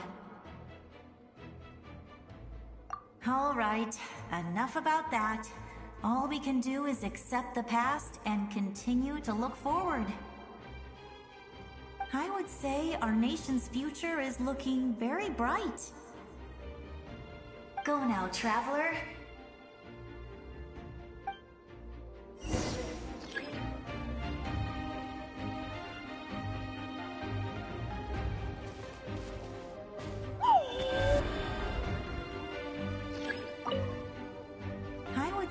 Our nation's future is looking very bright. Go now, traveler.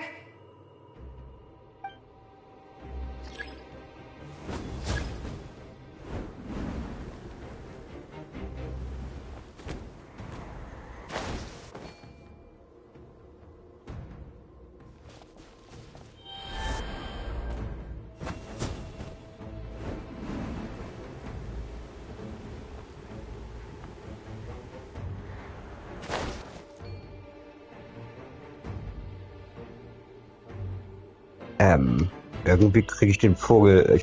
Hab ich zu viel gegessen oder so?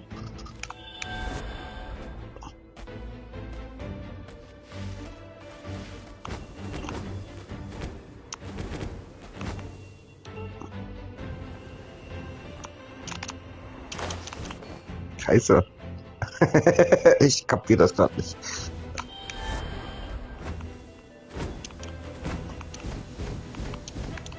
Wie fliegt denn der nach oben? Der fliegt nach unten.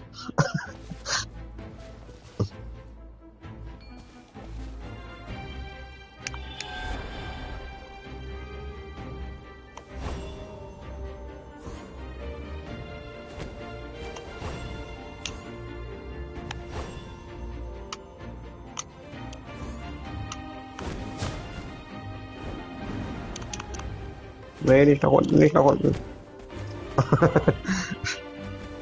Wie komme ich denn mit dem darüber?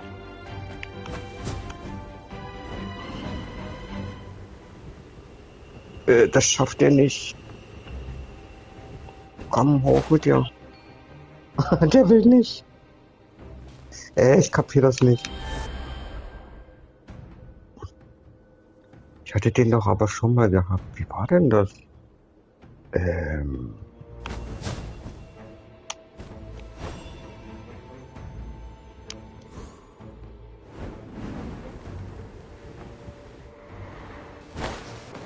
Sprungtaste gedrückt halten.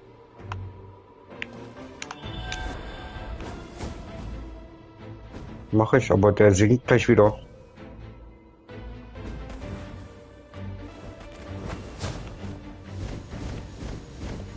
Der macht nur einen so einen kurzen Hopser. Oder auch nicht mehr. Und das war's jetzt. Und dann geht er gleich wieder nach unten. So komme ich doch nie rüber. Die hat mir doch vorhin so viele Dinge gestellt. Wo sind denn die alle?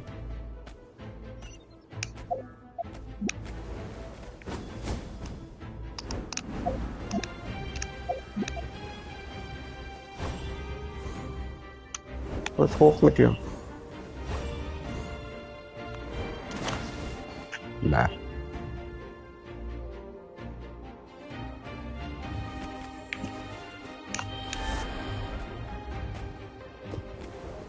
Übersehe ich irgendwas?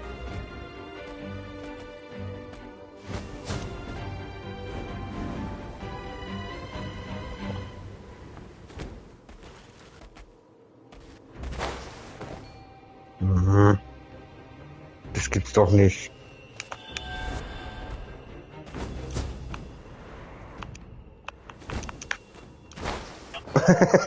Mann, warum sterbe ich denn nochmal gleich?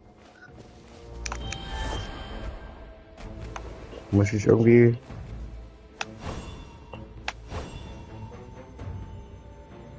irgendwas hier noch anvisieren oder so?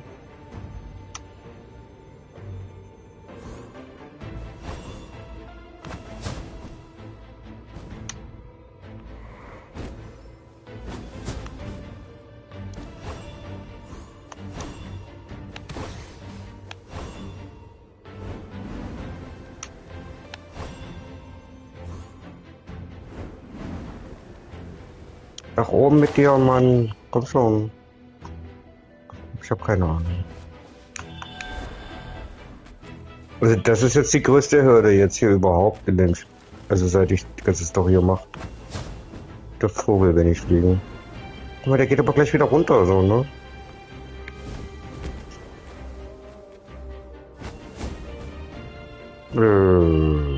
Das schaffe ich doch gar nicht bis da hinten so schnell.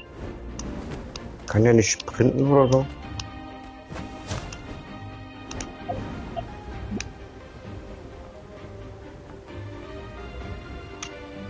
Und jetzt nach oben. Los, nach oben.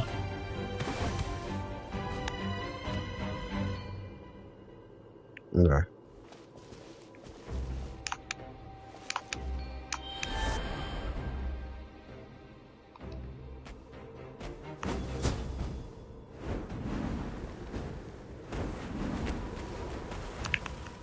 Nein, nicht abrutschen.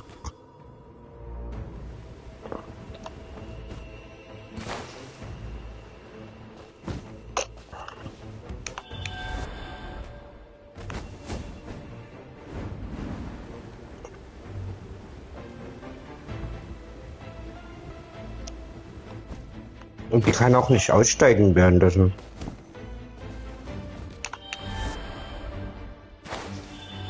Jetzt geht es.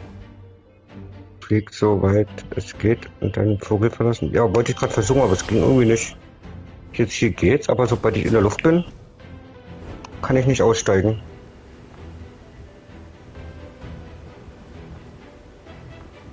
Hier wollte ich jetzt rausspringen, aber es geht nicht. Und der fliegt nicht höher, der geht immer gleich sofort wieder runter dann. Und das ist alles, was er an Höhe hat. Also, du hast das doch hier auch schon mal gemacht. Gibt's ja irgendwie einen Geheimweg oder so?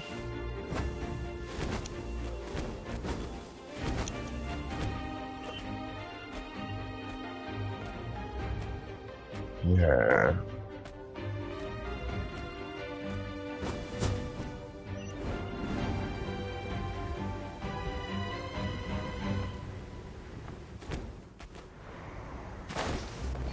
Boah, was war das?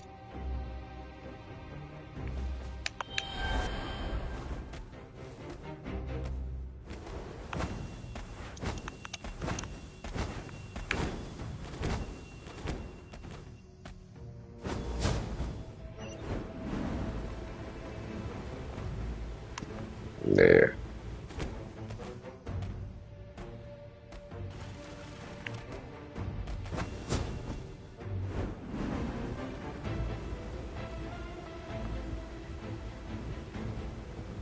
Hier ist aber nichts, wo er landen kann dann.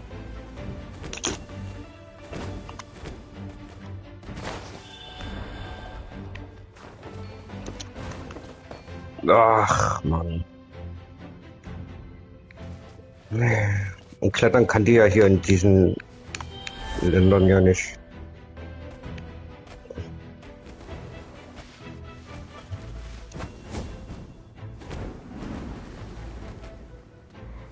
Ich verstehe das nicht. Der rutscht da nur runter, dann... Der kann nicht fliegen. Was ist denn das für ein komischer Vogel? Der gleitet halt nur ganz kurz und dann war's das aber schon.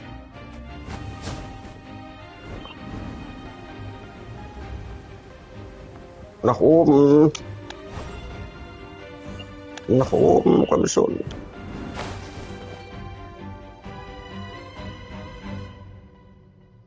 Ja. Das wäre nett.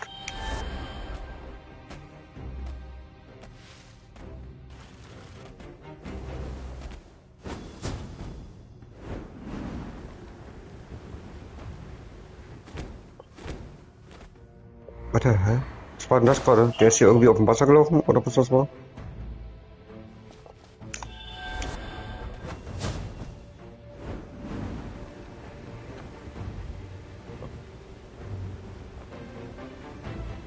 Nee.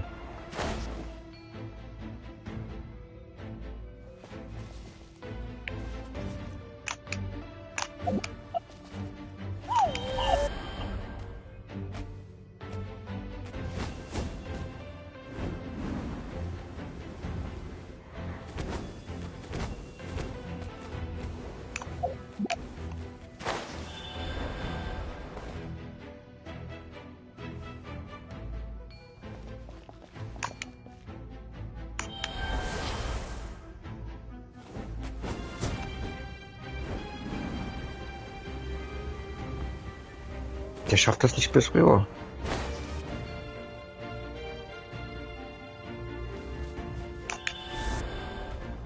Aber irgendwie... Der scheint da kurz stehen zu können.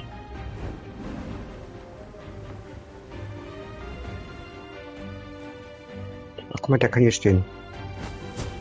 Ah, ich hab's geschafft.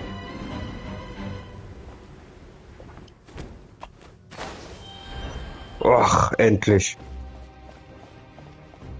Ja, ich hab's geschafft. Der konnte da auf der Mitte da kurz stehen irgendwo, auf dem unsichtbaren Boden.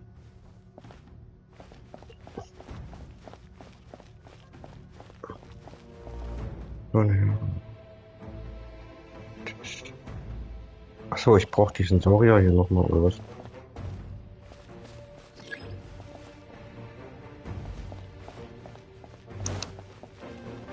Oh, wo ist er denn?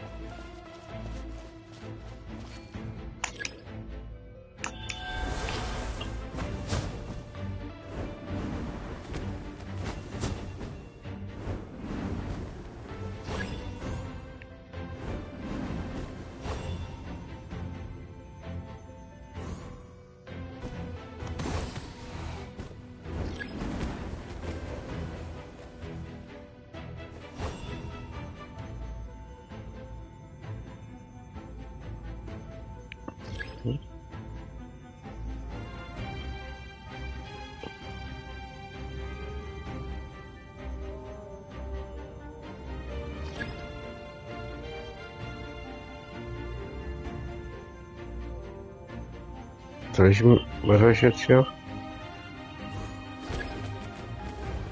Übernehme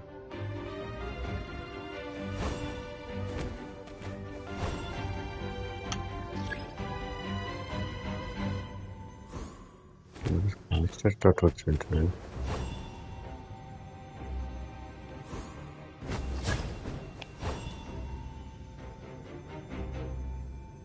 Aber welche Statue jetzt?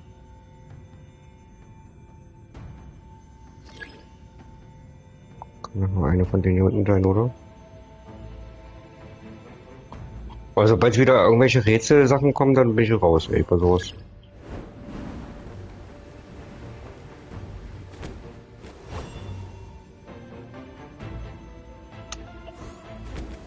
Hä? Hier ist doch aber nichts.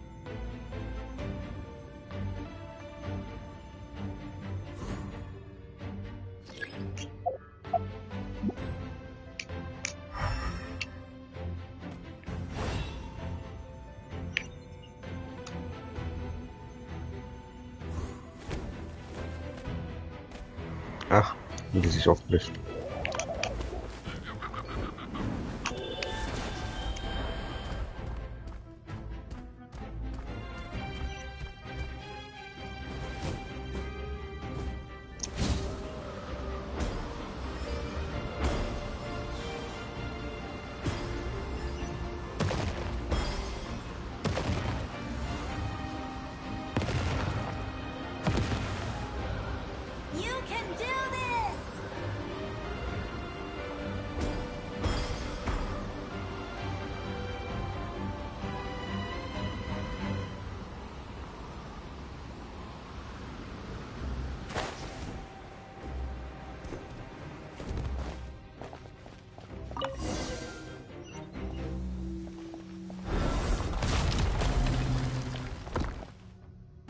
Ist das auch hier hin?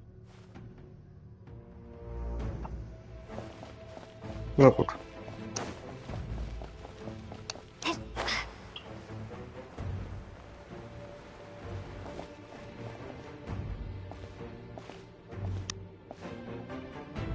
I embrace.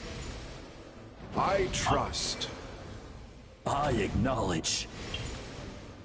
I welcome.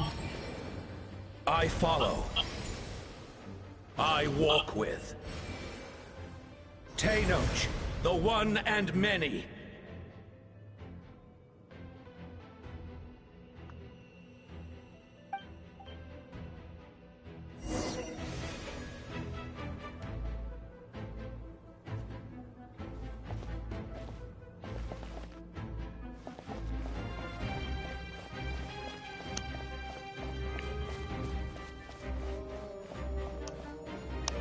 Let my people light up your path. Mawika is just up ahead. Now, go and bring forth a miracle reserved for the divine. You, the kindling we know as humanity.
Aber was geschafft?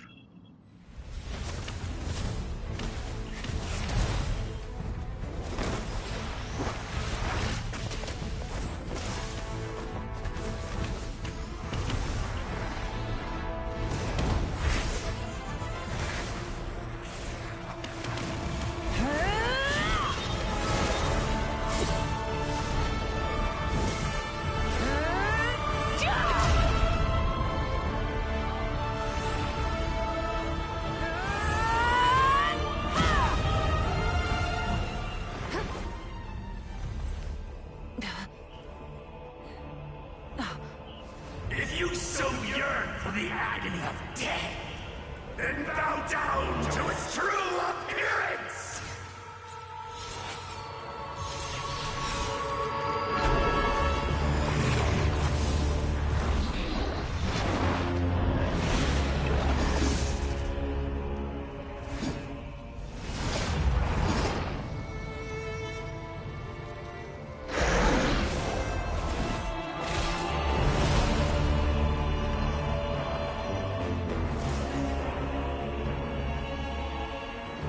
You who traverse the stars, fear not. Natlan has placed its trust in you. Descender, ignite your fire, the hope that burns within.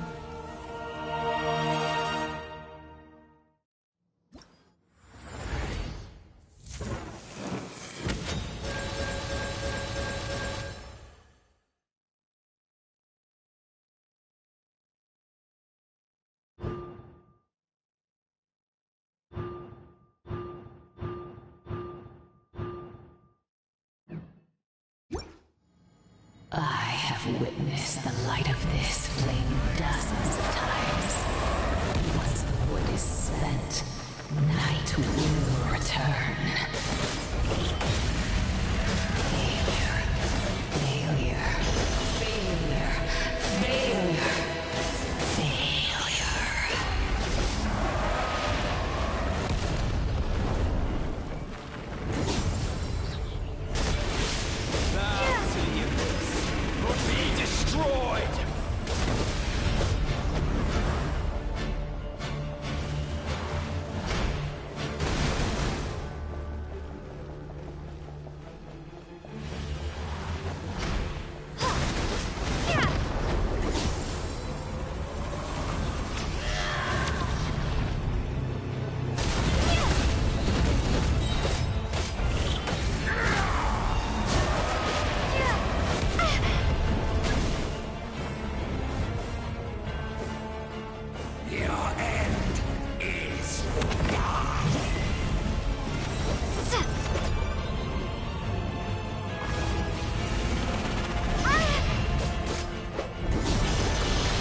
Watch out, Traveler!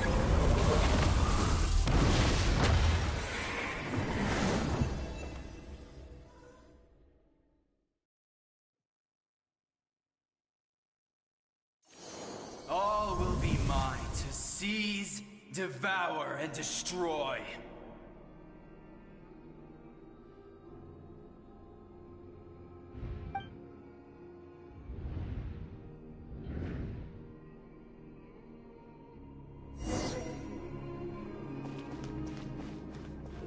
Face your fate! Your long journey shall end in vain. Even with borrowed celestial power, your destruction is it. You march to an end you cannot change!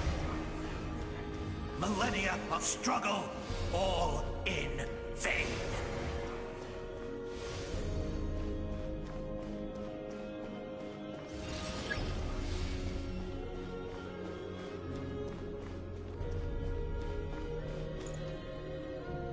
The light lives of the Descenders are more valuable than you can imagine.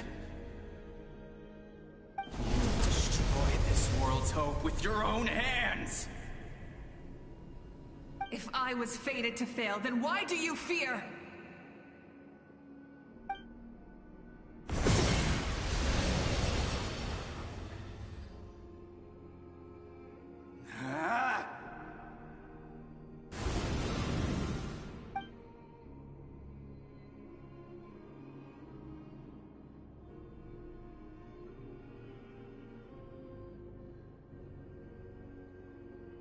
We embark on a pilgrimage for the wishes of the people.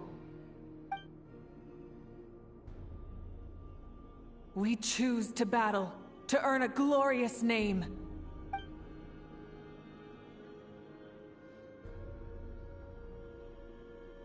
And in the end, we burn to cinders for a dream.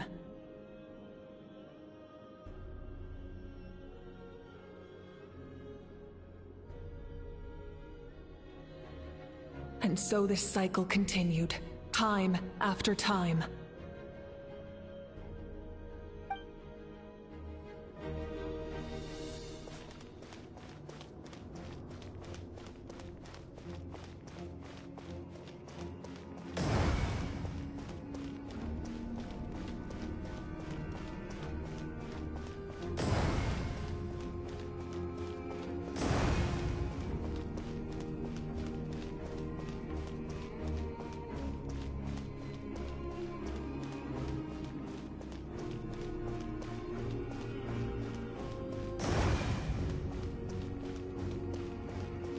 My fate is to bring this journey to an end, once and for all!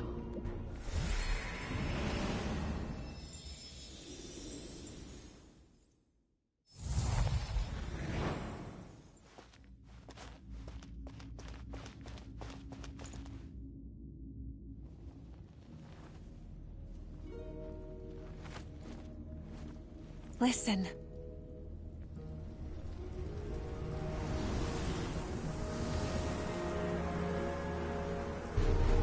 Did they lose? No, it can't be.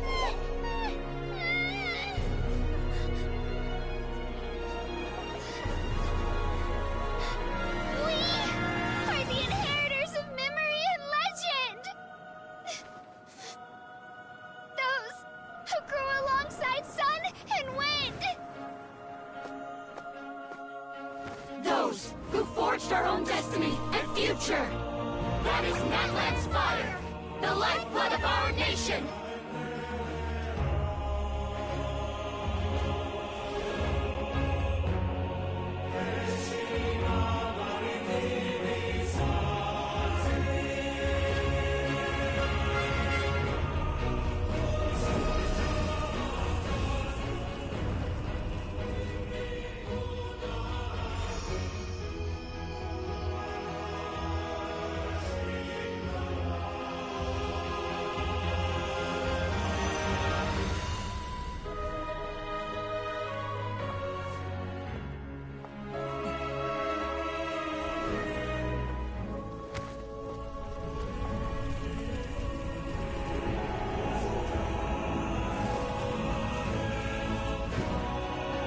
We won't give up hope.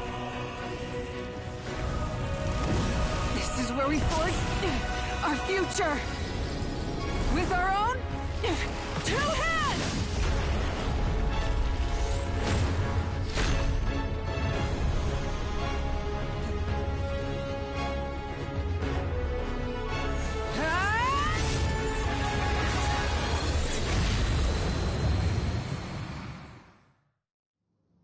Even after one of my attacks, the flames of hope still burn within you. But with fear comes darkness, and with darkness comes dominion. In darkness the world was born, and so it shall return.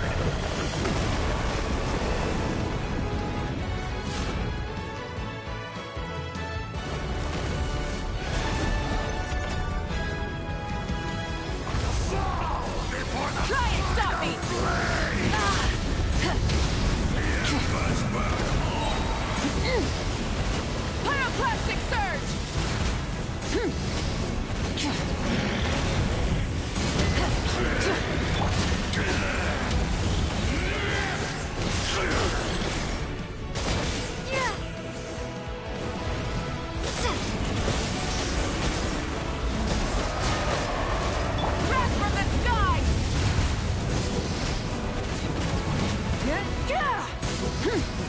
Become the servant of the earth. Kneel before me.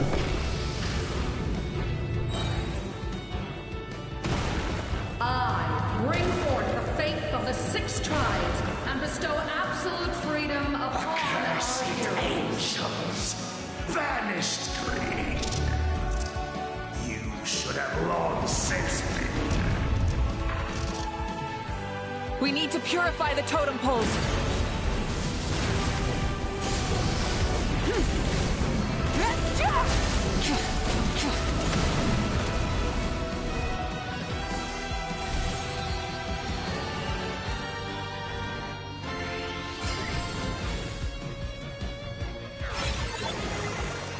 Her soul is noble and pure.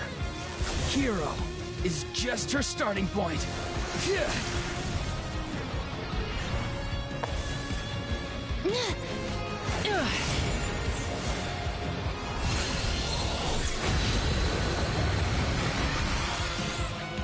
Why do you struggle when you are so weary?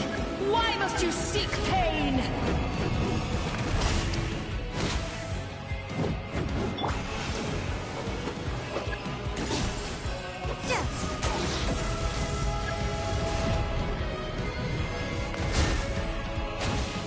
No one fights alone!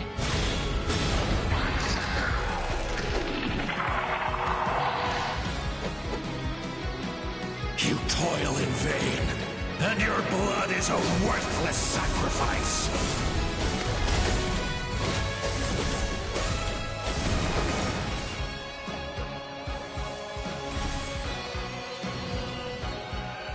I wish to soar with her and see the world beyond the sky. Wherever she calls home, surely that land is a place of freedom and warmth.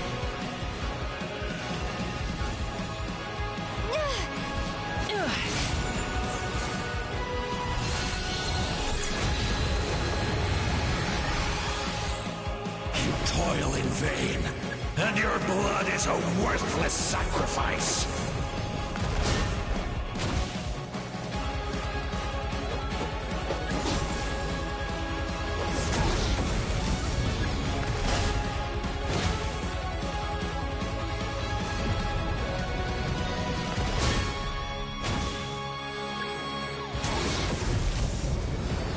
Burn through the endless night! Curse you!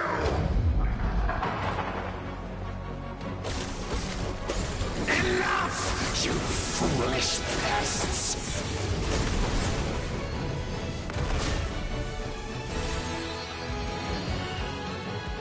I admire her wisdom. How she always lives in the moment. Being her friend makes me so happy.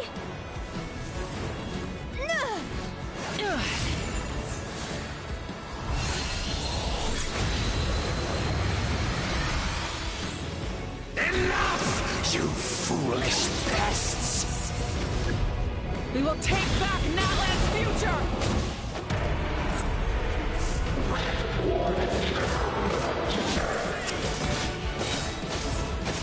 Every adventure can be stressful and scary. But with the Traveler around, there's always hope. There's no challenge too great. As long as we're together, we can do anything. We will never, ever, ever stop moving forward. Because that's what it means to be best friends.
There's a faster way.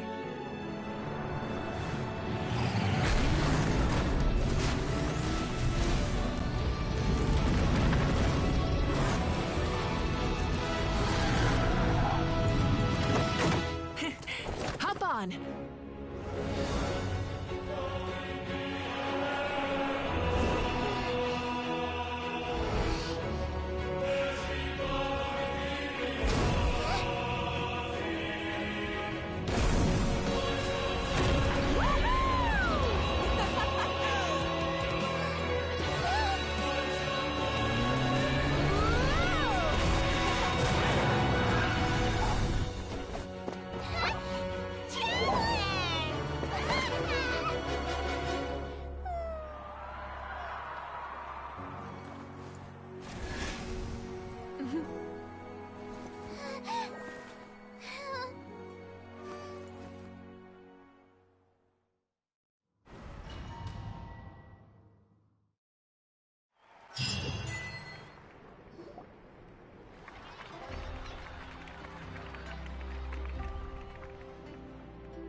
Unbelievable. No signs of abyssal corruption whatsoever. The same goes for the Pyro Archon. Huh, in that case, just get some rest and enjoy your victory. That means there's officially nothing to worry about! You won! You actually won!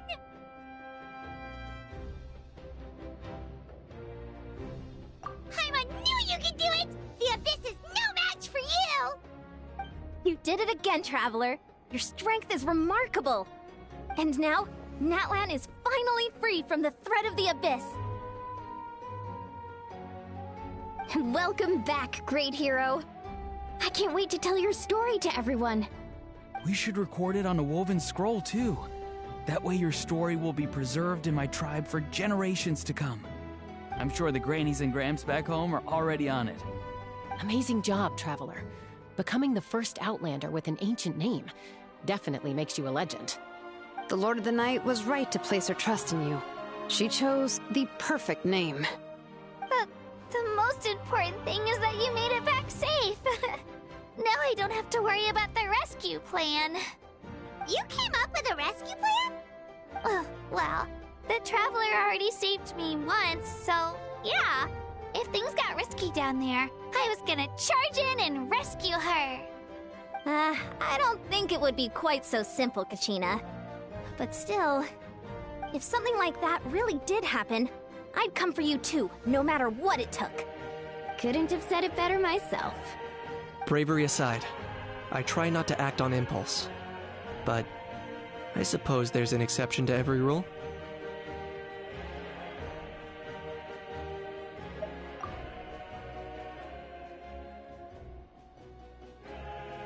Wait, really? What did you see?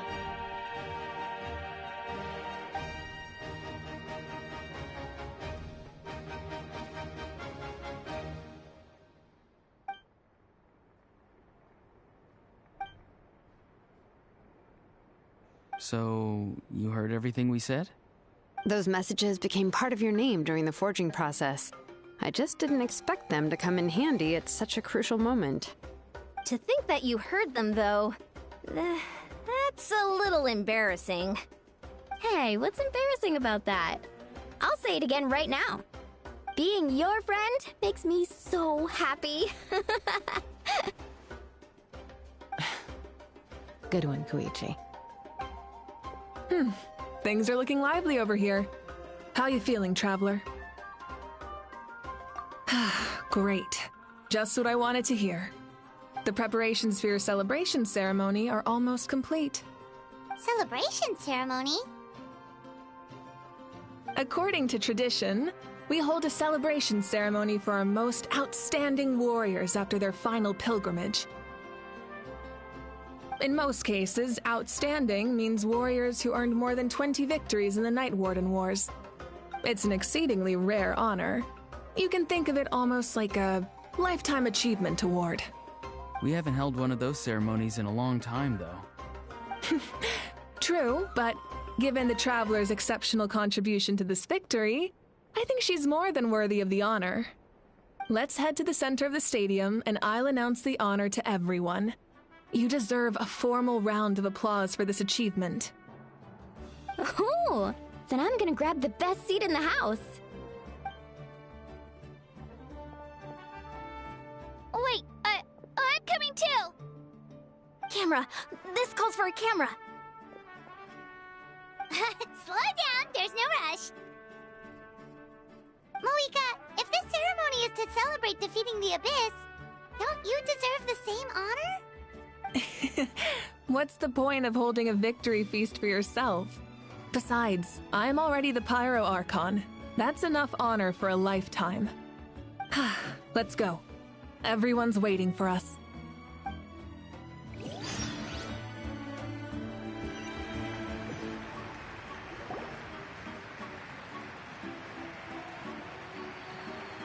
Today, Natlan's long struggle against the Abyss has met its end. Many fought for this day and gave their lives for this cause. We must not forget them or the heroic Outlander who lent us their aid. Her ancient name, Tumaini, will be immortalized in the history of Natlan. From this point on, there will be no more Night Warden wars, and I pray the Ode of Resurrection will never again need to bring back the Fallen. We fought for a singular purpose, peace. And now, it has been achieved. The funeral to commemorate the Fallen will be held on a later day. In the meantime, our hero will embark on a parade of blessings. Let us send her off with a round of applause and show her the warmth and gratitude of our people. Yeah! Woohoo! All right! Go on. This is your moment. You should savor it. Now that the threat of the Abyss has been eliminated, we finally have a chance to restore the Night Kingdom. I'll take care of that first. Okay, we'll look forward to good news.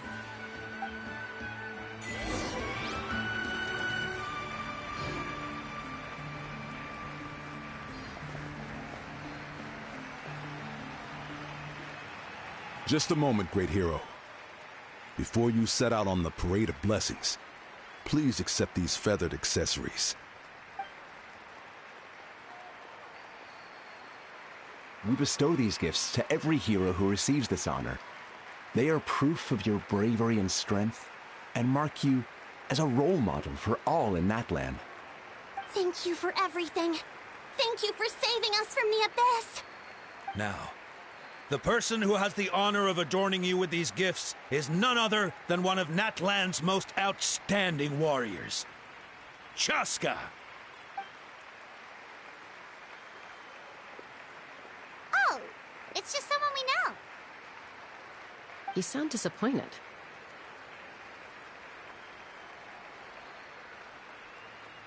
Exactly! It makes this moment even more special because we're already friends. Well, both in a personal capacity and as a representative of all warriors in Natlan, I bestow upon you this blessing. May your flame forever burn, pure and bright. With us by your side, you'll never fight alone. Time to embark on your parade of blessings.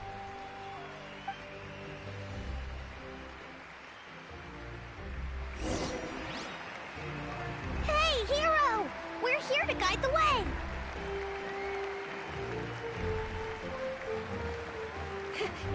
Great hero! Could you look this way for a sec? Over here! Over here! Quick, take a picture! As the sun shines down on our nation!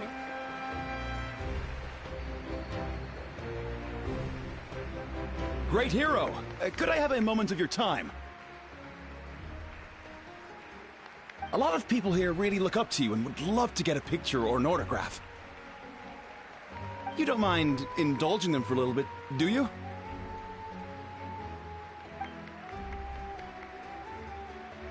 Wow, Look at all the people. They must have been waiting here for a long time. That doesn't sound like too much to ask, right, Traveler?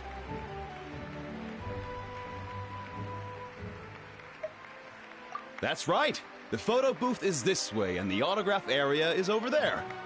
The Parade of Blessings will continue in that direction. So head to the next area whenever you're ready. We'll be cheering for you.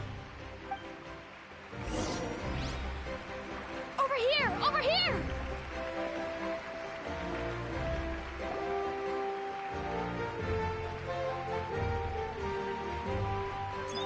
Yes, that's it. Thank you.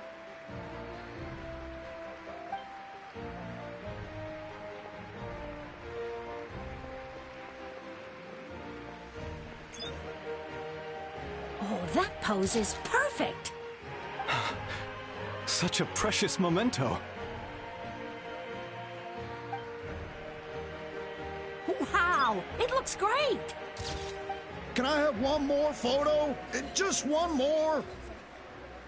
Sorry, only one photo per person. There's still a lot of people waiting.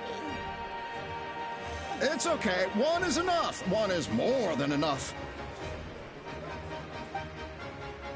Oh, look over here. Perfect. This is going straight into the next issue. Thank you, Hero. Thank you so much for everything you've done for Natlan.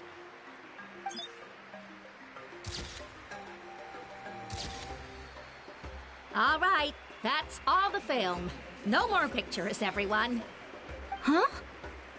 Aww. We can't keep our great hero here forever. Thank you for your participation and your understanding, everyone. Wow. Everyone's so enthusiastic. I'll bet she can make a small fortune by selling photos of you to people in Natlan. All right. It was just a joke. There's a bunch of people waiting for you here, too! Woohoo! The great hero is here. It's the great hero! Quick, get ready! Line up, everyone. Single file, please. The hero will begin signing autographs.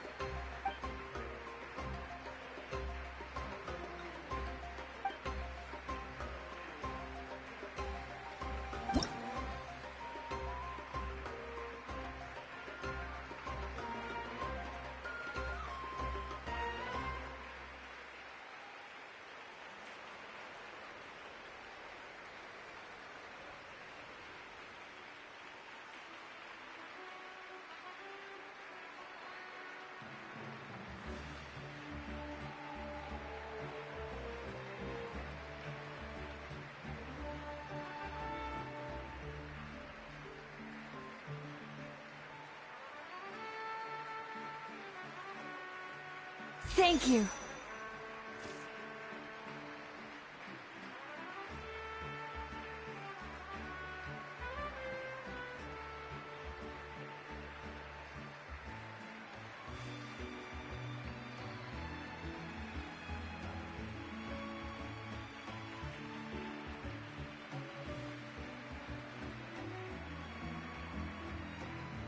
I'll treasure this for the rest of my life.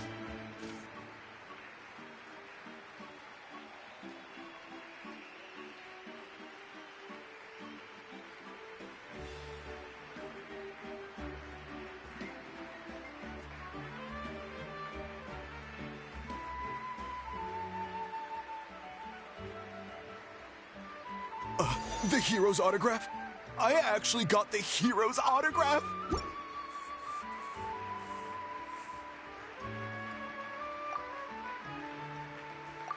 All right, last one. The great hero has a parade to finish. Thank you for taking the time to sign those autographs. We really appreciate it.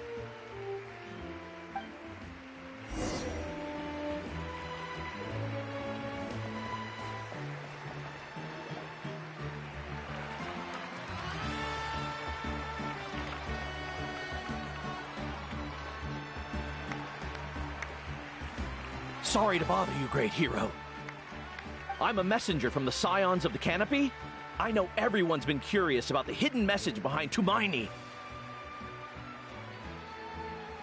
Every ancient name has a story behind it and comes with a certain mantra.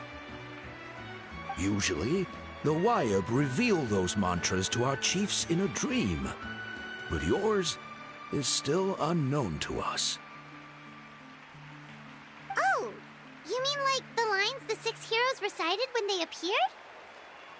But, where do they come from? Is it something you have to decide, Traveler?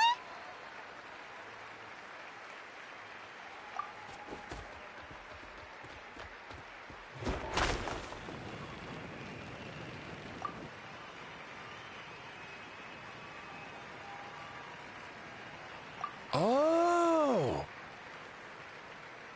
That was beautiful! I've got it all down! That's the final element of your ancient name, right? That means you've been completely accepted by Natlan's ley lines! From the Lord of the Night herself? Legendary. Truly legendary. Tumaini! Tumaini! Tumaini!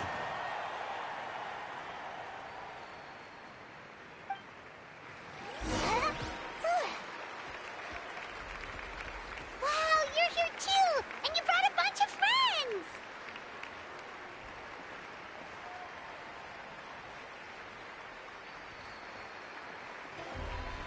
Look over here. Look, they're dancing! For music! Huh? It's the great hero!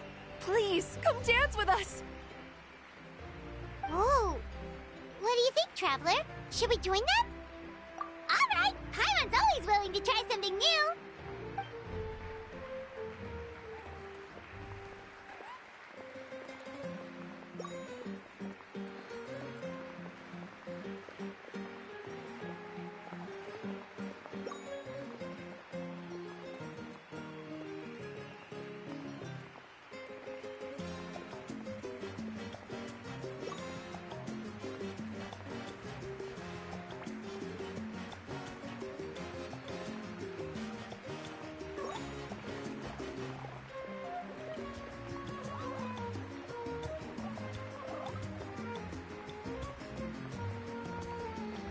Hey, not bad! You're a natural! Let's hear it for our hero!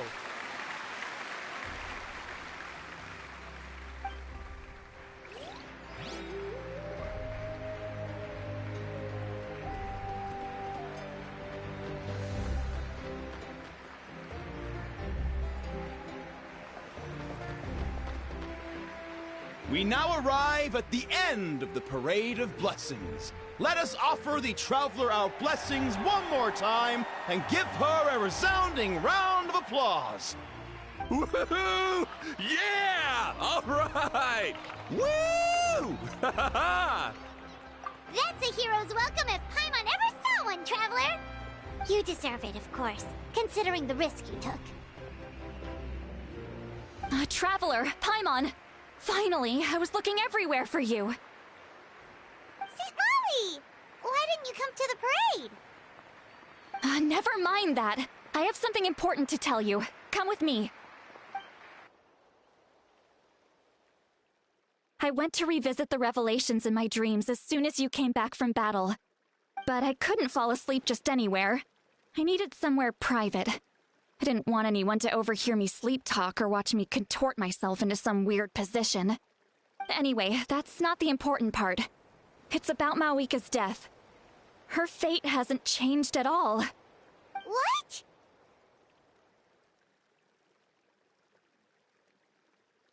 Didn't you defeat the bad guy behind all this?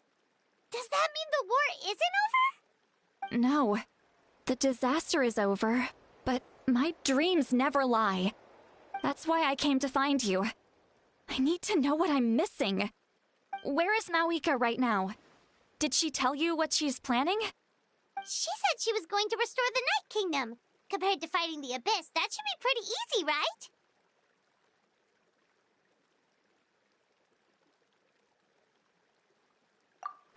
Easy? Not so much. We can't restore the ley lines without the Lord of the Night, and I'm not sure she has enough power to do it on her own. The Lord of the Night is weak right now. She told us that herself, remember? I'll admit, restoring the ley lines is simpler than reconstructing them entirely, but it's still no easy feat.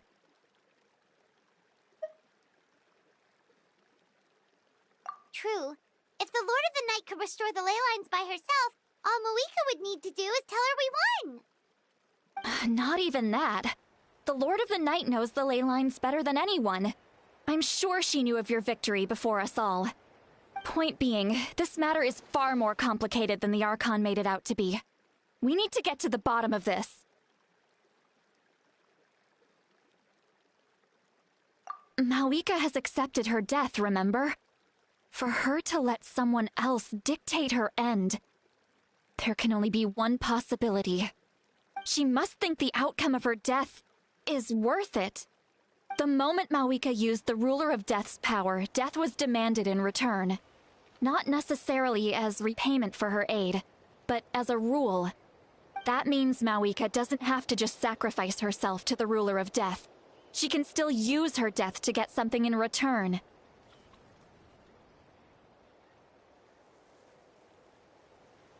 Then, let's get going! Where do you think she went? Could it be where we found the source mechanism? The Lord of the Night should now be able to appear anywhere in Natlan. What we need to know is where the Ruler of Death can be summoned. According to the Lord of the Night, the Ruler of Death is one of the Shining Shades, an extremely elusive figure. Even woven scrolls dating back thousands of years have nearly no mentions of her.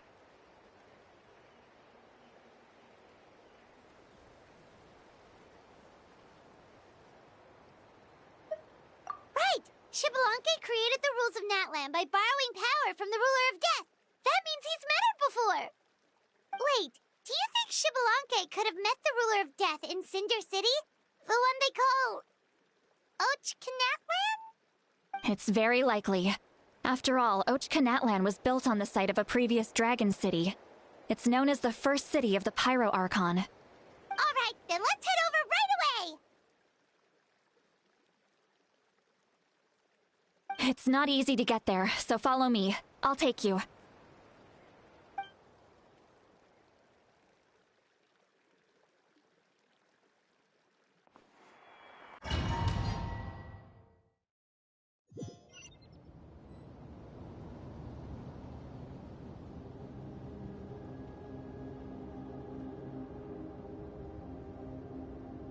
Man, this place really is hard to get to. And, Paimon wasn't the only one who saw that weird thing up there, right? All those eyes inside of it? Talk about creepy. I believe that's how the Ruler of Death keeps an eye on Tevat. Quick, this way! We're almost there!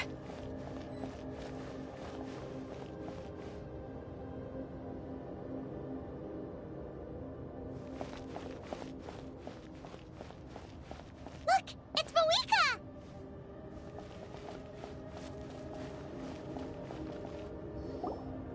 I have grown weary of the endless wait. The fate of this land is of no interest to me anymore. However, you humans managed to meet the expectations of the Heavenly Principles.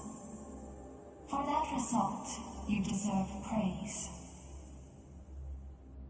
Moika, as the price for using my power, I shall now bear witness to your death. And with you, the war that your nation has waged for more than 1,000 years shall meet its end. Mawika! You got here sooner than I expected. What are you doing?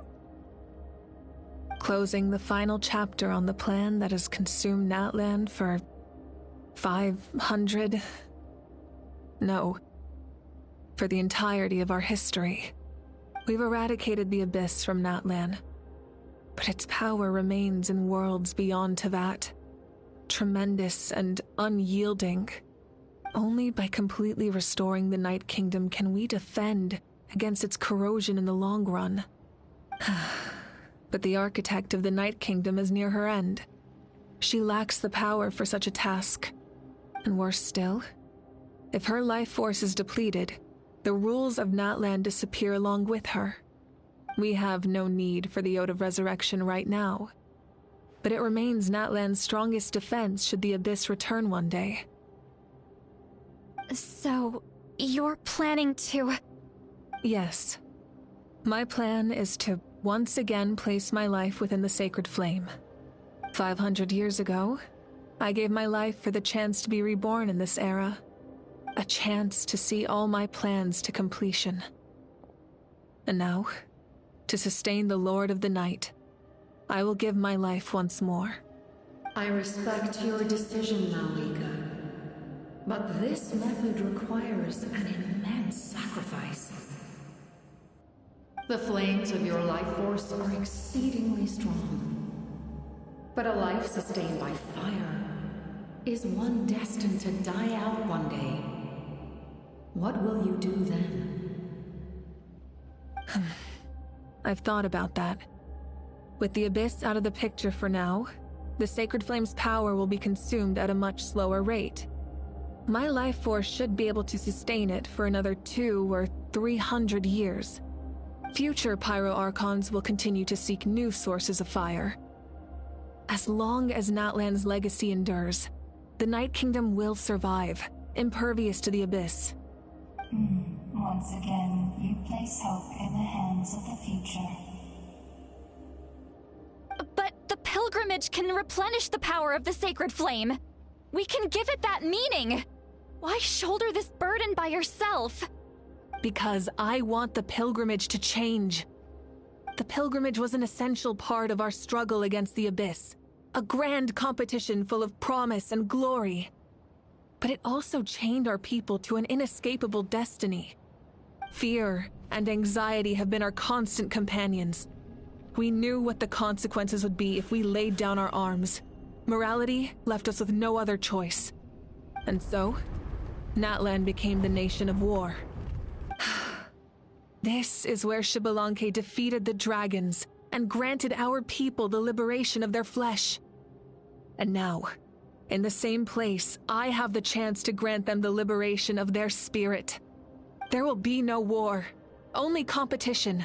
One fueled by our dreams for the future, rather than a desperate struggle for survival. A new future deserves a new meaning. A chance to take a definitive step forward.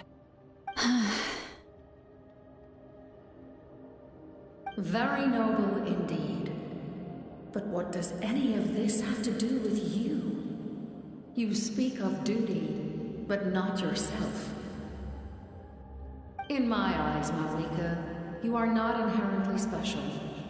A child of Natlan among countless others. Yes, the situation is urgent, and the ley lines must be restored right away. But it is too heavy a burden for you to shoulder alone. That is where we differ, Lord of the Night. You see all humans as the same, but I understand what it means to be a leader.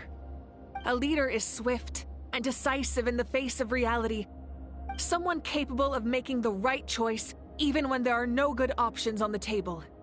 Sacrificing the remainder of my life to help Natlan overcome this crisis. That is the right choice. After all, leadership is built on the trust of ordinary people. Without them, there is no Archon.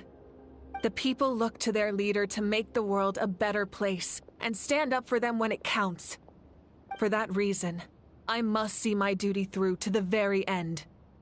But what about you, Malika? You still haven't talked about what you want.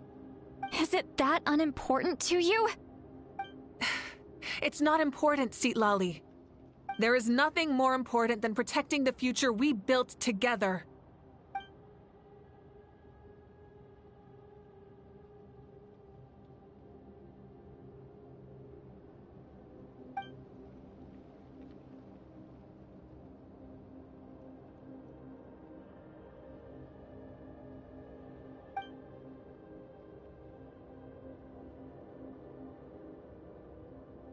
shall accept Moika's sacrifice for the Lord of the Night as her death, and I will bear witness to the very end. Thus concludes the deal I made with Xbalanque several thousand years ago. Lord of the Night, you may now begin.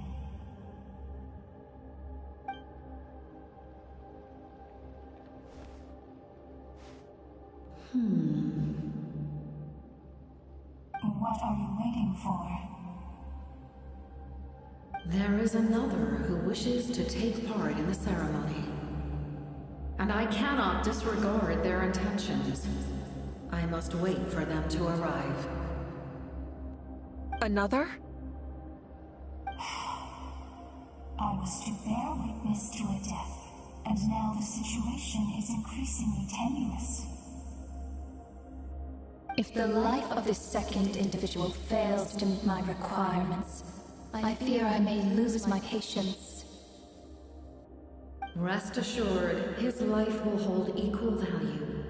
I am the helper of humanity, and I must always place their demands first, no matter who the human may be. Cumbersome. But there is nothing to be done. Such is the duty of an angel. Wait. This feeling... We made it.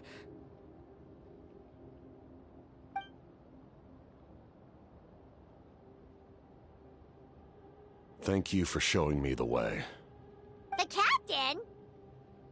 The other individual you mentioned. It was him? Indeed. Like you, he carries many lofty ideals. Mawika, I understand how you feel. And if I were an ordinary mortal, I would have no reason to stop you. But like you, I've been waiting for this day for too long, and I can offer a better solution. You created this new future, and you deserve to guide its direction. Your life should not end here. But death is the end I have been trying to reach all along. I have come this far to use my death to open the gates of the ley lines to my people. Your people? That's right. They have been with me for the past 500 years. But how? Carrying that many souls within you? There's no way you could keep your consciousness intact. Besides, you weren't affected by the source mechanism like I was. Do you still remember the voice that you heard? It came from my heart. With the help of technology from Conria, my heart was modified to convert memories and souls from the ley lines into knowledge. As a result, I became extremely sensitive to souls, and developed the ability to sense their presence, much like yourself. After encountering countless lost souls during the disaster 500 years ago, I forsook the capacity for knowledge granted by the modification, and used my heart as a vessel instead. The lives of my comrades, as well as many Natlanese, have been stored here ever since. And you want to send them home? Yes. The ley lines will not accept them. But by merging my existence with the Lord of the Night, I can become master of the ley lines and change the rules entirely. He expressed this to me, and I agreed. The captain envisions a kinder and fairer set of rules for humanity. In addition, he aims to challenge the authority of the ruler of death. In a word, his goal is revenge. Revenge?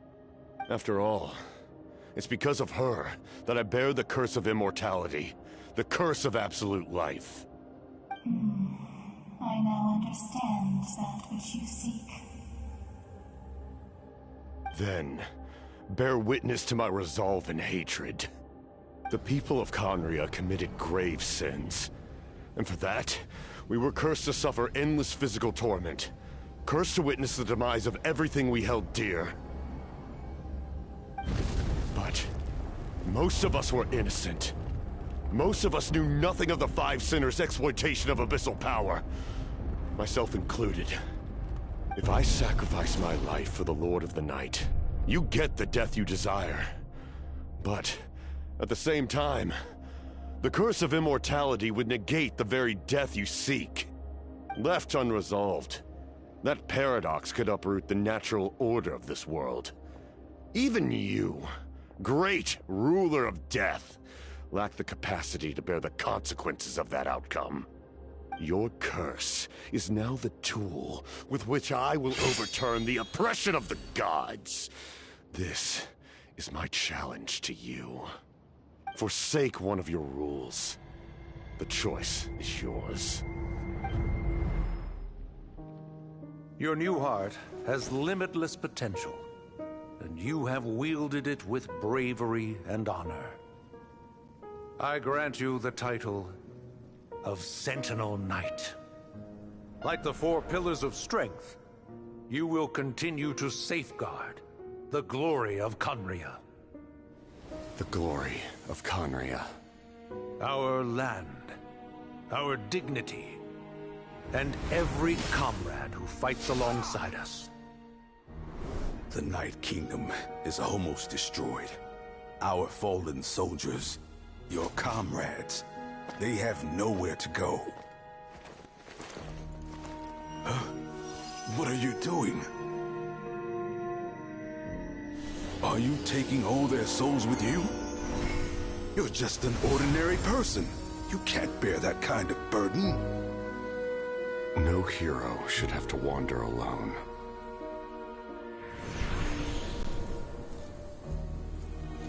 The curse of immortality. Using immortality to fight death. Using my rules against me. Make your choice. Reject your rules. Or allow me to trigger the paradox. The curse of immortality must stand. Use it to fulfill your final wish.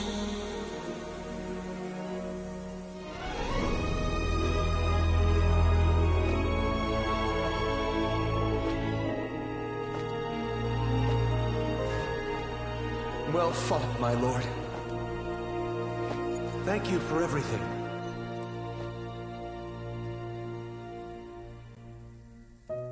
This time, let's go together. Yes. Let's go together.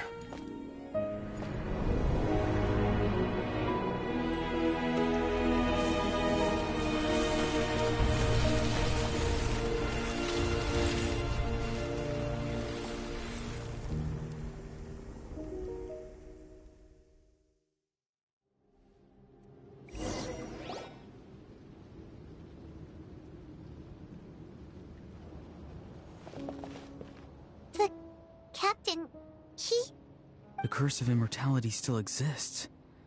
Does that mean the captain will never move from this place? Lord of the Night, is the captain still with us? There is no need to pursue traces of him. For those cursed with immortality, release from the mortal coil is the greatest form of peace. Even so, please pass on my gratitude. His long journey has finally come to a close. I suppose this is a happy ending for him. I cannot imagine how much pain he endured over the past 500 years. Or how much strength it took to never stray from his goal. There's something I've been trying to figure out. I don't think I ever saw him sleep. I tried to ask him about it on the way here, but he didn't answer. Just like always, he never talks about himself. It's probably due to the voices. When souls merge in a single being, their voices echo endlessly through the mind. Souls that retain memories of their death often scream and wail in despair, Considering the number of souls inside him, that effect would be even greater. So, over the past 500 years, he didn't sleep? At all?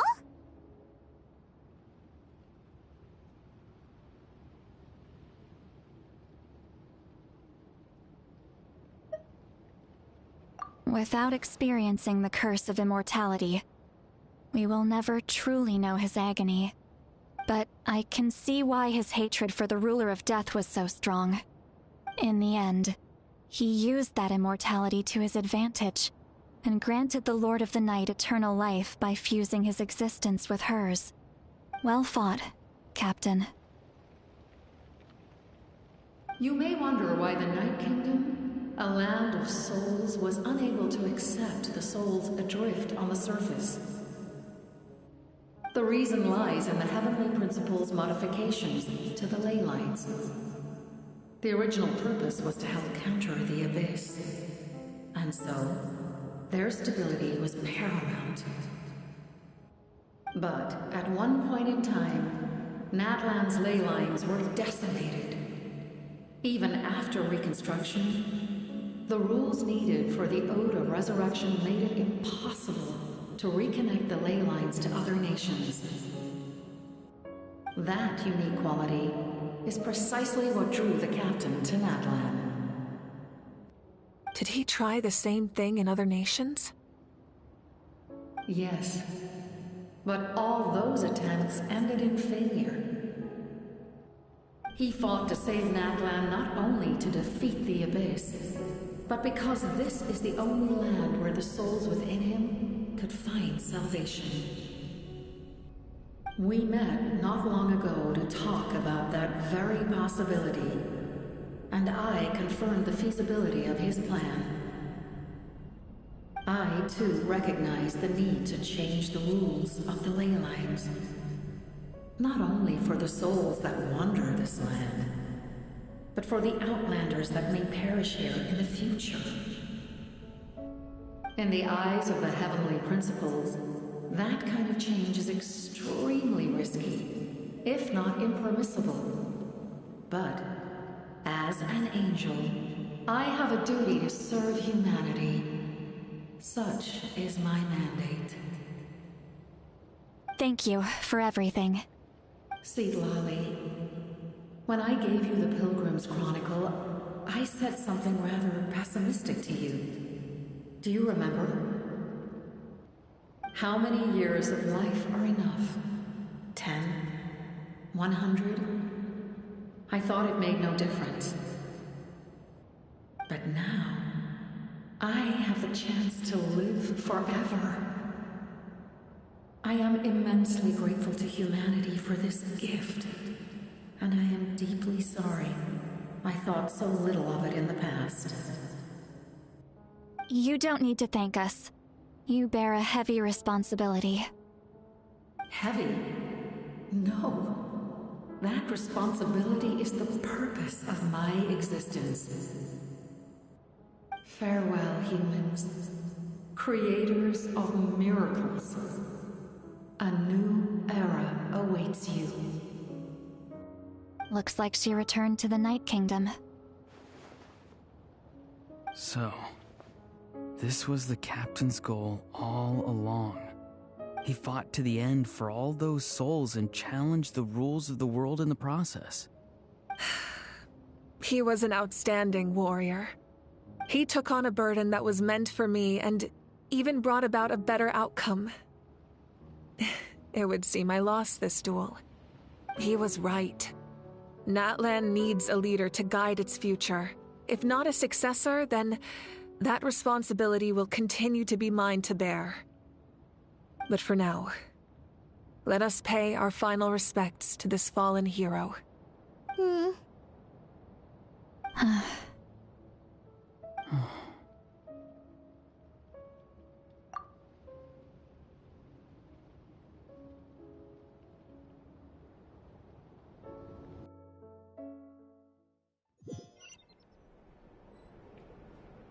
To my sister, Hine.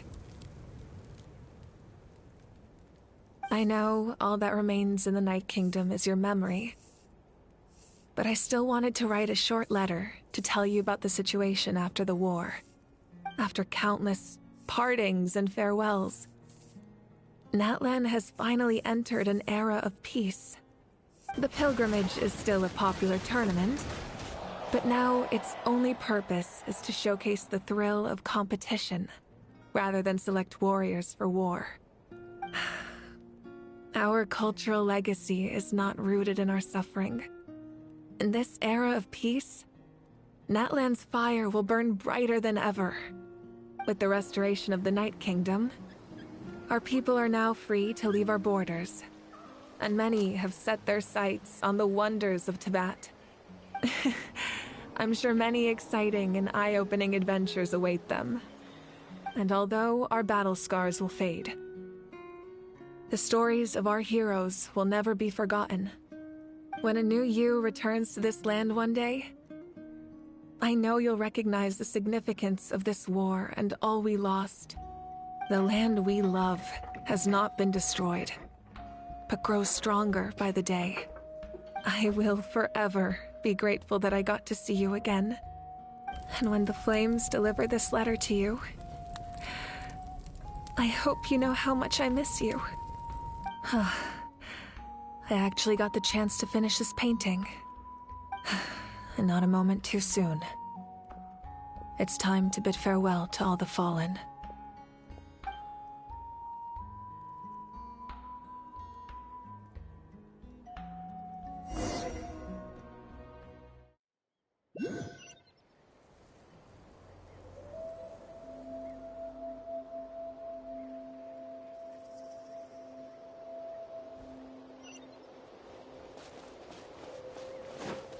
Hey, is that part new? Hyman's never seen it before.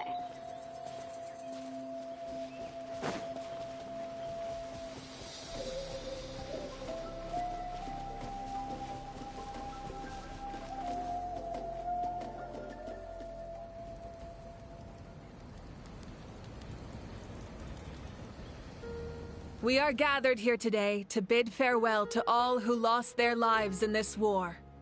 This struggle has caused us profound pain and brought us face to face with loneliness and loss. But through it all, our bravery and resolve never wavered, and we never lost sight of victory. Even the tiniest of sparks can unite to become a blazing fire. They lit our way forward and showed us the path to victory. When our homeland is revived and life blooms again, they will return to us with the first rain of spring. It is just as our poem describes. We are the inheritors of memory and legend. Those who grew alongside sun and wind. Those who forged our own destiny and future. That is Natlan's fire, the lifeblood of our nation. The fallen are never truly lost to us. We will be reunited one day. And as we create new legends and write new poems in honor of our beloved homeland, they will always be with us. Their deeds immortalized in our memory, and their names immortalized in stone. This epic will be remembered in the actions of every valiant warrior and brave Saurian, all equally important and indispensable. I would also like to take the time to recognize a Fatui Harbinger, who sacrificed his life for our cause. He was a warrior from Conria, who helped defend our nation 500 years ago. A man who used his own heart as refuge for the souls of the fallen. For the chance to offer them a final resting place, he chose to fight with us once again. In the end, he fulfilled his wish and returned the souls to the ley lines. By turning his curse into a weapon, he defeated his fated foe and protected me in the process. We have had our differences in the past, and I cannot say his character is representative of all in his organization. But on this occasion, we honor him as one of our own. In Natlan, all heroes are worthy of celebration.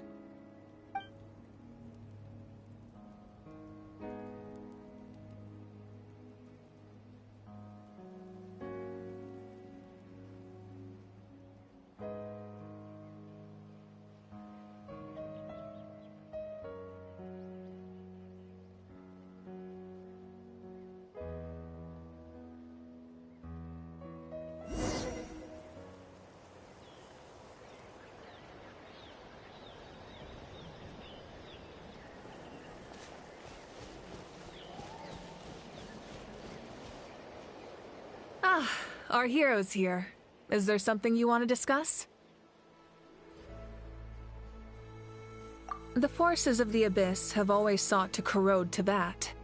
The ley lines were created by the Heavenly Principles, and it's only with their protection that Teyvat is able to nurture all forms of life.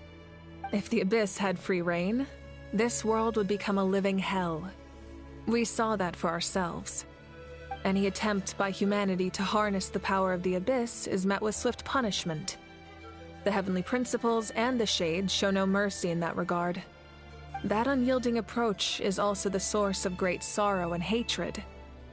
The situation goes beyond a simple discussion of right versus wrong.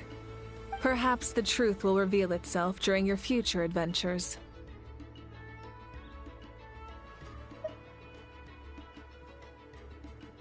Oh, isn't it obvious? The Ode of Resurrection didn't take effect at all. Your own strength is what allowed you to keep fighting, as well as the moral support from everyone in Natlan. Still, moral support is also an important, if underappreciated, effect of the Ode of Resurrection. The captain's subordinates sent us a letter he left behind. After our duel at the stadium, he asked Tsaritsa to remove him from the responsibility of obtaining the Gnosis, and his request was granted. The captain respected the outcome of that match, and refused to violate his principles. But, since this is the final Gnosis, I doubt that Tsaritsa will let the situation stand. Perhaps a replacement Harbinger will be sent here soon. I'll make sure to be prepared.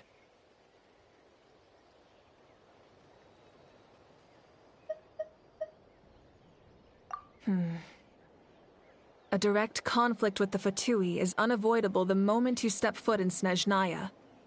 So make sure you're ready for any scenario. On a related note, I've acquired some new intel about the fragment that suddenly appeared in the sky.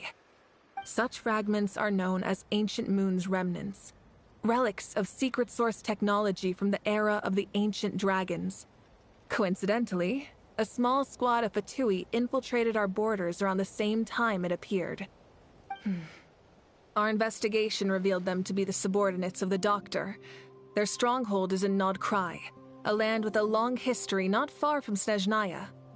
The people there can use a very special power. It's said that this mysterious power predates even the 7 elements of Teyvat. Ancient Moon's remnants, the Doctor, a mysterious power. The project that connects all 3 must be ambitious indeed.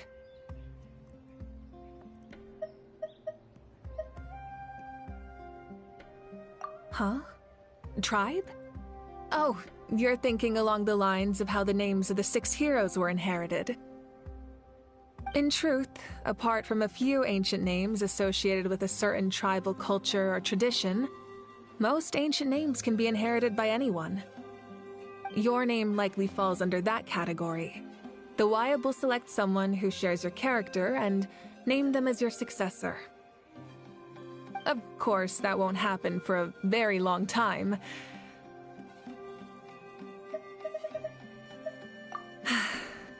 The long journey of the Pyro Archon has now come to an end. Together, we overcame darkness and death to accomplish something truly remarkable.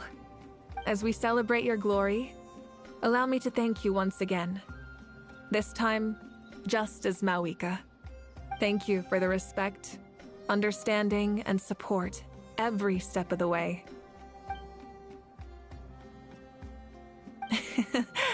An honor we share.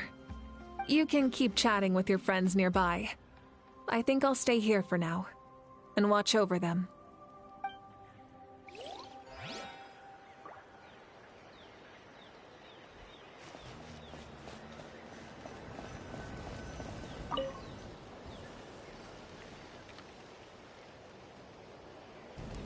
What are you thinking about, Traveler? Oh, the battle, right? Even though we won in the end, it cost a lot to get to this point, huh?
Story! Story! I want to hear a story! Come on! Tell us! Tell us! Well, you kids don't miss a beat, do you? All right. You can be the first audience for this new tale.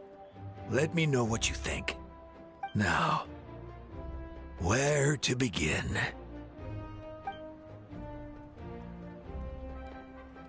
Want to stop and listen to the story? Sounds pretty fun.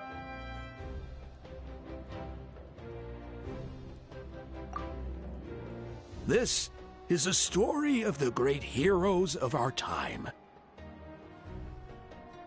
There are 3 great heroes at the center of this tale. The first is an outlander known as the Traveler, a warrior of great strength, completely immune to the power of the abyss.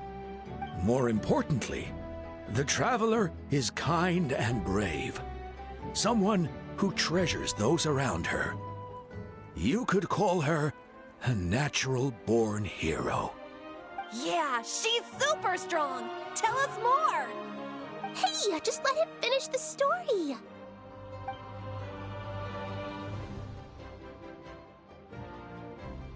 The man telling the story keeps looking this way, Traveler. Paimon thinks he recognizes you.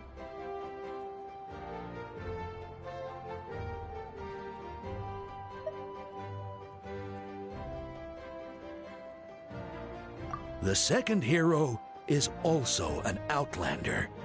Many years ago, he forged a connection with this land and used his body as a vessel for the souls of his fallen comrades. His goal was to give them a home and, with that, a chance to be reborn into this world. The third hero is none other than our current Archon, Mawika. Not only is she a powerful and respected figure, but she also commands the power of the Ode of Resurrection, which can bring people back from the dead. With the support of 6 heroes from 500 years ago, she united Natlan against a dangerous foe. Now, this story truly begins with the arrival of the Traveler in Natlan.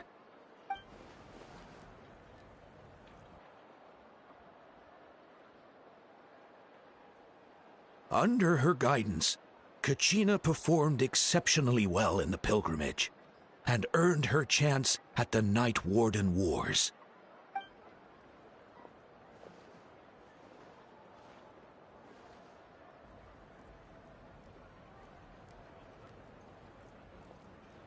Suddenly, the sky turned dark. The sacred flame went out, and Gasoithoth appeared.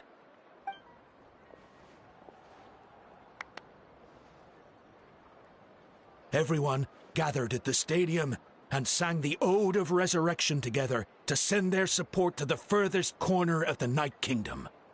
Hermione became known by all, and everyone began reciting the words that defined its message. In the beginning, there was darkness, until someone set themselves aflame. Only then did the universe know light. Anyway, the dust has now settled, and Natlan has entered a new era of peace. The Traveler fought for life, the Captain fought for death, and our Archon, Mawika, created a bridge between them. Wow! Is there more? Please don't let that be the end! Sounds like you like this one. Tell you what, give me some time and I'll write it all out in even greater detail. I loved it! This is the best story ever! Yeah, and Tumaini is the coolest ancient name. I get to be Tumaini today, okay, guys? Hey, it's supposed to be my turn! No, it's my turn!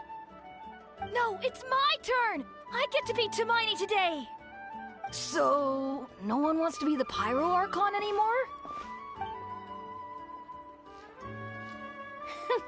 Sounds fun. What do you say, Traveler? Wanna let Paimon be Tumaini for the day?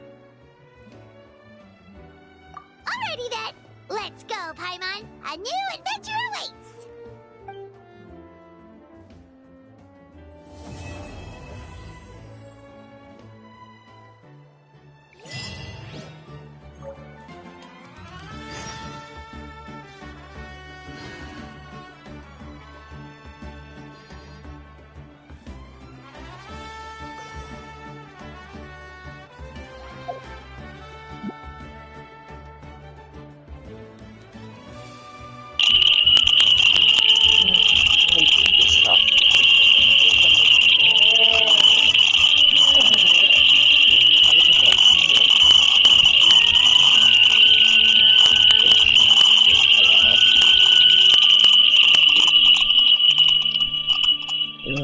Wie spät ist denn das? Oh, 4:33 Uhr, ach, scheiße. Wie lange bin ich denn hier schon? 5 Stunden? Oh, vielleicht auch nicht. Wir sind ja bestimmt schon bei 6 Stunden. Oh je. Naja, so. Dann sag ich mal gute Nacht oder guten Morgen oder wie auch immer. Ja. Und dann ciao, ciao.